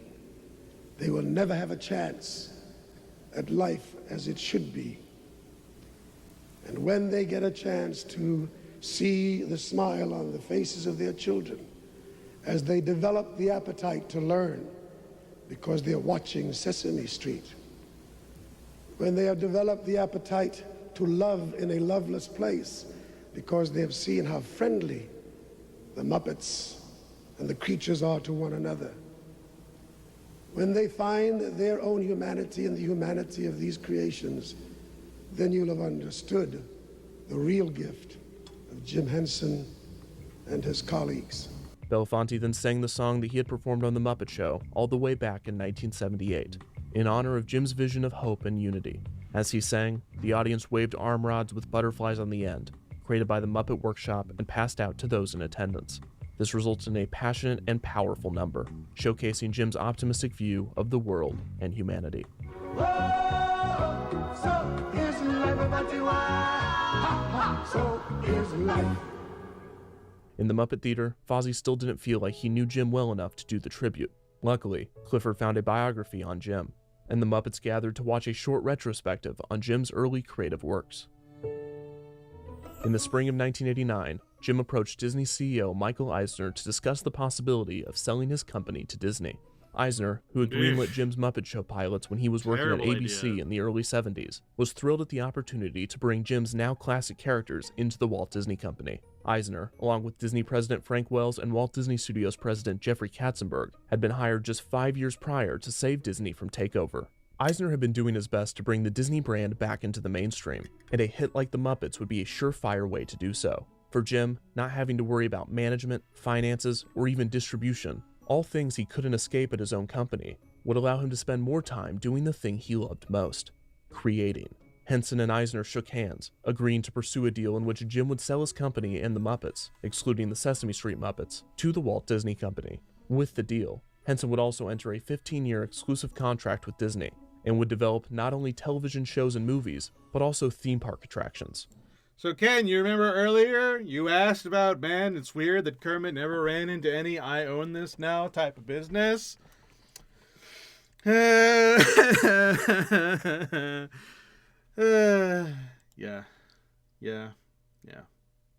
Theme parks excited Jim as much as anything else, as he loved Disneyland and Walt Disney World, admiring the Imagineers' attention to detail and world building. Creating content for a company as big and as strong as Disney, at the time, seemed like the best case scenario. News broke that a potential Disney Muppets deal was developing in the summer of 1989. In August, Jim flew to Orlando to meet with Eisner, Wells, and Katzenberg, and to tour the Walt Disney World Resort. He stayed at the luxurious Grand Floridian that had opened just a year prior. Turns out didn't have to, because Jim just gave it to him.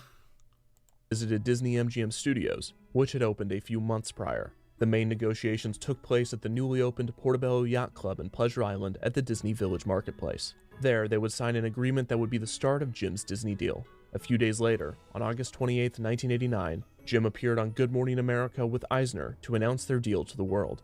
The Muppets were going to join the Walt Disney Company, and Jim was thrilled.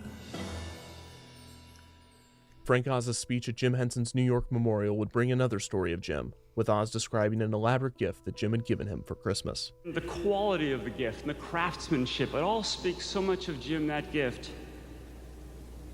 And I think the love, I think that's what I knew. He loved me and I loved him. After Oz walked off stage, Rainbow Connection played through the speakers as the lights dimmed, spotlight shining on the large photos of Henson that had been placed throughout the cathedral.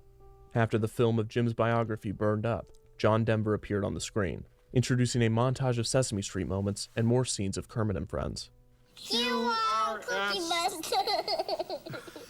In September of 1989, Jim visited Walt Disney Imagineering in Glendale, California to discuss a potential Muppet section of Disney MGM Studios. Jim was planning a Muppet Studios area with a new 3D film, a live show with walk-around characters, and hopefully a ride that he and his team had brainstormed, the Great Muppet Movie Ride, a parody of Disney MGM's signature attraction, the Great Movie Ride. Jim was having a blast developing the attractions. Putting his creative energy in an entirely new medium was exciting, and the Imagineers were the same type of creators that he valued at his own company. Unfortunately, negotiations were getting more complicated between Henson Associates and Disney. Disney's lawyers were playing hardball, Katzenberg was being rude, and Eisner kept making casual remarks about acquiring the Sesame Street Muppets.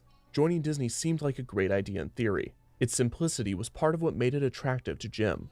It was turning out to be anything but. Negotiations continued into the fall of 1989, with Jim moving forward with his Muppet attractions despite the deal not being complete. In the end, it was still about creating for Jim, no matter how many meetings or phone calls about corporate logistics he was dragged into.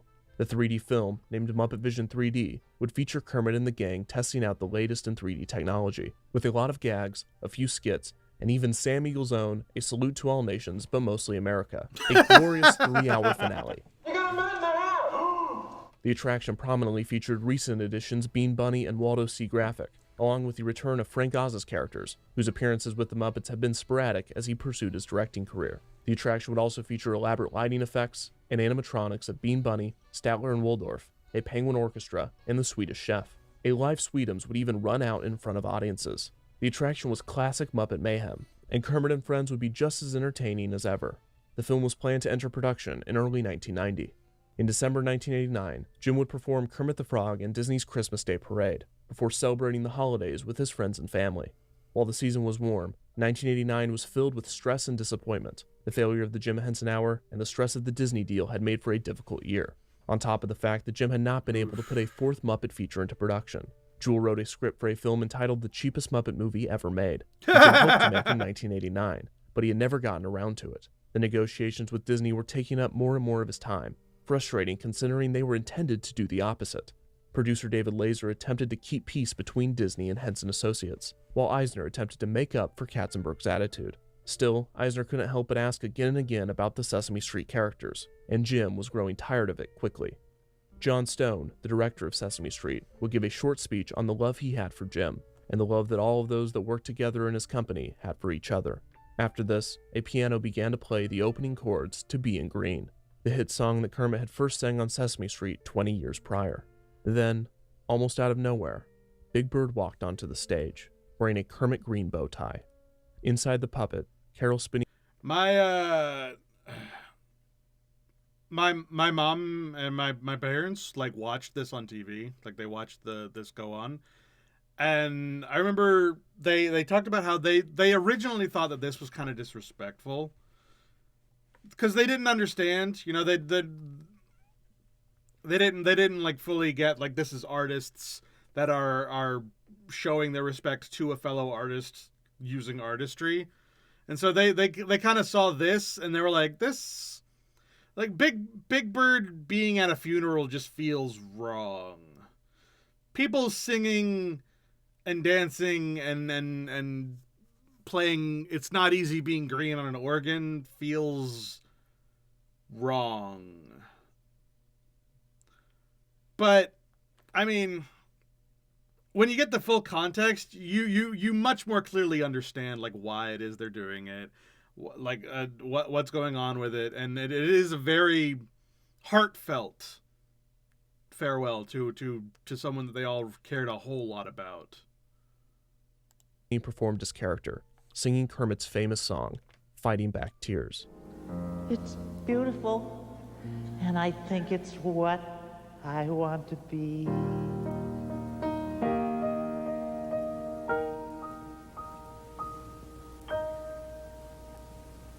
Thank you, Kermit.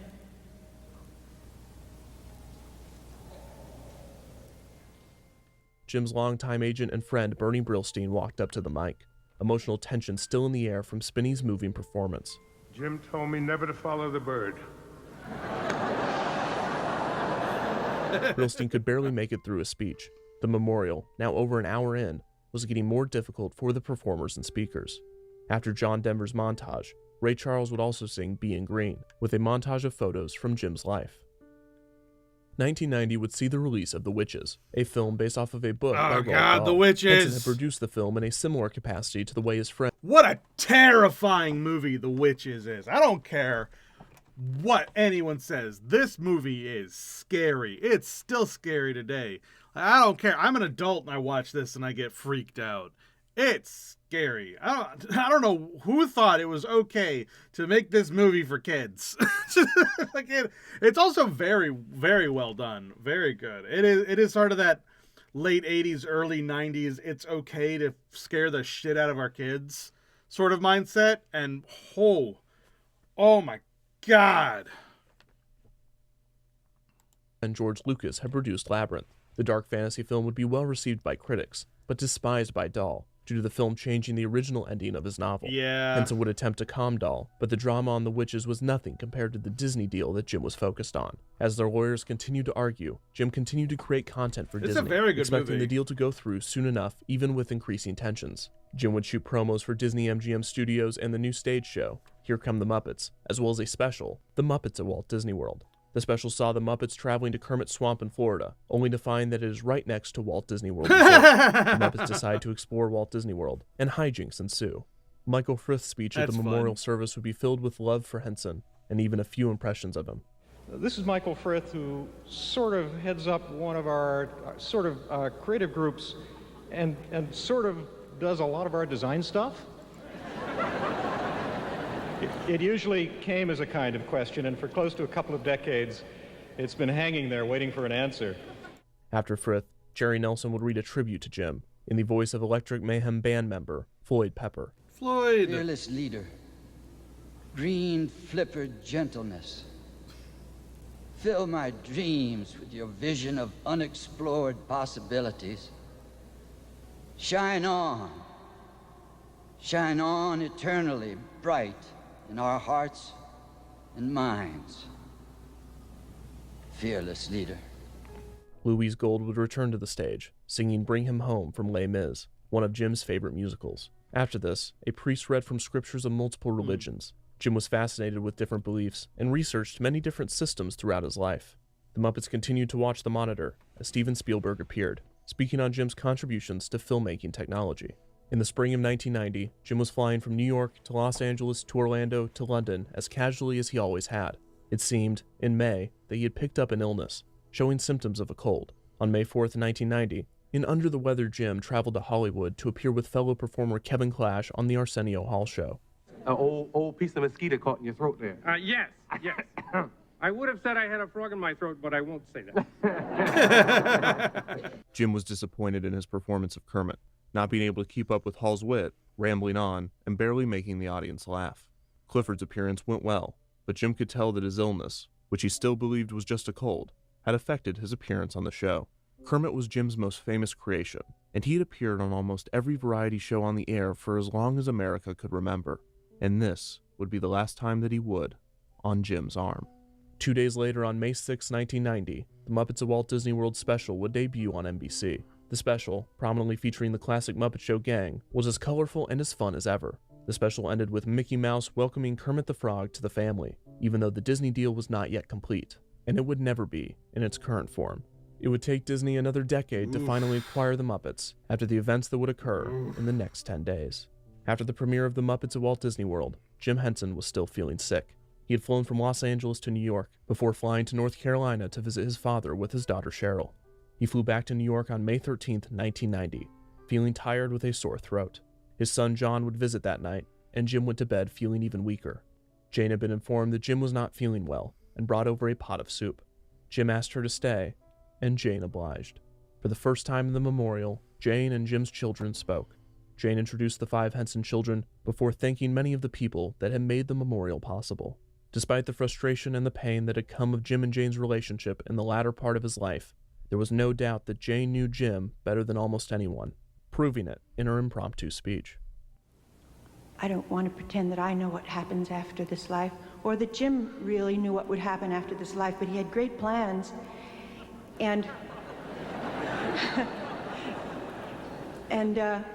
I sure hope somebody lets him know we're doing this down here, because he's probably pretty busy. On to the next. And I know sometimes, because everybody else was working, I would be used for interviews, and the press would ask me, did you ever have any idea that it would get this big? And what I didn't know is that it had gotten this big. I just didn't know. After Jane, Cheryl and Brian read notes from Jim, some that they had received after his passing, written years before. One of the letters listed a few requests for his memorial, including that those in attendance refrain from wearing black, that Richard Hunt would host the service, that his friends might sing a few songs, and that a New Orleans jazz band would play. All requests that had been met. Please watch out for each other and love and forgive everybody. It's a good life. Enjoy it. This all may sound silly and over the top to you guys, but what the hell, I'm gone, and who can argue with me? After Spielberg, Harry Belafonte would appear to tell the Muppets about Jim's impact on the world, followed by Frank Oz, explaining Jim's effect on the careers of the people that worked with him and the effect that the characters he created had on his audience. Jane stayed with Jim into the night, but Jim's condition was getting worse. His heart was beating fast, and he was coughing up blood. Jane told him he needed to go to the hospital, and early on May 15th, when the pain had become too much, he agreed. As the medical staff rushed him away, he waved to Jane, saying that he'd see her later. Through the rest of May 15th, the doctors attempted to save the life of Jim Henson, but they could not. He would pass away early on May 16th, 1990, at the age of 53. There just never was enough time for Jim. There never would have been enough time. And I think he knew that really early. In the years that followed, many would speculate whether it was Jim's Christian Science upbringing that had caused his untimely death, or the failures of Labyrinth and the Jim Henson Hour, or even the stress from the Disney deal. But the truth might be the hardest answer of all. It wasn't a fear of doctors, or failed projects, or tough negotiations that had killed Jim Henson. It was bacterial pneumonia. It is more difficult to grapple with the idea that a creator that put so much meaning and purpose into his work could pass away from something so random. Yeah, he just died of strep throat. Like, what the fuck? Like, it's such a normal thing that you really could just... It would have been, yeah. But just because his death lacked purpose didn't mean there wasn't plenty in his great life. And before the shock could even wear off, those that he left behind were already making plans to celebrate that great life. Perhaps he had passed along some of his ridiculous optimism to those around him, but in the days following his death, his family was already at work. Using the request that Jim had wrote in his letters, Jane suggested that they do the same thing that Jim had done so well for so long, the thing that everyone close to him knew exactly how to do. They were going to put on a show. That first show at the Cathedral Church of St. John the Divine in New York City was drawing to a close in the afternoon of May 21st, 1990. At the end of the memorial, Richard Hunt returned to the stage, introducing Jim's team of puppeteers, including Frank Oz, Jerry Nelson, Kevin Clash, Dave Goelz, and Steve Whitmire, to sing some of Jim's favorite songs. One of Jim's favorite times in any production was the musical pre-record session. We would have a great time. Right now, we'd like to share that moment with you as some of the Muppet performers sing some of Jim's favorite songs.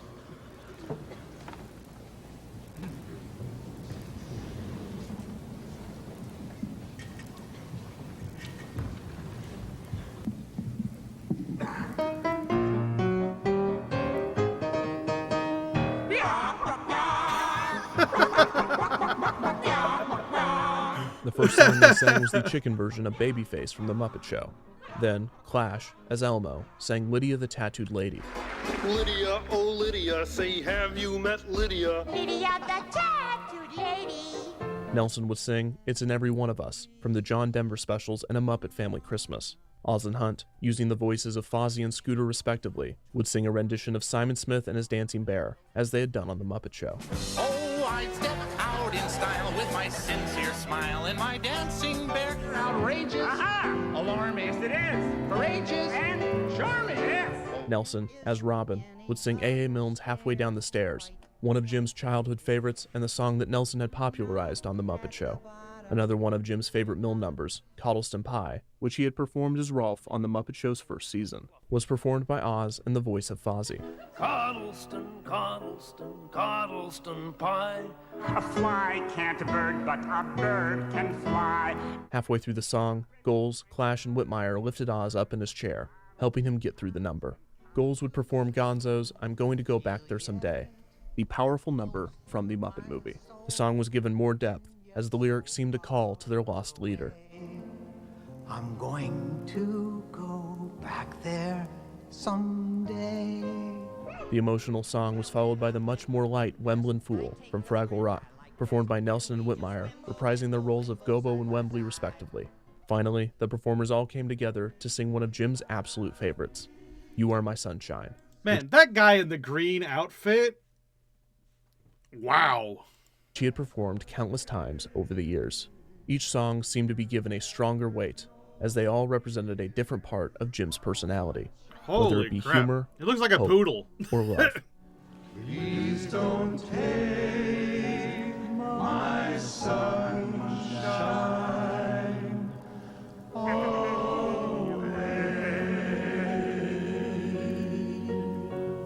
Back at the Muppet Theater, chaos returned after the Muppets finished learning of who Jim Henson was. The explosive production number tribute was barely coming together, as Fozzie attempted to do Kermit's job of keeping things running, although he wasn't nearly as good at it. It was obvious that they needed Kermit. While attempting to move a table, Fozzie found a folder of letters from Jim's fans, reading them aloud. Dear Kermit, my cousin Diane has a pet frog and she named him Kermit. And he could say hi just like you. Isn't that sweet? Yeah, That's really I feel very sorry that your best friend Jim died. What? Died? Jim died?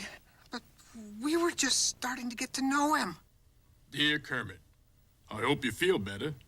I will miss Jim Henson too. I hope this letter makes you feel better. I love you.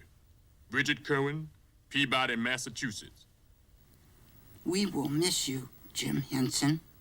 Fozzie, realizing the number wouldn't do Jim justice, called... God, imagine even trying to do that acting while actually being in character with this, like,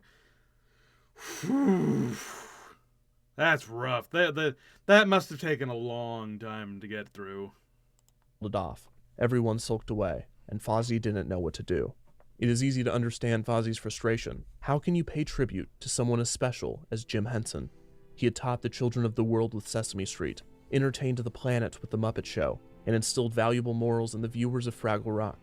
He advanced the art of filmmaking with The Dark Crystal and Labyrinth, created incredible television shows such as Sam and Friends with no budget, and shows such as The Storyteller with a huge budget.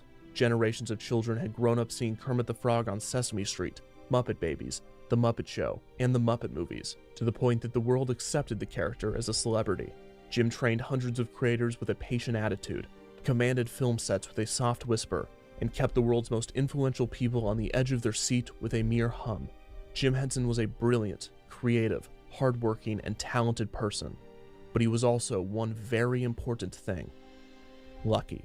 He had the resources, he had the opportunities, and he had the privilege to pursue and obtain a life of creative success. He had more drive and talent than he knew what to do with, his internal ticking clock forcing him to produce as much as possible, but he also had a fair share of circumstance, and most importantly in his eyes, support. Jim was quick to acknowledge how fortunate he was to have a family of people throughout his life that encouraged him. But in the end, Jim believed that he and everyone else only needed just one person. You know, this Jim Henson may be gone, but well, maybe he's still here, too, inside us. believing in us. If just one person believes in you, deep enough and strong enough, believes in you. All along the way, Jim was surrounded by support, people believing that he could succeed and encouraging him to do so, whether it was from a young age with his grandmother Dear, in college with Jane, in his career with Bernie Brillstein or Lord Lou Grade, or the countless others that recognized the spark of brilliance inside of him. And Jim passed it on, believing in Frank Oz to direct, believing in Dave Goelz to perform, and believing in practically everyone he met, because Jim believed that everyone had their own spark of brilliance inside of them. They just needed someone to believe in them. And if, perchance, somewhere down the line, you see a child who, when you speak to him and ask him a question, he says, possibly, maybe, watch out, because there's more magic to come. And if 3 whole people, why not 4? And if 4 whole people, why not more and more and more? And as the puppeteers were joined by even more of their fellow performers, causing the crowd to jump to their feet, the power of Jim's belief was realized to its truest extent. Jim Henson, every performer on that stage, and all of their collaborators around the world had sent messages of joy, optimism, hope, friendship, and love into the homes of millions, if not billions, of people. They had all changed the world, just by wiggling some dolls. And as the Muppets gathered to sing the same song of joy, the door to the theater opened, and in walked Kermit the Frog. It had been decided that Steve Whitmire would take over the beloved character, and after months of putting it off, he finally picked up Kermit. He then placed his fingers in the head and his thumb in the jaw, turning it to face him. What had been made by Jim over 3 decades prior, Whitmire and every puppeteer that would follow him would continue to give character. Kermit was alive, and so was Jim Henson.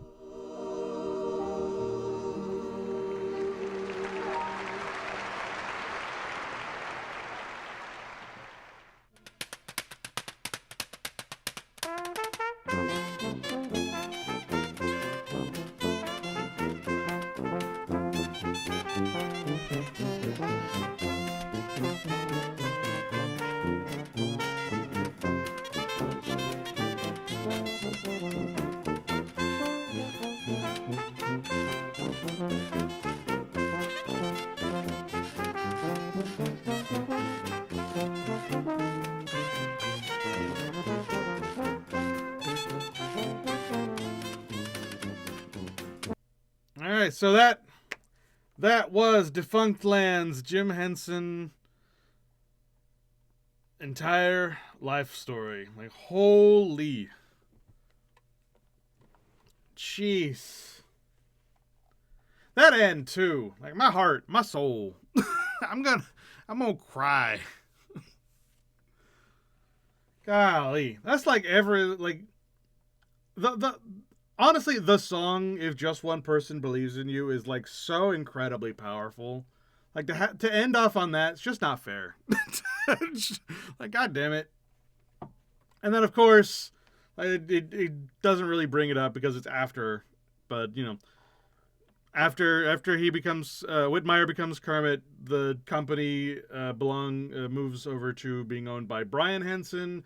Brian Henson then makes his very first thing that comes out after Jim Henson's death is The Muppet Christmas Carol, to sort of like prove that, you know, even with Jim Henson gone, the Muppets still exist. And then, as he says, 10 years after Jim Henson died, Disney acquires the Jim Henson Company, and Disney does what Disney does with it. And I don't know if they still own it. Not sure. I don't think so, though. I believe that they've become independent, and now Brian Henson still owns the Henson Company, and then Lisa Henson owns the Creature Creator workshops and whatnot, and she's mostly focused on Dark Crystal, and she's the one who headed up the Netflix series and is still trying to get it running.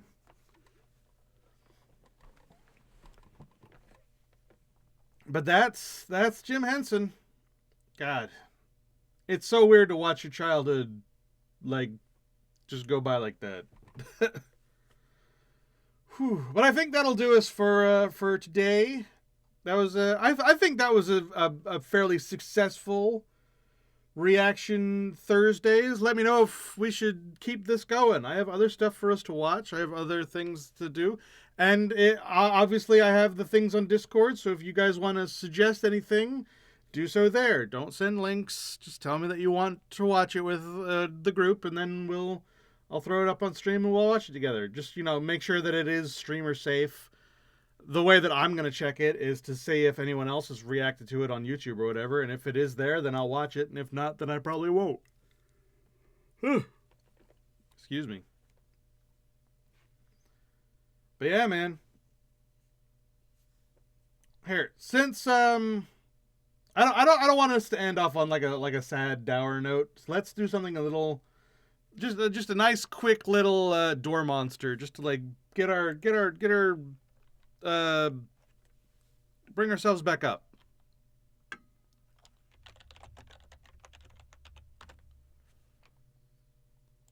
Let's look at their Civ series. I like their Civ series.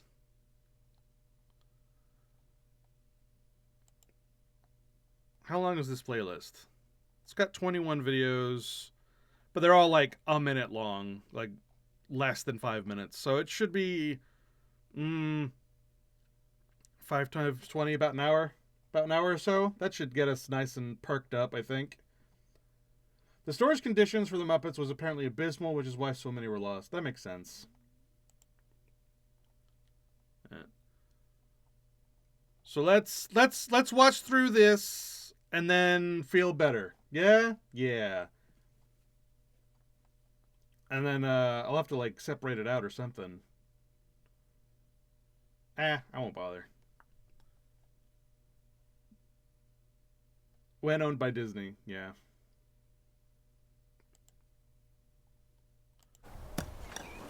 So, radical topic change from Jim Henson and the Muppets and whatnot. Have you guys ever played Civ? Have you guys played the Civ games? You guys play any of those 4X games? I know Ken has a little bit. But, tell me your thoughts on Civilization. Let me know how you guys feel about Civ. I played a little bit of Civ 5 and a bit of 4. Yeah. I played a bunch of Civ 5. I played a little bit of Civ 6. Didn't like it as much as 5. And now 7's out. I don't even want to buy it. I just want to go back to playing Civ 5. And then there's Endless Legend with me. Yeah. I mostly played Civ 5, a little bit of Civ 6, and then I swapped over to playing Endless Legend with y'all, and then also Total War Warhammer. I had not played really any Total War games before then. Like, I played a little bit of Total War Rome, but, like, not enough to get into it, really. And I heard that one was, like, a bad one, so I don't fucking know. But I played that, and then I played Total War Warhammer because I'm into Warhammer, and I played that, and I really, really enjoyed that. All the way up until Total War Warhammer 3, which is still going, and it's kind of having its troubles. And I don't like 3 as much as I like 2, mostly because it's not stable. Like, 2 was already not super stable, but 3 is like, you can't play multiplayer at all. It'll just crash. Playing single player, you maybe get 2 or 3 hours in, and then it'll crash. Like, it's so unstable, and you just cannot play it. Rome 1 Total War is a classic. 2 had a lot of bugs. I heard it got better over time. Did it? I have no idea. I haven't played it since Total War Warhammer. But, yeah, I played a lot of Civ. A lot of Civ 5. I played so much Civ 5, I actually started modding it, which is something I very rarely do. But the ease of modding for Civ 5 is so good that I just, like, you literally hit a button and all of a sudden you get to play as the Reapers from Mass Effect. Or the Alliance or the Horde from World of Warcraft. They have an entire mod pack for Civ 5 that turns the entire game into like an Elder Scrolls like Civ game, which is so cool. it's really funny adding anime faction mods to Civ 5. Yeah, like there's an Eins Ul Gon like Civ. And like you can even like use the ReSD, like you can use the actual map in Overlord for Civ 5. Like they went nuts modding Civ 5 and it's great. Lot of fun. And of course playing normal Civ 5 is still very enjoyable. I love the alt history like motif of it, where it's like you get to take human history and just hit the randomize button. It's so much fun. And then Door Monster, which is a skit group that I really enjoy, decided to make an entire series on Civ. And it really highlights the fun alt history shenanigans you can have with Civ. And so I wanted to share it. If we had enough time after the Jim Henson thing. And while technically we don't have the free time afterwards, like I just feel so down after watching, you know, that the ending there that I feel like I got to in order to like get myself back up. Like I need some levity because oh my god, that was so soul crushingly sad. Like it was heartfelt and emotional and good. Like it was a wonderful series. But god damn. So we're gonna add some levity in watching some Door Monster skits. Ugh.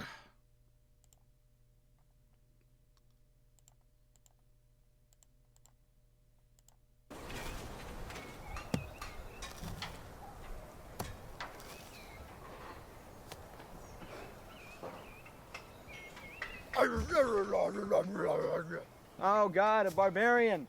Oh, what a way to go. He's capturing me. Everybody should just go back to what they were doing and not worry about it. Go. Go, I'm right behind you, go. Oh.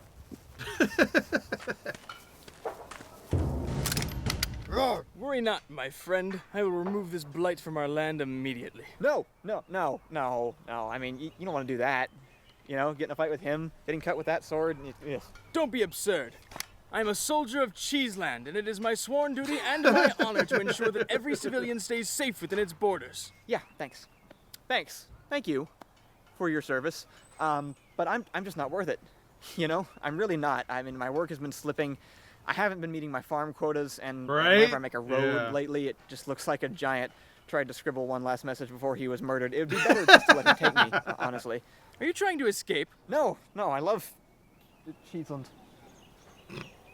I mean, I wouldn't work on behalf of an immortal dictator for 12,000 years unless I thoroughly enjoyed it, unless I was being forced into never-ending slavery, and it's definitely one of those. I don't think it matters which one. Very well then. But whoa, I mean, you don't want to do that because they'll swarm. You know, I mean, barbarians, you kill one, the rest blunder in, tear stuff up. I mean, they're just everywhere. Yeah, like insects. But big, beefier, like big, beefy insects. Yeah, the ones, they're out there watching us. They'll be all over the place, you know, grunting. You understood that? Yeah.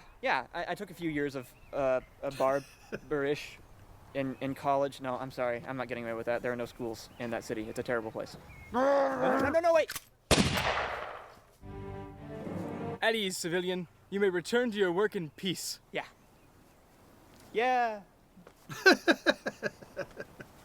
He's got some nice clothes on, actually, you know? The whole rough look is popular. Wonder where you got him. Which way's your village? Thanks. Hey! A unit was lost! So yeah, that's this general fun shenanigans. I think it's in order. Yeah, it's in order. Excellent.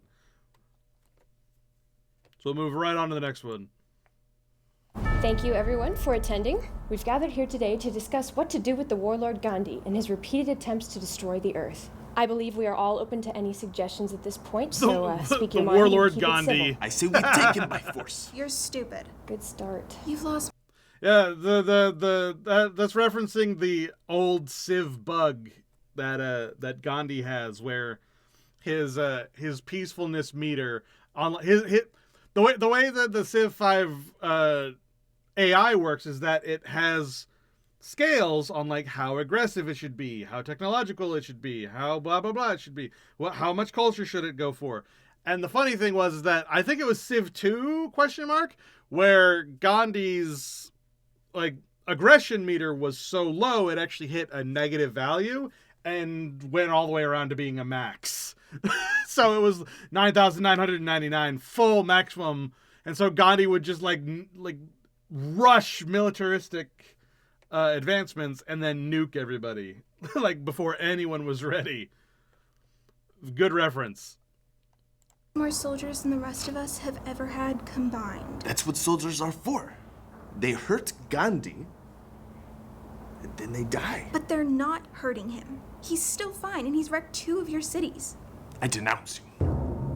I denounce Russia. I think I love the point sound that Catherine effects. is trying to make is that Gandhi has a brutal and determined military force, and it would be best to avoid a direct physical confrontation. So what might be some alternative options? I have a lot of money. It's like, yeah. I'm just throwing it out there. Wow. All our problems are solved. Thanks, Venice. Look, all I'm saying is if we need money, I got it covered. So just ask. Yeah, and if we need any cities, don't, because you only have one. Nice. I would be happy to help with production. Egypt can build things very quickly. Yeah, we know. You can build whatever you want when you live on your private continent. No one can attack you and take your stuff. I think it would be in everyone's best interest if we could put our personal squabbles aside for now. After all, Gandhi burns more of our farmland every day. I'm sorry, have I done something to upset people? Well, you're ignoring me. Hanging Gardens, Great Wall, Pyramids, Stonehenge, Parthenon, Petra, Machu Picchu, Forbidden Palace, Leaning Tower of Pisa, Sistine Chapel, Taj Mahal. I'm not following. You built all the best stuff before anyone else got a chance. Don't let any of my personal projects stop you from building what you want. Yeah, I'll just also build the pyramids. I am building a terracotta army. Should double my military forces, so it'll be pretty expensive, but I think I can afford it. Oh, I started one of those too. I denounce you. Oh no, it's fine, I can cancel production. Oh no, it's done. Oh man, I was gonna have 6 military units. Yeah, for what? To defend your city-states. Yeah, the Terracotta Army doubles your military. So he has 3 units that would turn into 6. Oh, God. Actually, no joke. One of the best like strategies that I like to do is literally do like Egypt does, which is build all the best wonders and then hard swap to science, because then you don't really need a big military. All you need is a couple of guys with guns that are way better than everyone else. like they can throw like 5 or 6 units at one gunman if it's far enough ahead. And you have all the best wonders, so it's not like they can catch up. Yeah. Yes. Can we please focus on the task at hand? Gandhi could strike at any moment.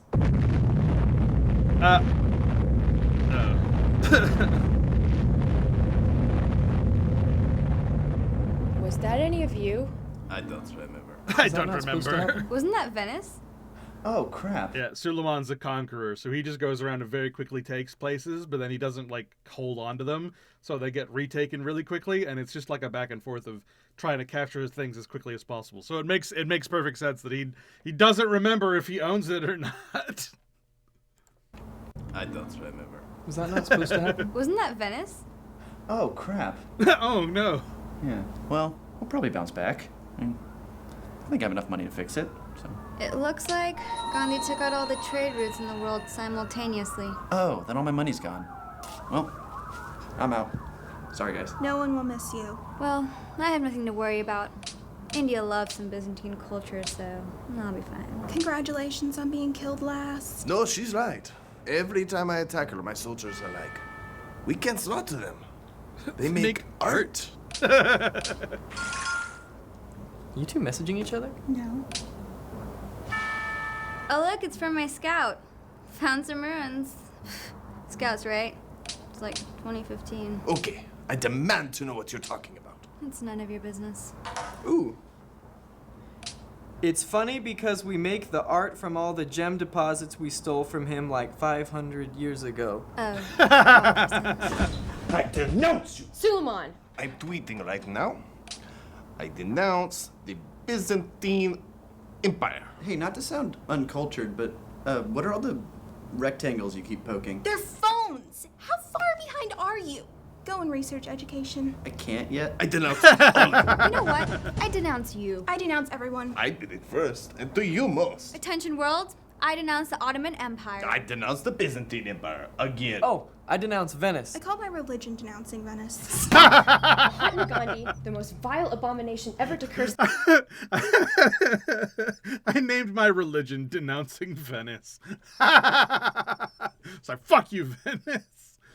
This earth is bearing down on us right now, and he's going to pick us off one by one unless we can find a way to put aside the horrible things that we've done to each other until he's defeated. I, for one, am going to send my entire beautiful navy to their certain doom. Ramses, what about you? I'll stop building wonders. Focus on troops and also figure out how combat works. Suleiman? I will continue my endless attack on Gandhi, of course. Only Gandhi. Yeah, all right. Theodora? I guess I'll put in effort. Good enough. And you're basically worthless. Mm-hmm. Catherine? You guys do what you want. I'm going to space. You guys do what you want. I'm going to space.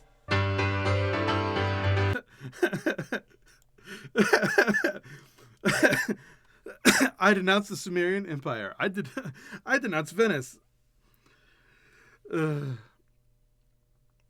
I did it first, and to you most. So good.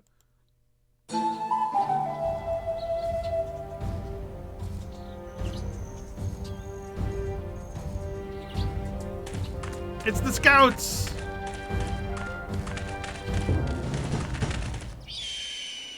What are you doing? What are you doing? What are you doing? What are you doing? One of us has to answer the question. Good point. What are you doing? I'm going to explore those ruins. I was here first. We were both here at the exact same time. I've been scouting since the dawn of recorded history. I have seniority. Well, I've never found any ruins before. There weren't any around my city, so it's only fair. Oh, really? That sucks. Sucks that life isn't fair and I'm taking the ruins anyway. I am very good at fighting with a stick. So am I. And I'm also well rested and in excellent physical condition because I am literally always running. That's a contradiction. No, it's not. I sleep and run at the same time. Me too. Sounds like we're evenly matched. Yes, it does. So it'll probably come down to whoever gets hit first. Yeah, Scouts.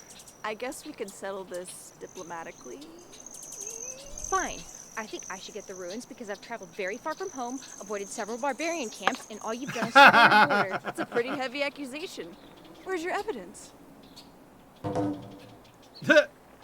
Okay, so you walked a lot. You think that makes you a better scout? If we're judging by quantity of scouting, then yes. Well, I'm judging by the quality of scouting, namely my awesome map. Well, I have a map too, and it's just as good as yours, if not better. Oh, you went minimalist. That is good. Yours is actually pretty good too. I like the way the symmetry breaks down as you get further from the cities. Yeah, I'm kind of going for a beauty and chaos sort of thing. I did the edges during a more rebellious phase. You captured that emotion really well. Thanks.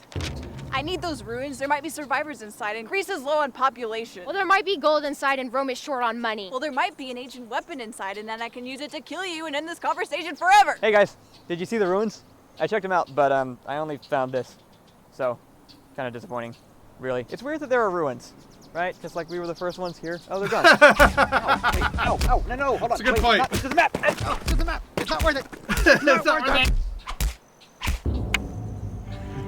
I love that. It's like, isn't it weird that there's ruins when we were the first ones here? It's part of the ruins. Isn't that weird? They killed him over the map. Because they were both like, my map is cool. My map is cool too. I do like your map. Your map is pretty.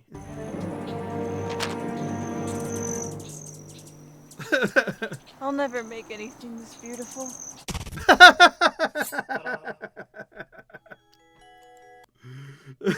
I'll never make anything this beautiful. All right, on to We Love the King Day. We demand Wales! We demand Wales! We demand Wales! We demand Wales! Bigger problems. Do you know what today is? Barbarian Day. No. Protest Day? Well, yeah, but Wednesday. It's Saturday, and now it's also We Love the King Day. What? No. Do you love the king? No, she's stupid. Well, today has been declared a holiday in celebration of all these stupid, terrible things the government has been doing. What? Who came up with that? Allegedly, the people decided that they disagree with me. Obviously, it's a conspiracy. Yeah, why would anyone love the king? We don't even have whales. It's like, give me them. Right, or important things like trading our spices for iron. I mean, as if we need more iron. They are prioritizing an unnecessary war machine over the citizens' rights to flavor their foods. The nerve. And then they refuse to build things the city needs and instead spend the money on troops, as if we need more troops. Boo! Troops suck! We want money and things! Yeah, boo! The king sucks! Nobody loves the king! Except for the people who voted for We Love the King Day. That's probably a minority being blown out of proportion. Hey, what else sucks about the government? Oh, they captured a city, as if we need more cities. Yes, exactly. And then they just move right on to another one without even making sure the new city has what it needs. Or burning it with whales. No more foreigners! No more foreigners! No. Capturing cities is bad. Yes. We should spend less on siege machines. Yeah, yes, good. And more on building things. There we go. Okay, back on track now. Like a really big wall to keep all the foreigners out. Okay, no, track obliterated. That is so far from what I'm saying. We love the wall! It really highlights how quickly, like, political, like, ideas get swerved by a wild idea. It's like, no. We love the wall! The sign doesn't change to match what you say. You know that, right? Yeah! Woo! What is it with the freaking wheels? Everybody, we're gonna fix the government, and first we're gonna adopt more tradition policies. It's not even kind of a good idea based on our current condition. And then we're gonna cancel all open border agreements. They're not agreements. We're being invaded. We're at war with like half the countries in the world. And then we're gonna get more whales. I call 10. Who's with me? Paul, are you even listening to me? Who cares about whales? Yeah, whales. Look, the thing about whales is that we don't have them. You know we're landlocked, right? Yeah, and whales are like land available. They like land. Do you know what a whale is? No. You know what a whale is? No. That's why he wants them. Science victory. Hi there. Welcome to the first episode of Science Victory. The purpose of this show is to educate you on our research process, as well as to get our science advisor to maybe shut up for 1 minute. I'm here with one of our resident scientists, Jeffrey. Right? God, the advisors will not shut up unless you tell them to. It's like, they will forever have a crazy-ass opinion. Also, nice beakers full of ambiguous fluids. Hi, I'm Jeffrey. What exciting new discovery do you have for us today, Jeffrey? Well, Ethan, I decided to explore some concepts that have been largely ignored for hundreds of years, and this is what I came up with. I call it a pot. Wow, that seems really obvious, actually. Why have we not come up with that yet? I don't know. We discover things out of order all the time here at the research lab, stolen. But we don't know why. No, don't tell them that. It's just one of those mysteries of science. Now calling into the show, we have... Yeah, it's called focusing on a future science that you really want at the expense of everything else on the tree. So instead of going down the list and getting things as the eras would suggest that you need them, what you did is you opened up the tech tree, you scrolled to a spot that you really wanted because of a piece of tech that you really thought that you needed, and then you hit that one, and then went straight to that, and then neglected everything else. Like, say, for example, when you first start off and you're like, I'm going to go for a quick science push forward. So I'm going to ignore everything else, get writing so I can get libraries, so I can get the great library, which gives you 2 free techs that I will then spend on later techs that take like 20 to 30 turns, and so I'll have those without any of the prerequisites. And then you have to backtrack and get these the like trapping for like 2 turns of research because you completely neglected an entire half of the tree. Quite possibly one of the greatest scientific minds of 1985, Aristotle. Thank you for joining us, Aristotle. Tell me, have you made any new discoveries lately? Yes, I worked out combustion for you, so now all those engines you made are actually possible. Wow. I guess that's why they call you a great scientist. That and the fact that the rest of the kingdom has a 3rd grade vocabulary, which is why we have to do this show. Is there anything else that you're working on? Nope. Yep. All right. We're Great scientist or one break, but stick one around down because Jeffrey's going to show us another new invention. Oh. Stolen.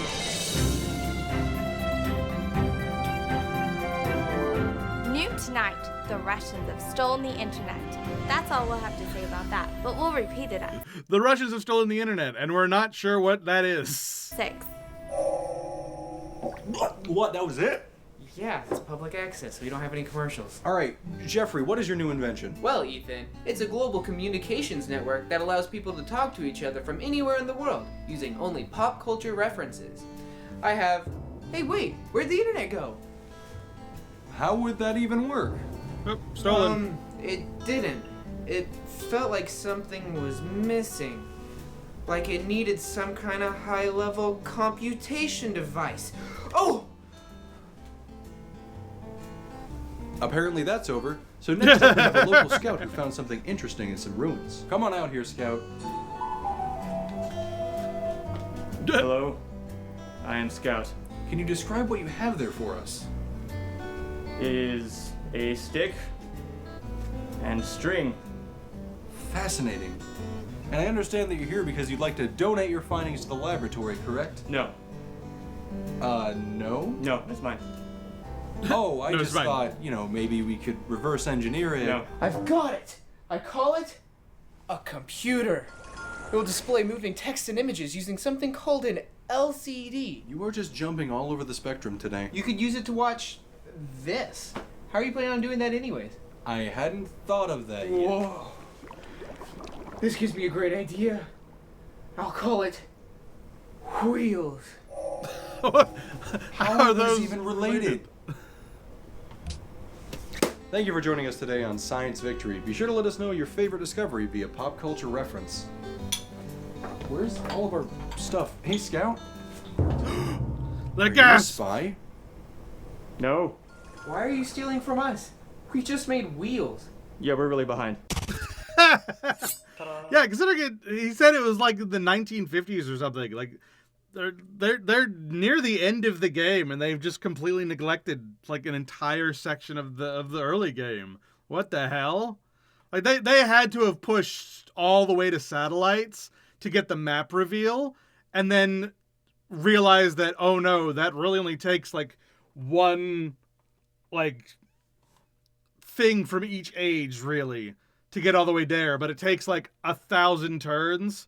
So you finally get there, you've revealed the map, and oh no, you don't have like most of the tech.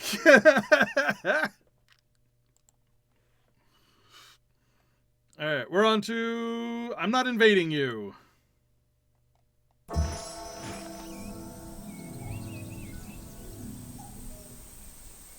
Hey, Hi there. what are you doing? Just standing. You're just standing in front of our border? Yep. Why? It seemed like a good place. Well, it's not. Oh, I'm sorry. Great day today, isn't it? Get out. But I'm just standing here. No, you're not. Nobody just stands out in the open for fun. Who else is out there? Just me. All right, look. I've got a gun in front of me and a warmongering nation behind me, so if you don't leave, I will attack first. But if you attack me, you'll declare war on my entire country. Are you not listening to me? War, we monger it. But I'm not attacking you. I'm just standing here. Well, stop standing there. Yeah, no, it's a side effect of units only being able to move 1 or 2 hexagonal spaces, but having like a vision sight range of like 6 or 7. So you literally see the units coming to the border way before you can do anything about them. So if they haven't declared war yet, but you see the units coming to the border, I mean, we all know what's gonna happen.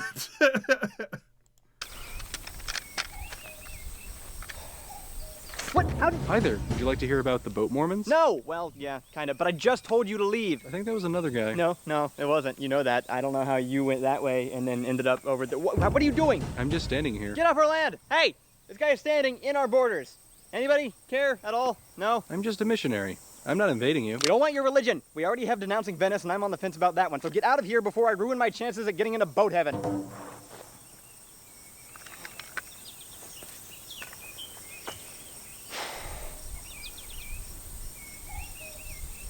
I love the consistency between these skits. Like, it is showing that there is a cohesive narrative going on with, like, Cheeseland and denouncing Venice religion and the boat Mormons. And, like, things are going on. in a broader spectrum, and these are just like little snippets of the game that were being shown. How are you even doing this? Doing what? I'm just a settler. Yeah, I know what you're doing. Don't even think about it. Just settling some land. No, you're not. Is this yours? We don't want you here. Go somewhere else. But I'm just standing.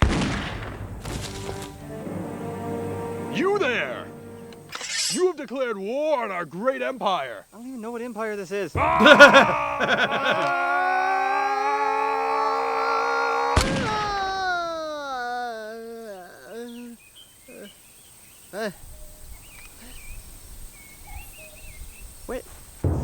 What? Really?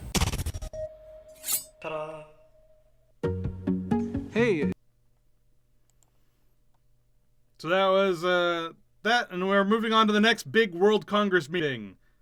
Hell yeah. So hi everybody. Welcome to this year's Love World these. Congress meeting. That's redundant. Let me say more than 2 sentences, please. No. I was invading Jakarta. Now I am here. I am not happy. Ooh, so Jakarta's one of mine, so if you could just maybe consider redirecting your forces, or... No. Okay, so let's just go around the table and we can all do our various proposals. What's on our minds, people? I propose we raise funding for the arts. My Sistine Chapel still has a blank wall. Also, I think we should make boat Mormons the world religion. The Ottomans don't need your silly religion. We only concern ourselves with matters of true importance. I propose we ban crabs. Why? I don't like them. I propose we raise funding for... It's so accurate to the actual like World Congress meetings. Like I was playing a World Congress. I was playing a game of Civ 5 not too long ago, and I was pushing a science victory. So I was the one who found the rest of the world, and so I led the first World Congress. And literally, one of the top options for pushing a proposal is banning a specific resource. So, and like it shows like the stats of like, oh, if you ban this specific resource, these people will be happy, these people will be angry. It's like, I propose we ban crabs because I don't like them. Science. That will actually benefit more than one person. I propose that we repeal the ban on truffles. The last thing Suleiman didn't like. I thought it was candy, but it was pigs. It's not either of those things. Wow. All great suggestions, guys. And then just as a little extra thing, I propose that I be voted world leader. So where should we start? I'm all for banning crabs. They are a menace. Did nobody hear what he said? We'll get back to that. By the way, I also hate crabs, so crabs are banned. Good job, guys. Yes, very impressive. Now, if I may. Followers of boat Mormonism enjoy substantial increases in food and general happiness throughout their lifetime. Funny. I have substantial increases in nausea and sadness every time you talk about it. Michelangelo. Alexander Dumas. Ludwig von Beethoven. What do all these great men have in common? They are all Swedish. No, that can't be right. Ladies, gentlemen, Venetian. If you vote to fund my resolutions, just think of the golden age to follow. You mean Swedish tourism? Pleasant side effect. Not really. Sweden is boring and made of ice. Besides, we all know the winner is going to be the one with the biggest army anyway, as usual. I like her. May as well vote for science and give everyone a fighting chance. You guys are good at this. I think I'll go with art. I only have a few troops and they still have spears, so... Let's just take a vote then. If you want to. All in favor of science funding? All right, science funding does not pass. Art funding does. We are burning through these, you guys. Wait, what? Oh, I have 10 city-states, so they just kind of vote for everything I say. But next up, appointing Enrico Dandolo, me, to leader of the world. Against. Yeah, no. I denounce you. Might be okay. I denounce you. He gathered the support of almost every city-state. He might be a good leader. No, he just buys them because he's rich. Yeah, I am. Yeah, I am, aren't I? Hey, Gustavus. Could use a new religion when, you know what I mean? When I'm leader of it all. I love the Mormo boats. What is it? If you vote for him, I will attack all of your missionaries. You already do. Nobody wants you to be the world leader, Enrico. Give me one good reason. Aside from it being an embarrassment to the rest of civilization? Yeah. Yes, obviously. I have worked for over 1,000 years to build the Swedish culture. You'll probably just ruin it with your gold and your trade routes. You know what? No arts funding. I unvote. Anyone want to challenge me on that one? Hey, Doesn't matter. I still win. I also propose to unban crabs. Who's against? Still doesn't matter. I have more votes than all of you. And money. Technically, if Yeah, so Venice is only allowed to have one city, but their big bonus is that when they do trade routes, it is mutually beneficial to city-states. So if you do trade routes, then you gain happiness with the other city-states. And that will allow you to get lots and lots of money while they get lots and lots of happiness. And so they all vote for you, and they all contribute to the vote when it comes to World Congress stuff. But you are one city. You cannot advance very quickly. You don't have culture. You don't have technology. You don't have army. All you have is money. And you use that to buy everything else. Like, you use that to buy buildings in your city. You use that to buy land tiles around the place because you can't grow fast enough. You use that to buy an army to defend yourself. But you can't buy technology. That's not something you can buy. So everything is sort of limited by how much you research. And so that was why in the last one he hadn't researched education or phones or anything, because he literally, that's the Achilles heel of Venice. So it's like in World Congress meetings he has all this power, all this money and whatnot, but literally if anyone so much as poked him, he'd fall over and die. And that's why everyone hates him. He is absolutely pathetic. He has one city, no territory. He just has money and voting power. Very, very reminiscent of our current political climate, wouldn't you say?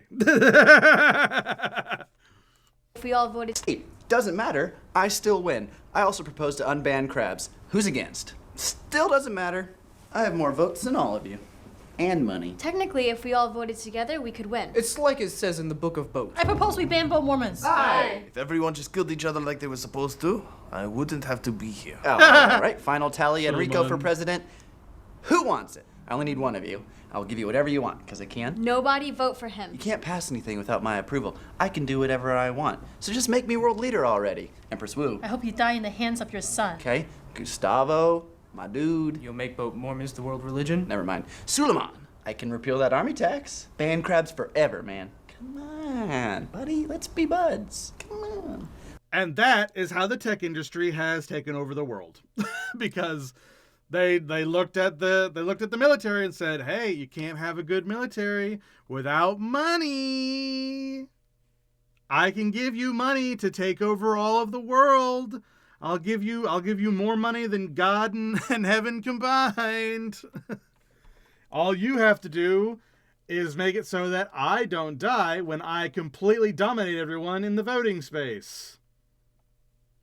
And it works. That's forever, man. Come on, buddy. Let's be buds. Come on.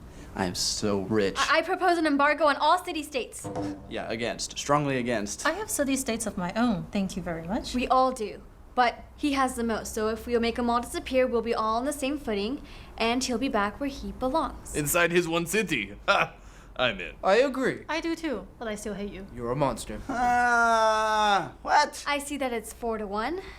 You lose. How it's Now, let's do this for real. What's our first proposal? Ban crabs. Aye. Ban crabs. All right, and now for the big culmination at the end of the Civ 5 era. I'll just put a city here. What could happen? Gustavus Adolphus, King of Sweden, 1250 AD. We've had a lot of wars. Some big ones, some small ones. Some made sense, and some just happened because we didn't go to war with someone else. I've studied basically all the wars. Collected artifacts from all around the world, in fact. Armor, weapons, you name it. Well, sometimes a spearman looked like a barbarian for a second. Or sometimes you couldn't see the border through the fog and you stepped 2 whole inches inside. Honestly, anything could set these people off. I even have some Ottoman stuff. They don't know about it. I mean, that hasn't changed. You know? Like, don't step inside our border. But all those wars, they were nothing. Not compared to the Great War. So now we know definitively every time we saw this guy, that's Cheeseland. And every time we saw that guy, it was the Ottomans. Oh, it's the cat's playing. Okay, that's what that noise was. In the Renaissance era, the nations of the world were thriving. Despite some relatively minor disagreements and rivalries, advancements were being made in science and engineering. New resources were being discovered, and it was a golden age for many of the world's most prominent civilizations. But tensions were bubbling just beneath the surface. Suleiman, the Magnificent, immortal god king of the Ottoman Empire, had aspirations of capturing every city in the world. He was very protective of the land surrounding his own cities, even though it wasn't technically his. He even issued a worldwide proclamation: "Nobody settle near me, or I will invade you. Seriously."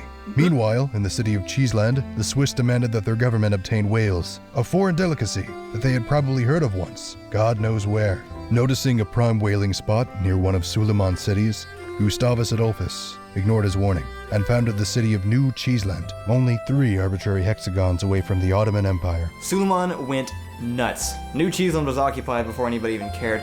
He claimed that he only wanted the resource we had taken, but honestly, who just has trebuchets lying around? After the first invasion, allies of Sweden leisurely came to their defense. A letter from Queen Elizabeth I reads, "I just need to finish this university, but then I'll make another caravel or something." In response, acquaintances of Suleiman were threatened or bribed to his aid. Old quarrels were brought to the forefront of this new skirmish, and before anyone knew it, the entire world was at war. Literally before they knew it. Most countries didn't realize they were part of the war to start with. They were just allies of either the Ottomans or Sweden, and then there was a chain reaction. Russia, China, India, Venice got caught in the crossfire at every opportunity. Eventually, they all had some kind of investment in the war. Except for Egypt. They just built things. They didn't seem to know why. Tensions only escalated. I love how this literally is like, it's a history documentary of the fake history that happens in a game of Civ. Like in any game of Civ, you would have this. And it's so fun to think of a game of Civ that way. Like at the end of a Civ game, you ever go back and you think about how the documentary of your game would be like in this way? Like it's so entertaining. The Yogscast actually have like a Civ channel where they play 5X games, and they do a lot of that sort of stuff. There's lots of animations for it as well. It's very, very fun. Escalated once religion got involved. Denouncing Venice became popular overnight, but a lot of people were still staunch boat Mormons. Even more people thought these names were just stupid. The war raged for centuries. Generations of soldiers fought and died. Alliances were made and broken. Trade deals became a method of mockery. It seemed the world would never return to its former prosperity, but also that the war would never advance beyond its current state. Then, Gandhi. Gandhi just happened. Oh, I hate Gandhi. Gandhi murdered my family. While the other world leaders met in secret to plot a defense against his attacks, Venice was turned into an irradiated pile of carbon by Gandhi's first nuclear bomb. Following the event, Doge Enrico Dandolo addressed the survivors, saying, "That's a bummer. Guess I'll start over." As was the pattern in this seemingly endless war, the first strike was all the motivation required for worldwide escalation. Nuclear weapons became commonplace, and the war became even more devastating. It wasn't uncommon at this point to see somebody shooting an arrow at a tank. Some people say it was just the technology gap created by the war, but personally, I think people were just using whatever they had left. I actually have here one of the Ottoman bows found on the battlefield. By me, I found it. The Ottomans aren't happy. Everyone is scrambling for a solution at this point. Russia is working on a secret project. Venice is trying to unite the world's governments diplomatically. Sweden and China are at each other's throats. Egypt is totally fine. Crabs are banned for some reason. The war has gone on for so long that nobody knows why anything is happening anymore. May 12th, 2145. Another explosion rocks the desert of Russia. But this time, it's not a bomb. A massive rocket-powered vehicle rises from the decimated remains of the planet below. They had completed their secret project, even amidst the constant bombardment from enemy forces. Catherine the Great, along with a large portion of her population, went to space. It was a moment of pause for everybody who remained. You know, that somebody would just decide to leave. Go to another planet, start over, probably fight aliens and deal with hostile terrain. I'm sure that sounds fun, but I bet it gets old pretty fast. What? Yeah, the Civ space spin-off game they made, that was very lukewarmly received and not terribly great because of hostile terrain. Yeah, that didn't end up going very well. Rain. I'm sure that sounds fun, but I bet it gets old pretty fast. What is that?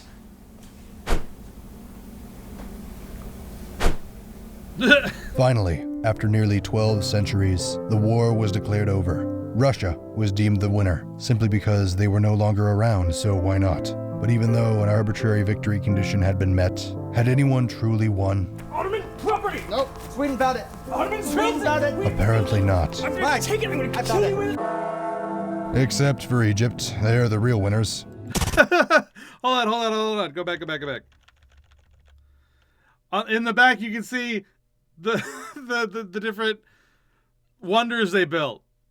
So it's like they just had their private continent where no one was messing with them. They were able to build everything they wanted. Like look, there's the Australian Opera House right next to the Statue of Liberty, which is in the ocean, which they're going to reference a whole bunch in the future videos. Right next to the pyramids, right next to the Leaning Tower of Pisa. So good. So funny. All right, so that's the end of Civ 5, and we're going on into Civ 6.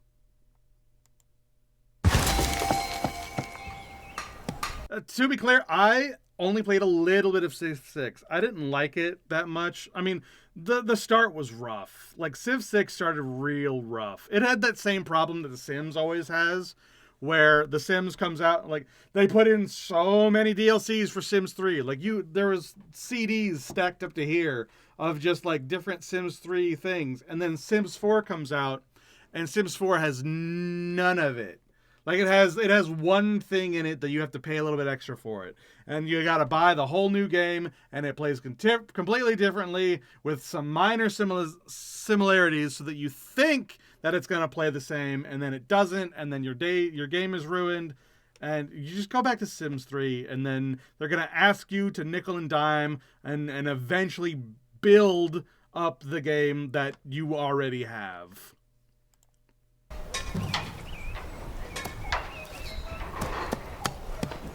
Hey, new guy. Well, actually, I've been doing this for a few centuries, but then your country recently defeated mine, so I guess I'm technically new. Or technically you're new, but that's splitting hairs. Yeah. So the others have informed me that you're not building up to Minor code. similarities. Hey, you did it. You put up Stonehenge, right? Yeah. And you didn't see anything wrong with it. Well, some of the rocks are knocked over, but it's part of the aesthetic, I think. You built it in the ocean. Not next to the ocean, which still would have been wrong, but in the ocean. Oh, yeah. Me and the guys called that Sea-Hinged back before they betrayed me. Yeah, it's not a clever name, but it does have the word sea in it. Okay, well, Sea-Henge is not up to regulation. You can't just build wonders anywhere you want to anymore. I should probably cancel the Statue of Liberty then. That one's actually supposed to go in the ocean. Listen, I need you to pay attention to these things. We have limited space and every hexagonal yard counts. What are you building right now? It's just a farm. Why? You're supposed to be building a barracks. Oh yeah, it just looks nice when they're all lined up. You know, and you can never have too many farms. How many have you built? Just 6. I'm halfway done, almost. No, you're done now. Listen, we have to build districts. Districts are the new priority, and once those are done, we put new things inside of them, and we don't decide where any of it goes. That never caused any problems before. What if I wanted to put a coliseum halfway inside a wall or something? That is the problem. You are the problem. Build each thing in its designated area, end of discussion. Well, maybe I can do roads then. I tend to perform best when the work is repetitive, but the functionality is open to creative interpretation. We don't do roads anymore. They got outsourced to merchants. Which I guess makes sense, but it just feels wrong. What's even left to do then? If you want something repetitive, I can put you on repair duty. The northern mine is on fire right now. I just put that out this morning. If you want to complain to the barbarians, they're probably still there. You know, I've had enough of this. Being a worker sucks. Watch your language. I'm sorry, I'm from a different time. Being a builder sucks. Anyway, I quit. What? You can't quit. Well, you know what I mean. I'm gonna go hide in the Capitol until they forget I exist. All these regulations are supposed to make your life easier. Why are you complaining? Well, they didn't do a very good job of it. I can't work another 1,000 years in these conditions. Just let me know when the next invasion starts. We don't even have infinite contracts anymore. Listen, if you just finish these barracks, you can probably retire. Yeah! So yeah, that really touched on a lot of the problems that people had when Civ 6 first came out. Like, there was a lot of restrictions on how you could build things now. You didn't build actual farms and barracks and whatnot anymore. You built districts, and then what went inside, like you would organize what went inside them, and then you didn't really control how it was organized, and everything didn't look right. And then the builders didn't make roads anymore. The merchants build the roads. So it people couldn't like work around the differences in how the whole like workers worked. And then, of course, there was the retirement system, which was an answer to in Civ 5 when people would build everything, and then your workers just kind of sat around doing nothing until you needed them to expand or build a road or fix something.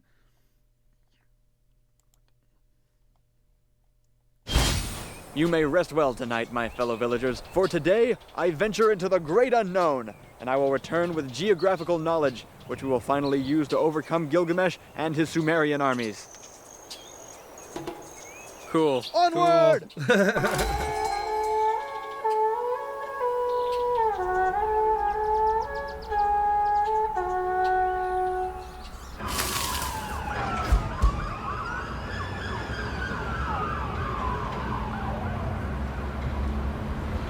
What year is it? Oh my god. What? I left in 2300 BC. What happened? Oh, wow. Yeah, I guess you haven't gone in a while. God, the city looks amazing. Except for the big glowing green area out near the woods. Oh yeah, the radiation fields. The city's okay though. It needs more food. Well, when doesn't it? Anyway, tell me what it's like now. When I left, we were almost done building a landlocked version of Seahenge. Is that done? Where is it? Oh yeah, no, that got scrapped. A landlocked version of Seahenge. China built one first. What? Why would anybody tear down 100 years of progress just because somebody else did it first? This is a republic. Who approved this? Actually, we are fascist now. Yeah. But we were communists yesterday, so it might change again. Okay. Well, are there any other big projects that got started while I was gone? Yeah, tons. Were any of them finished? No, not a single one. Okay, fine. What about science? You must have made scientific advancements. Yeah, we've made some progress. Were there any breakthroughs in the field of masonry? We have fully synthetic materials now. Wow. Okay. Oh, did writing ever go anywhere? I was always kind of skeptical on that one, but... We have a detailed scientific understanding of basically the entire natural world. So it did okay. All right, fine. 2 points for science. What about sailing? What did that turn into? Never figured out sailing. Really? Yeah, just didn't come up. Well, this is fascinating. Can't wait to learn more. But for now, I need to get to the Capitol building so I can deliver my completed map of the world. Well, we've already mapped everything. What? Yeah, no, we have these satellite things that take pictures from space. Scientific victory. Basically, we took care of our maps a long time ago. Rushed I walked to satellites. to the edges of the earth. I stumbled on camps full of crazy, murderous barbarians who then chased me into other barbarian camps. Yeah, that sucks. I'm not done. I then realized that I had missed several parts of the map, and I had to go back and outrun the same barbarians again. And it wasn't just outrunning little terrorist cells. No. I stumbled across the border of every single city-state in the world, and possibly one larger entity at one point. I may have started a war with Norway. Oh, was that you? And after all that, I'm still missing an entire civilization on this map. I know it's out there, but because of some weird glitch in three-dimensional space, I have never been able to find it. Russia. Yeah, they're way up north. We had some trouble finding him, but another scout got to it eventually. Well, great. Glad that resolved itself. Sorry. Whatever. As long as they got the map, I don't guess it matters where they got it from. How long did it take us to finally beat Sumeria? So, you're a Greek scout? Yeah, obviously. This is a Sumerian city now, isn't it? Norwegian. Yeah, he started the war with Norway. I may have started a war with Norway. Oh, is that you? Yeah, we're a Norwegian city now. Whoops. Oops. All right, we're going live in 5, 4, 3.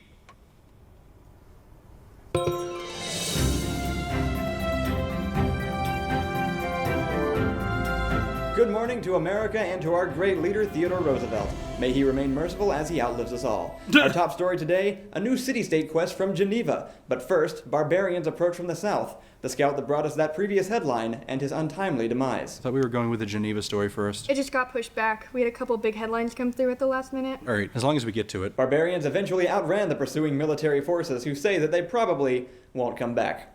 Next up, Geneva, a city-state in turmoil.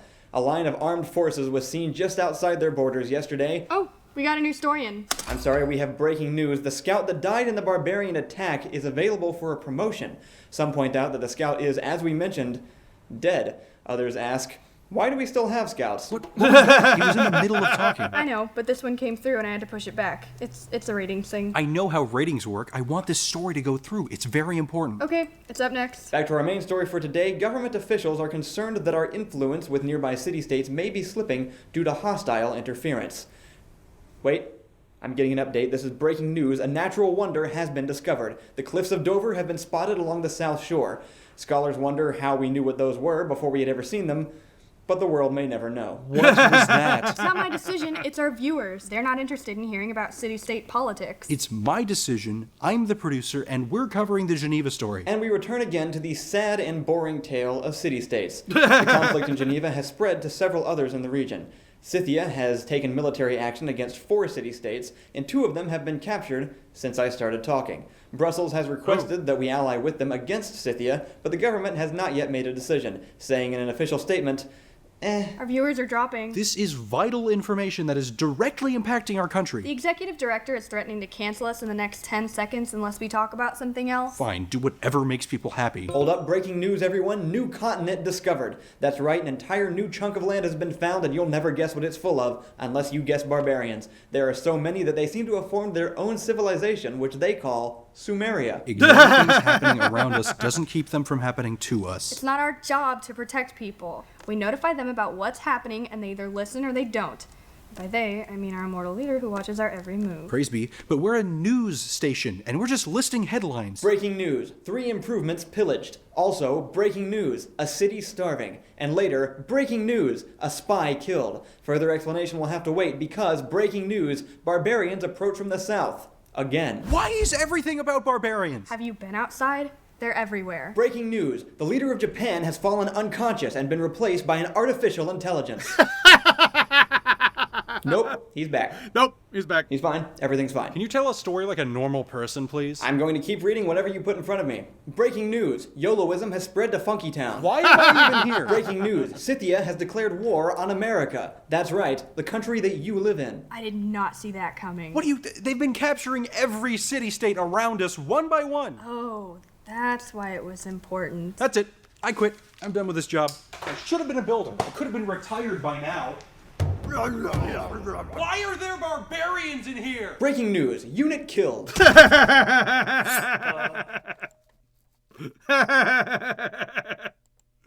That's great. Oh, goodness gracious. All right, there's only a few more. There's, it's about, what, 10 more? About 10 more. I guess we're about halfway through. Never mind, we're about halfway through.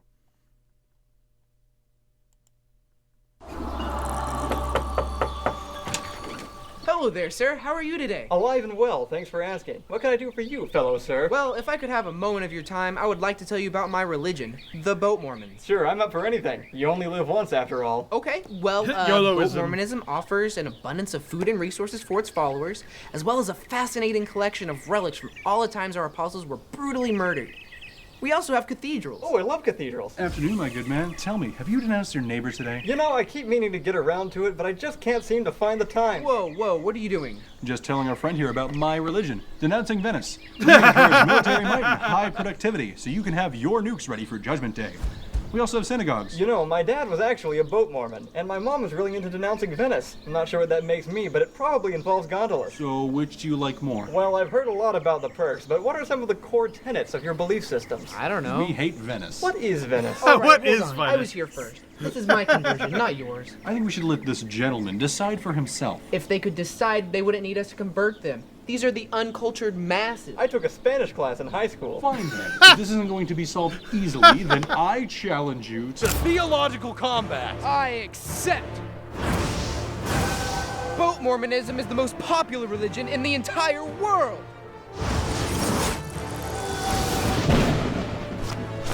It's only the most popular because you've neglected everything else. One push and it will all fall apart.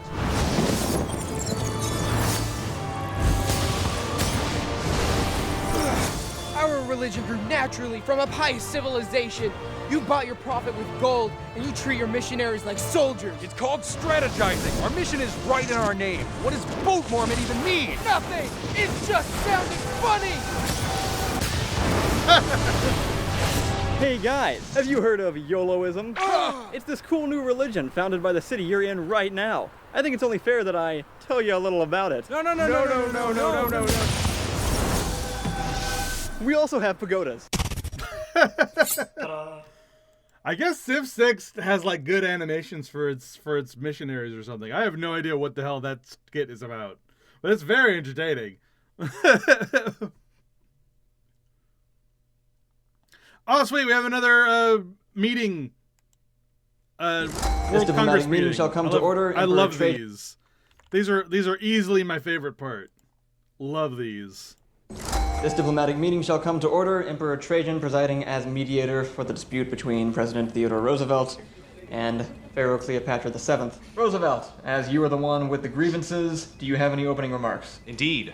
The Pharaoh has been bullying city-states on the American continent, and we don't approve of her aggressive actions. Okay, 1, we share that continent, so back off. 2, are they your city-states? No, Do you want them to be your city-states? not necessarily. Then why do you care? I do not approve of unnecessary violence against defenseless opponents. They're city-states. They're not even opponents, they're placeholders. They may as well have future city of Egypt written over their gates. Why don't you expand by making new cities of your own? Why don't you mind your own business? It's truly amazing how much I do not care about this argument. Like, if neutral had a value, mine would be astronomically high. Hi, everyone. I'm back. This room is occupied. We'll be done at the end of the hour, or hopefully much sooner. I like that. Did you see that? The Ottoman emperor looked at the Roosevelt because that used to be his actor and he got a different actor. Don't remember me, do you? I do not, and I have no intention of doing so in the future. That's because you guys didn't invite me to this super secret special club you have Bagel going Man. on here. So I started I found my own anyway, and this is them. And we booked this room too. I'm Enrico Dandolo, by the way, from Venice. You know, the one with all the ducats. That's what they call gold. Fine, stay on that side of the table and keep your conversation to yourself. God, they do such a good job making Venice just an absolute loser. This is Door Monster skits for the Civilization games. Civilization is a 5X game where you like change history and do alternate history stuff with like various buffs and deficits. Like for example, Venice, you're only allowed to have one city in a 5X like taking over the world game, but you get a bunch of bonuses in trade routes and whatnot, so you can become very, very rich, but you only have one city. This is a Door Monster. They do a bunch of skits on different video games and stuff, and this one is about Civ 6 specifically. And they're mediating a bunch of things in meeting rooms, which is something that you do in the game. Sort of going back and forth on arguing whether or not people should be allowed to do whatevers. Never played Civ? It's fun. It's fun if you like strategy games, because that's what it is. It's a hex grid-based strategy game where you take over control of a random civilization in history and you make a new history out of it. It's alt history, essentially. Like just a second ago, we had Theodore Roosevelt arguing with Cleopatra. That sort of thing. Now, we were discussing city-states that no one seems to have any particular investment in. Yes, I believe that despite having no aspirations or inherent value, that all city-states deserve equal You've treatment. been assaulting my land and trying to push my people towards extinction for centuries. My lands, my people. Hey, I've been thanks trying for to the follow. claim I them for appreciate it. centuries. And I finally will. Because out of the 3 available missions, that's the one I picked first. Whoa. Heavy stuff. Feels good to be involved in such big picture, high stakes diplomacy. over here. So, hey, Suleiman, weird question. How do you feel about crabs? I do not care about crabs. Fantastic. Proceed. If you didn't want to be attacked by the Ottomans, you shouldn't have been queen of the Byzantine Empire. You knew what you were getting into. Why don't you challenge yourself for once instead of picking on the easy target? Because I like winning. Convert to Catholic. Try out a noble republic. Attack Venice first. Hear that, guys? I'm no easy target. Also, their religion names are so cute. Catholic. What is that? It's the reason I'm in this mess in the first place. You should know. What do you propose? What do I, about the land thing? Ooh, that's a toughie. So yeah, the skits are very, very good at picking out the little details in the game and representing them very well. Like, again, they make Venice into such a freaking loser, and it's fantastic. Because he's rich, but he's an idiot. And he just gets a bunch of city-states to vote for him so he can pass whatever he wants, but he's a moron. Can I suggest something for you to react to or no? I have a Discord, and you can suggest it there. You can suggest it here now, but we've already been streaming for about 6 hours now, and we're probably going to call it quits once we're done with this playlist. But I will keep it in mind, and next Thursday we will have another reaction day. So, yes. Yeah, the short answer is yes. The long answer is yes, but I won't watch it yet. And don't do links. It's annoying. Just tell me like what you think I should react to, and I'll check it out and see if it's like safe to do so. And then if I can, then I will. Simple as. Have you considered using land that no one else is using? Because you have your cities, and and then there's all that like space in the middle that no one uses because it's just gross desert or whatever, and you know, like your borders don't reach, like don't eat it, and so there's a space. There is no empty land. Oh, wow. Yeah, that would cause some tension. Sorry, I'm still getting used to this whole like having land thing. If you have so much, maybe we could use some of yours to solve the dispute. Well, that seems like a bad idea. I mean, you guys know I'm pretty much like a god, right? Your words. So you'd probably just get destroyed before you even set foot in my empire. Just, you know, in combat. I'll be back. Oh, hey! I could use some advice. Nonsense, you're doing very well. Back that way now. Why do those two think you're important? Okay, funny story. So where they're from, you can die, and then someone else just rules your country, which is a weird concept I'm still getting used to. But since I'm immortal, they think I'm some kind of like all-powerful arbitrator of justice or whatever, and they keep calling me 666, which seems bad, but apparently it's positive. But anyway, they scare me, and I think they're trying to murder me, so if you could help. Bully, old boy, I am on your side. I don't care for the bearded one. Or you. I get that a lot. Thank you for your support.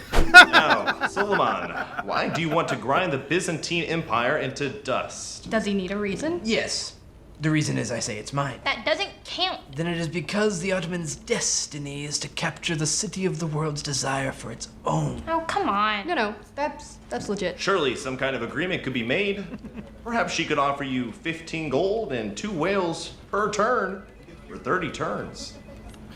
What the hell are you talking about? How about she offers the city? I like this better. Over my dead body. No, that's what we're trying to avoid. I may die, but my nation will live on. Yeah, see, I don't get that. What if you just learned to coexist, you know? And you just kept the land you have and then focused on trade and culture? No? There has to be something you can agree on, anything at all. You are both deeply invested in the future of your nations and your people, right? I would just like to not be conquered for once. An Ottoman farmer saw a comet last week. Pretty sure it's the end of days. How about religion? Similar opinions? Sunni. Orthodox. I recently adopted YOLOism. Then you're a heretic. You all disgust me. That's something. How do you feel about him? I would like to see his republic smashed upon the floor into tiny irrelevant pieces that can never be put back together. Like a priceless Ming dynasty. Same. Okay, ouch. I think we're getting a little distracted here. Let's not forget, Theodora, you owe Suleiman won Constantinople, so let's focus on that, guys. What do you say? I say I will make my own religion, like your pathetic friends, and call it Embargo Venice. Oh, come on. Really? You two? Seems like we're in agreement then. We'll offer you Venice in exchange for peace. Deal? Sure. I accept. Wait, I didn't agree to anything, so, let's just get some coffee and we can settle down, have a nice chat about this, and then we can, go. Oh. Come, let us discuss this on the battlefield. No, I don't know. I'm bad at that. I'm bad at that. Well, in light of that exchange, I think we can agree that Cleopatra's treatment of her neighbors... Nobody cares about city-states, Theodore. Yeah, no one does care about city-states. Absolutely no one, ever. Except for Venice, but he's going to war now, so who cares? All right, move on to the next one, Independence Day. Today is a good day. The city of Cheeseland will no longer be oppressively ignored by our government. Because we're a free city. And when I'm elected, I will be the governor. Oh God, it's this guy again. The guy who's always the guy who was screaming for whales last time, even though he had no idea what they were. Weird activist that doesn't understand. We've never had. Woo! I feel like you're sending some weirdly mixed messages. This city needs a leader. Someone who will build an entertainment district and put a zoo in it. Sure, that's specific. I definitely think we need some quality of life improvements. I'm just not entirely confident in your ability to make community decisions. I am on board. What? What is he offering? The old government was bad. They didn't give us enough food. More food! And they didn't give us enough housing. Homelessness is a problem! And then they put a science district in a stupid place, and they won't let us change it. And now, since the city's not expanding, there's no room for a zoo. Science districts go next to mountains, you stupid government! Yeah, nobody disagrees with any of this. That's why we revolted. Yes, I got 2 votes. Anybody else? I'll give you a free subscription to Wales. No, why should we vote for you specifically? What will you do? I will get the people of this city what they truly deserve. Amenities. I will find the amenities. There are many amenities out there. I will find them and I will get them. Yeah, amenities. Sorry, I have to be sure. What do you think amenities are? Let me answer that with another question. What do you think amenities are? I don't know. And you clearly don't either. That's what I thought. Boom. Debated. I will also focus on the issues like defense and religion and production and science. You can't focus on everything. That's not actually focusing. Also, it's what the last government did, and they've been in a dark age for the last 3. God, it's really weird how incredibly accurate this is to real politics. Like, this is exactly what it sounds like every time.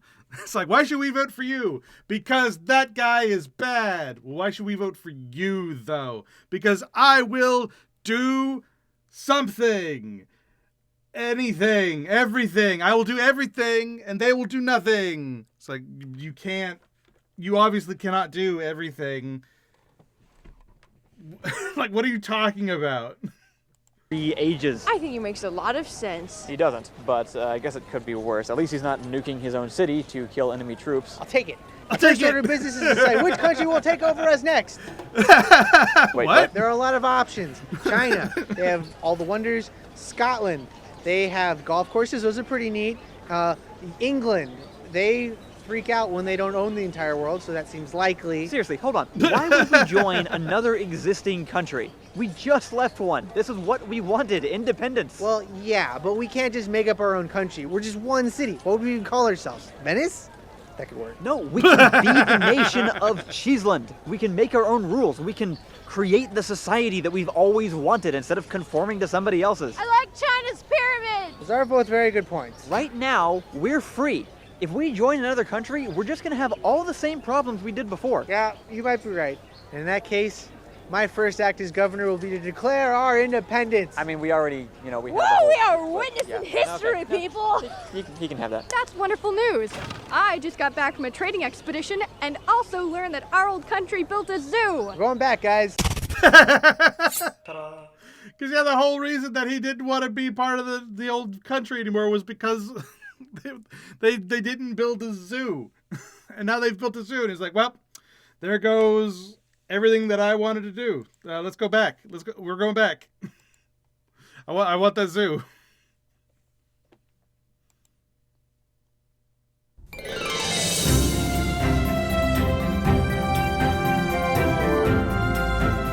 Breaking news. After what feels like hundreds of years, the Panama Canal is finally nearing completion. That's all that really matters, but first, here's Alan Violence with your weekly forecast. Al? It's hot. Thanks, Al. The Panama Canal will not only be a giant water trench named after a place that doesn't exist, it will also be the final piece in an aquatic superhighway that will allow seafaring vessels to pass directly through the mainland. What could possibly name of all that is whole? Sorry for the interruption, but we have an incoming weather emergency. The biggest and so far only hurricane the world has ever seen has just been spotted off the west coast. We'll keep you updated as this storm develops. Which coast? The west coast. The empty coast. Well, it's entirely uninhabited. Yes. No one is there. That is correct. Then why are we talking about it? Well, it could hit something eventually. Well, when it does, we'll care. Hey, nope, don't cut. Stay on me. The construction of the Great Canal has been highly anticipated by every country in the world not run by hippies. Looking at you, Coupe. Although some have raised concerns over the motivations of the Church of Jesus Christ of Latter-day Saints of Boats, who contributed a significant amount of the project's funding, most of the 10 people we interviewed said that they had greater concerns over the environmental impact of the project. Who wrote this? We have another catastrophic weather update. 15 entirely different rivers have flooded at the exact same time. This is potentially terrible news for the entire planet. Are any of them here? They're all over the place. But are any of them here? They're in Sweden, Phoenicia, Venice is gone. None of those places are here. Do you understand how concerning this is? Literally happens all the time, except for here. This is evidence of major climate issues. Could be, but let me ask you this. Are any of them here? Not yet, but... Breaking news, everything's fine. The construction process has been long and difficult, stopping and starting numerous times since the canal was... I believe this is actually referencing the new weather system that happens in Civ 6, where they actually put in things like the environment and you needing to care about, global warming and stuff in Civ, which I don't know how well that went across, but all right.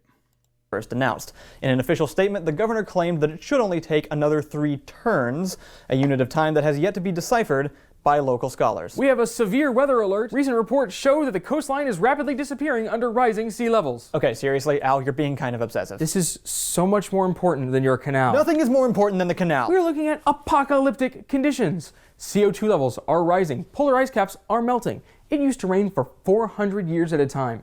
And now, the weather changes every few days. Isn't that concerning? Our economy is great. We have 5 dams, and none of this is happening anywhere close to here, so no, it's not. The coastline thing? That's happening here. In 2 turns, the part of the canal you're talking about, it'll just be water. Terrible news, everyone. The Great Canal is in danger of never being completed. Due to rising carbon emissions and neglectful weather reporters, the soil-severing superstream may be as flooded as Venice before the Panama portion can finally be appended. It is truly a dark day in the history of whatever country this is.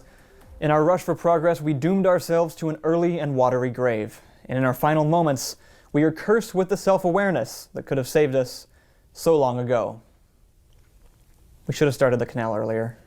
Why did we spend so much time on parks? Sorry to interrupt such a stirring speech, but we have breaking news out of Mali. It seems that they're adopting new green initiatives that could postpone our inevitable demise. So the problem is solved? No, we just bought some time to try and reverse the damage before we all die. All right, everyone, let's break this continent in half. Ta-da. Man, also very, very accurate. It's oh no, we according to people who did a bunch of global warming research, we passed the point of no return in 2015. It's we the most we can do at this point is slow it down, but the trend that is going now, we cannot stop. And it's going to take maybe about 100 years, and then it's going to get really, really bad.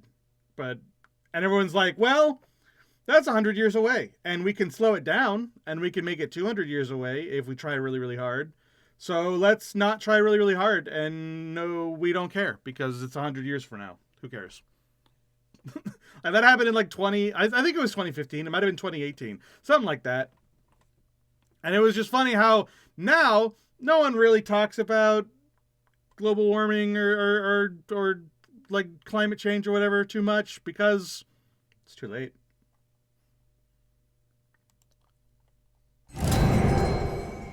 Hey, we got another World Congress video. I love these.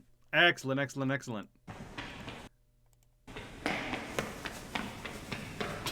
Man, the set design. Very nice.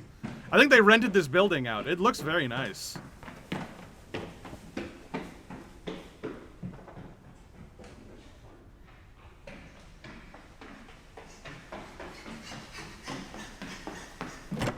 It's okay, everybody, I'm here. You are not invited. I want to be. He is not invited, right? don't know why we're here. I was in the middle of talking with my art consultant on acquiring one of Monet's water lilies. How much do you want for it?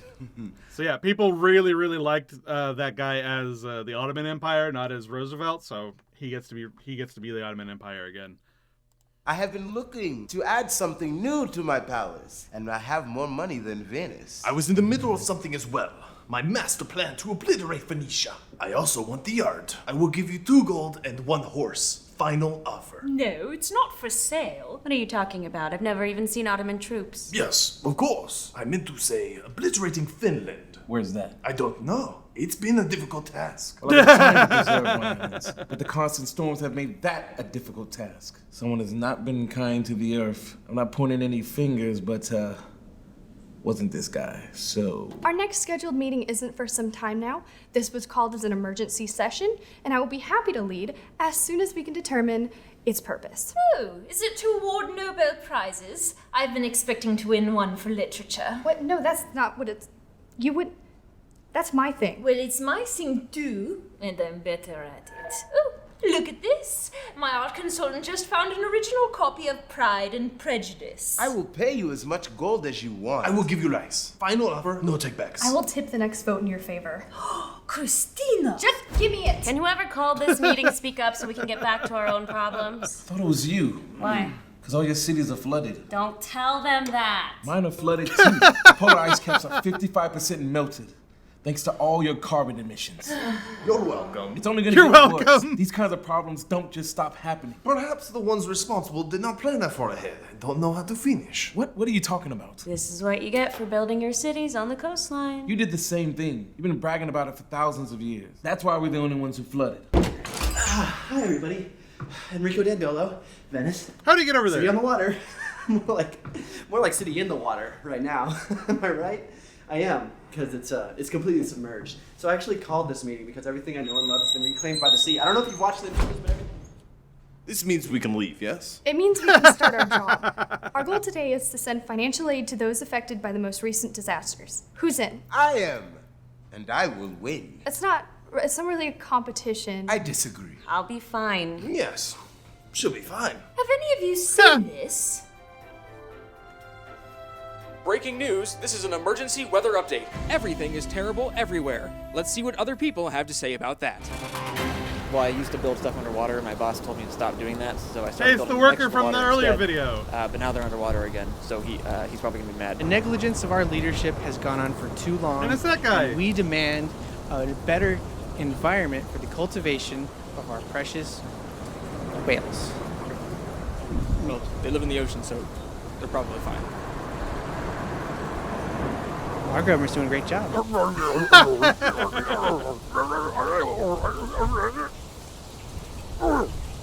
You see, the whales have more homes. Everyone is happy. The whales have more homes. What have I done? What have you done? This isn't about sending aid to victims. We need a climate accord. The polar ice caps are 70% melted. I propose we ban crabs. I don't like them. They'll be completely gone by the end of this meeting. Mark my words. This is simply the price of progress, my friend. Besides, it can be remedied with flood barriers. Why is this so hard? Because not all of us burn enough power to produce concrete walls all around our coastline. That sounds like a personal problem. I say we move on to another matter. How about we nominate the world religion? Those who remain. Polyhedron. That one never works. How high are your carbon emissions, Suleiman? Why do you ask? Because I think you caused global warming on purpose just to flood our cities. That is exactly what I did. You should see on your face. I've lost all respect for you. So that was your big plan, destroying the climate? I think they say Carthage. I would prefer Venice over you. Did somebody say they missed me? I distinctly did not say that. Well, that's what I heard, and I have stuff to say. You all done messed up because you let him back in and not me, and now the world's gonna end. And honestly, I don't know what y'all expected because he just does the same stuff every time. So, have fun just sailing around with the boat Mormons and battling, crabs and sea hens or whatever you're gonna do because I need a place to stay. Oh, yes! The original transcript of the Odyssey. Please, take my money. No, take mine. I have more. He does not. I do, though. It's all underwater. That's relevant. I will give you all my diplomatic favor. Luxury resources. 85%. I will stop flooding the world. Deal. Something good Never these get meetings. Yeah, very cool. Just give him whatever he wants. Who cares? Hey, does anyone have a couch I can live on? Who are you? Special thanks. Who are you? Oh, I love that. I love this stuff. It's so funny. Builders versus barbarians. So then he started his story with the word and I was like, that's a weird way to start a story. And he said, and? Hey, why are you guys not working? And why is the plantation on fire? And why is there a caveman over there dancing around with weapons that far outmatch? Oh, I see what's going on here. Yeah, barbarian broke it. You know, when barbarians attack something, it is your job to fix it. What's the point? Just gonna break it again the second we do. Look, Cheeseland needs that plantation up and running as much as possible. If we don't produce that tobacco...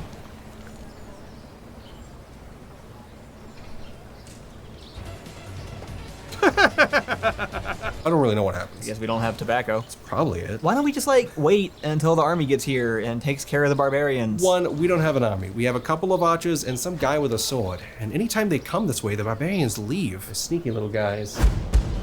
What if we give up? That leads me to point number 2. If we let these barbarians do whatever they want, this country starts producing resources. The citizens are presumably unhappy, and then Catherine de' Medici will make fun of us. So, this civilization does not survive by its military, doesn't survive by its science, its culture, its diplomacy, or its religion, or anything else really.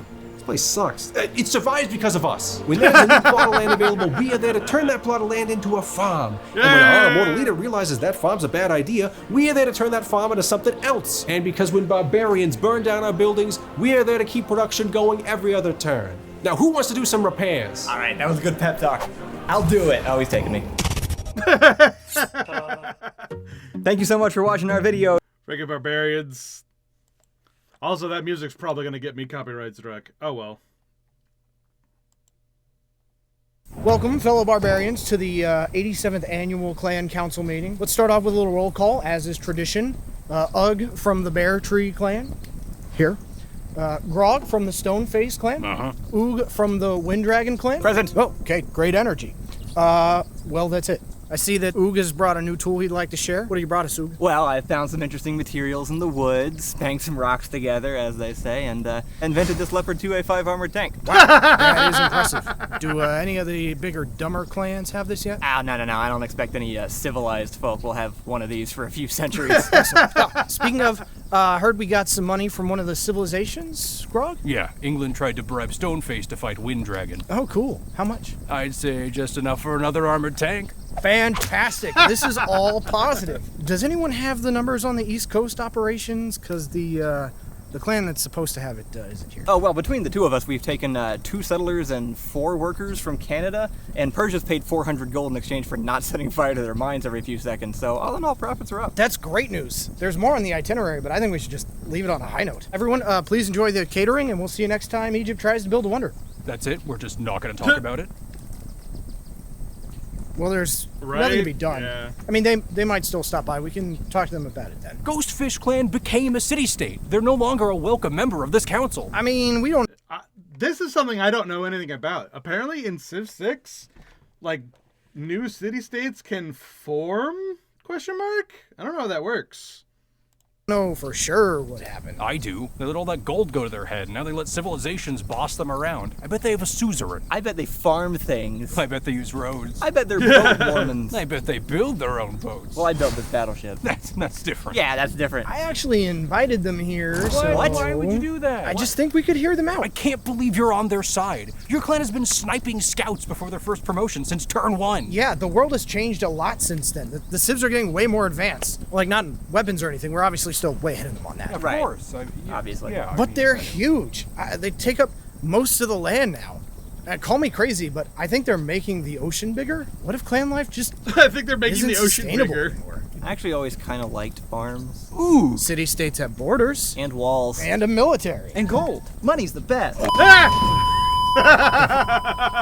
Good to see everybody. I like what you've kept exactly the same with the place. How's Venice? Oh, you know, everybody wants a piece. There's actually a lot of war going on. Yeah, I wouldn't visit. Is that a giant death robot, by the way? Yeah, it is. Nice. You still got it, man. We have a new cheese line. Is that a new tank death robot?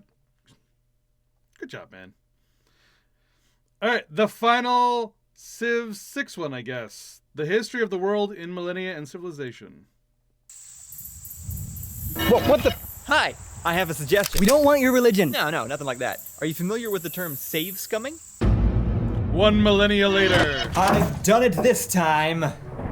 Dare I ask, what? I time traveled and I changed history. Don't you do that like all the time though? Now, I normally just loop back around to my own shenanigans, but this is like stepping on a butterfly level stuff, you know what I'm saying? Did anything change? What's different? How would I know? I've lived in this timeline my entire life. True, fair, okay. Ooh, tell me everything that's ever happened.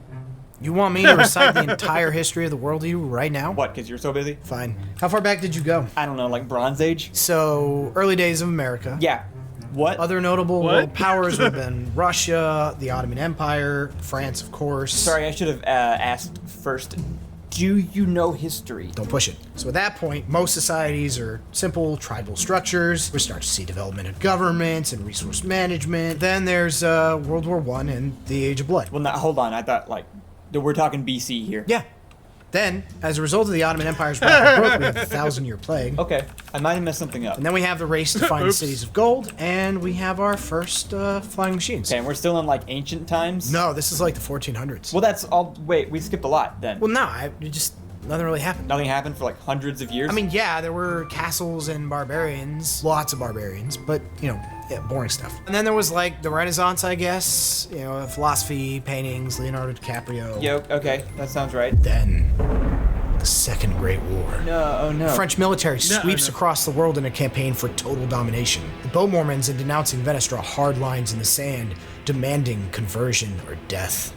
Intolerance and violence reach a breaking point, and all hope seems lost.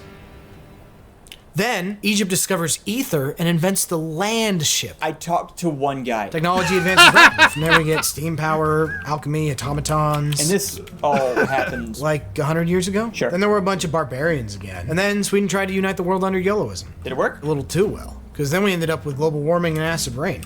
Kind of, you know, killed the vibe. What are things like now? Basically a dystopia. What? Sorry, literally a dystopia. That's exactly how it was when I left. Ah, damn. Well, you know, good try, I guess. I'm gonna try again. Well, maybe you should. How about now? We got space lasers. How about now? There's rogue AI. How about now? World War IV. When was 3? I don't remember. They were barbarians. How about now? Aliens showed up. Nice ones? Man, how do I always make things worse? What'd you even do in the first place? I told France they should be raiders. That would do it. I just wanted some decent coffee near the apartment. Oh, there's a great cafe right downstairs. Oh, awesome. Do you like Paradox and also Civilization? Because, boy, is today your lucky day. Millennia is a new 4X strategy game where you can explore... So it looks like that was the end of Civ 6.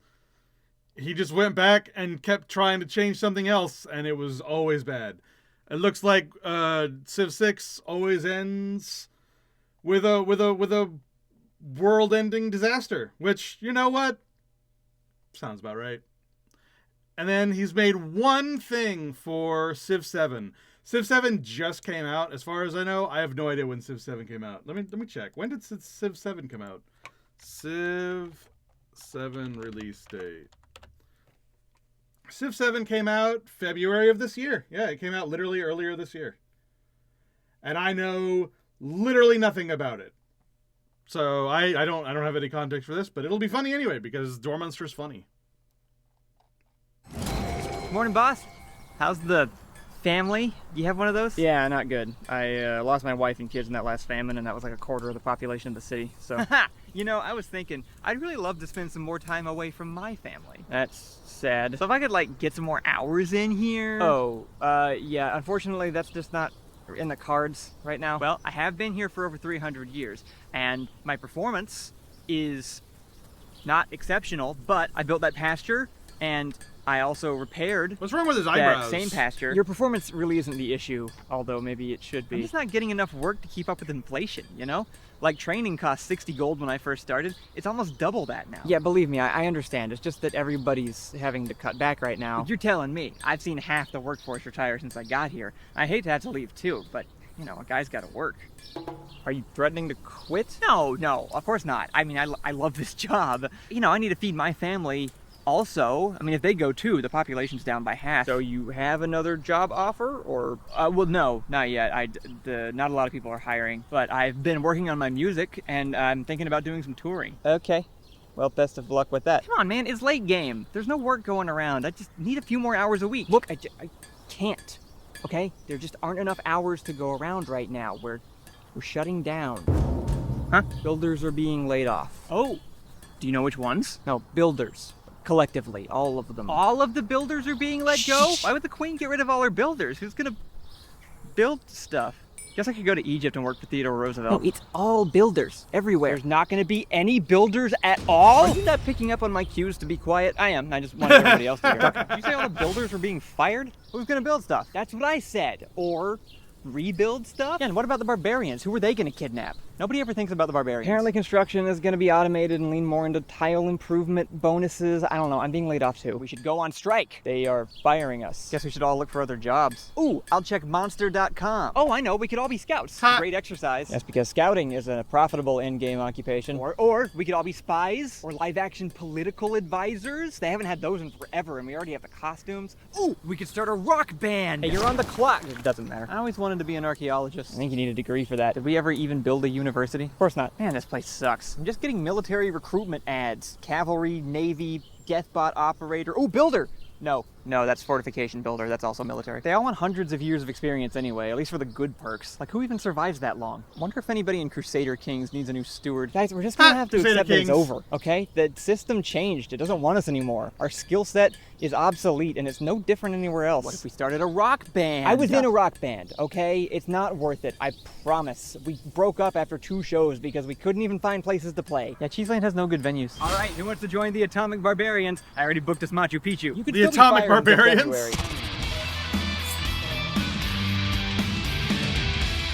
Thank you so much for watching. That's fun. All right. That is all of Door Monster's Civ videos. I really enjoy Door Monster. It's really, really fun. They do a lot of stuff. They don't just do Civ stuff. They do lots of games, and they also do other skits, other original skits that are really fun. They do a lot of D&D ones, which are really, really fun as well. I love the one with the supervillain who is like, he can't zone things because he's trying to create like a evil villain union, but his minions are like, we don't have the space for it, boss. It's like very, very fun. But yeah, I definitely think that will do it. I feel a lot better after the whole Jim Henson thing, which ended so sadly. But it was very worth watching, and I enjoyed it a lot. I just needed to pick me up, and I think I feel better now. So we will go ahead and end off for today. Let me know if this was something that we want to continue, if we want to keep doing reaction content. We'll keep doing reaction content. Otherwise, we'll go back and do more games, because I got so many games to play. So many games to play. Jesus Christ. So let me know. Let me know what you want, because I'll take that into consideration. Otherwise, I'll just keep doing whatever. All right, I'll catch you guys tomorrow. Tomorrow is Final Fantasy XIV Day. We're gonna continue doing the frickin' my brain is shutting down. That's why I need to end stream, because my brain is trying to die. But tomorrow we're doing the crafting levels and stuff. The crafting levels and the crafting story for Endwalker and Dawn Trail. That's the plan for tomorrow. Okay. Bye-bye, Ken. I'll see you tomorrow. Bye-bye, Nat, I assume. See you tomorrow. Bye-bye. Bye-bye. Bye-bye. Bye-bye. Bye-bye. Bye-bye.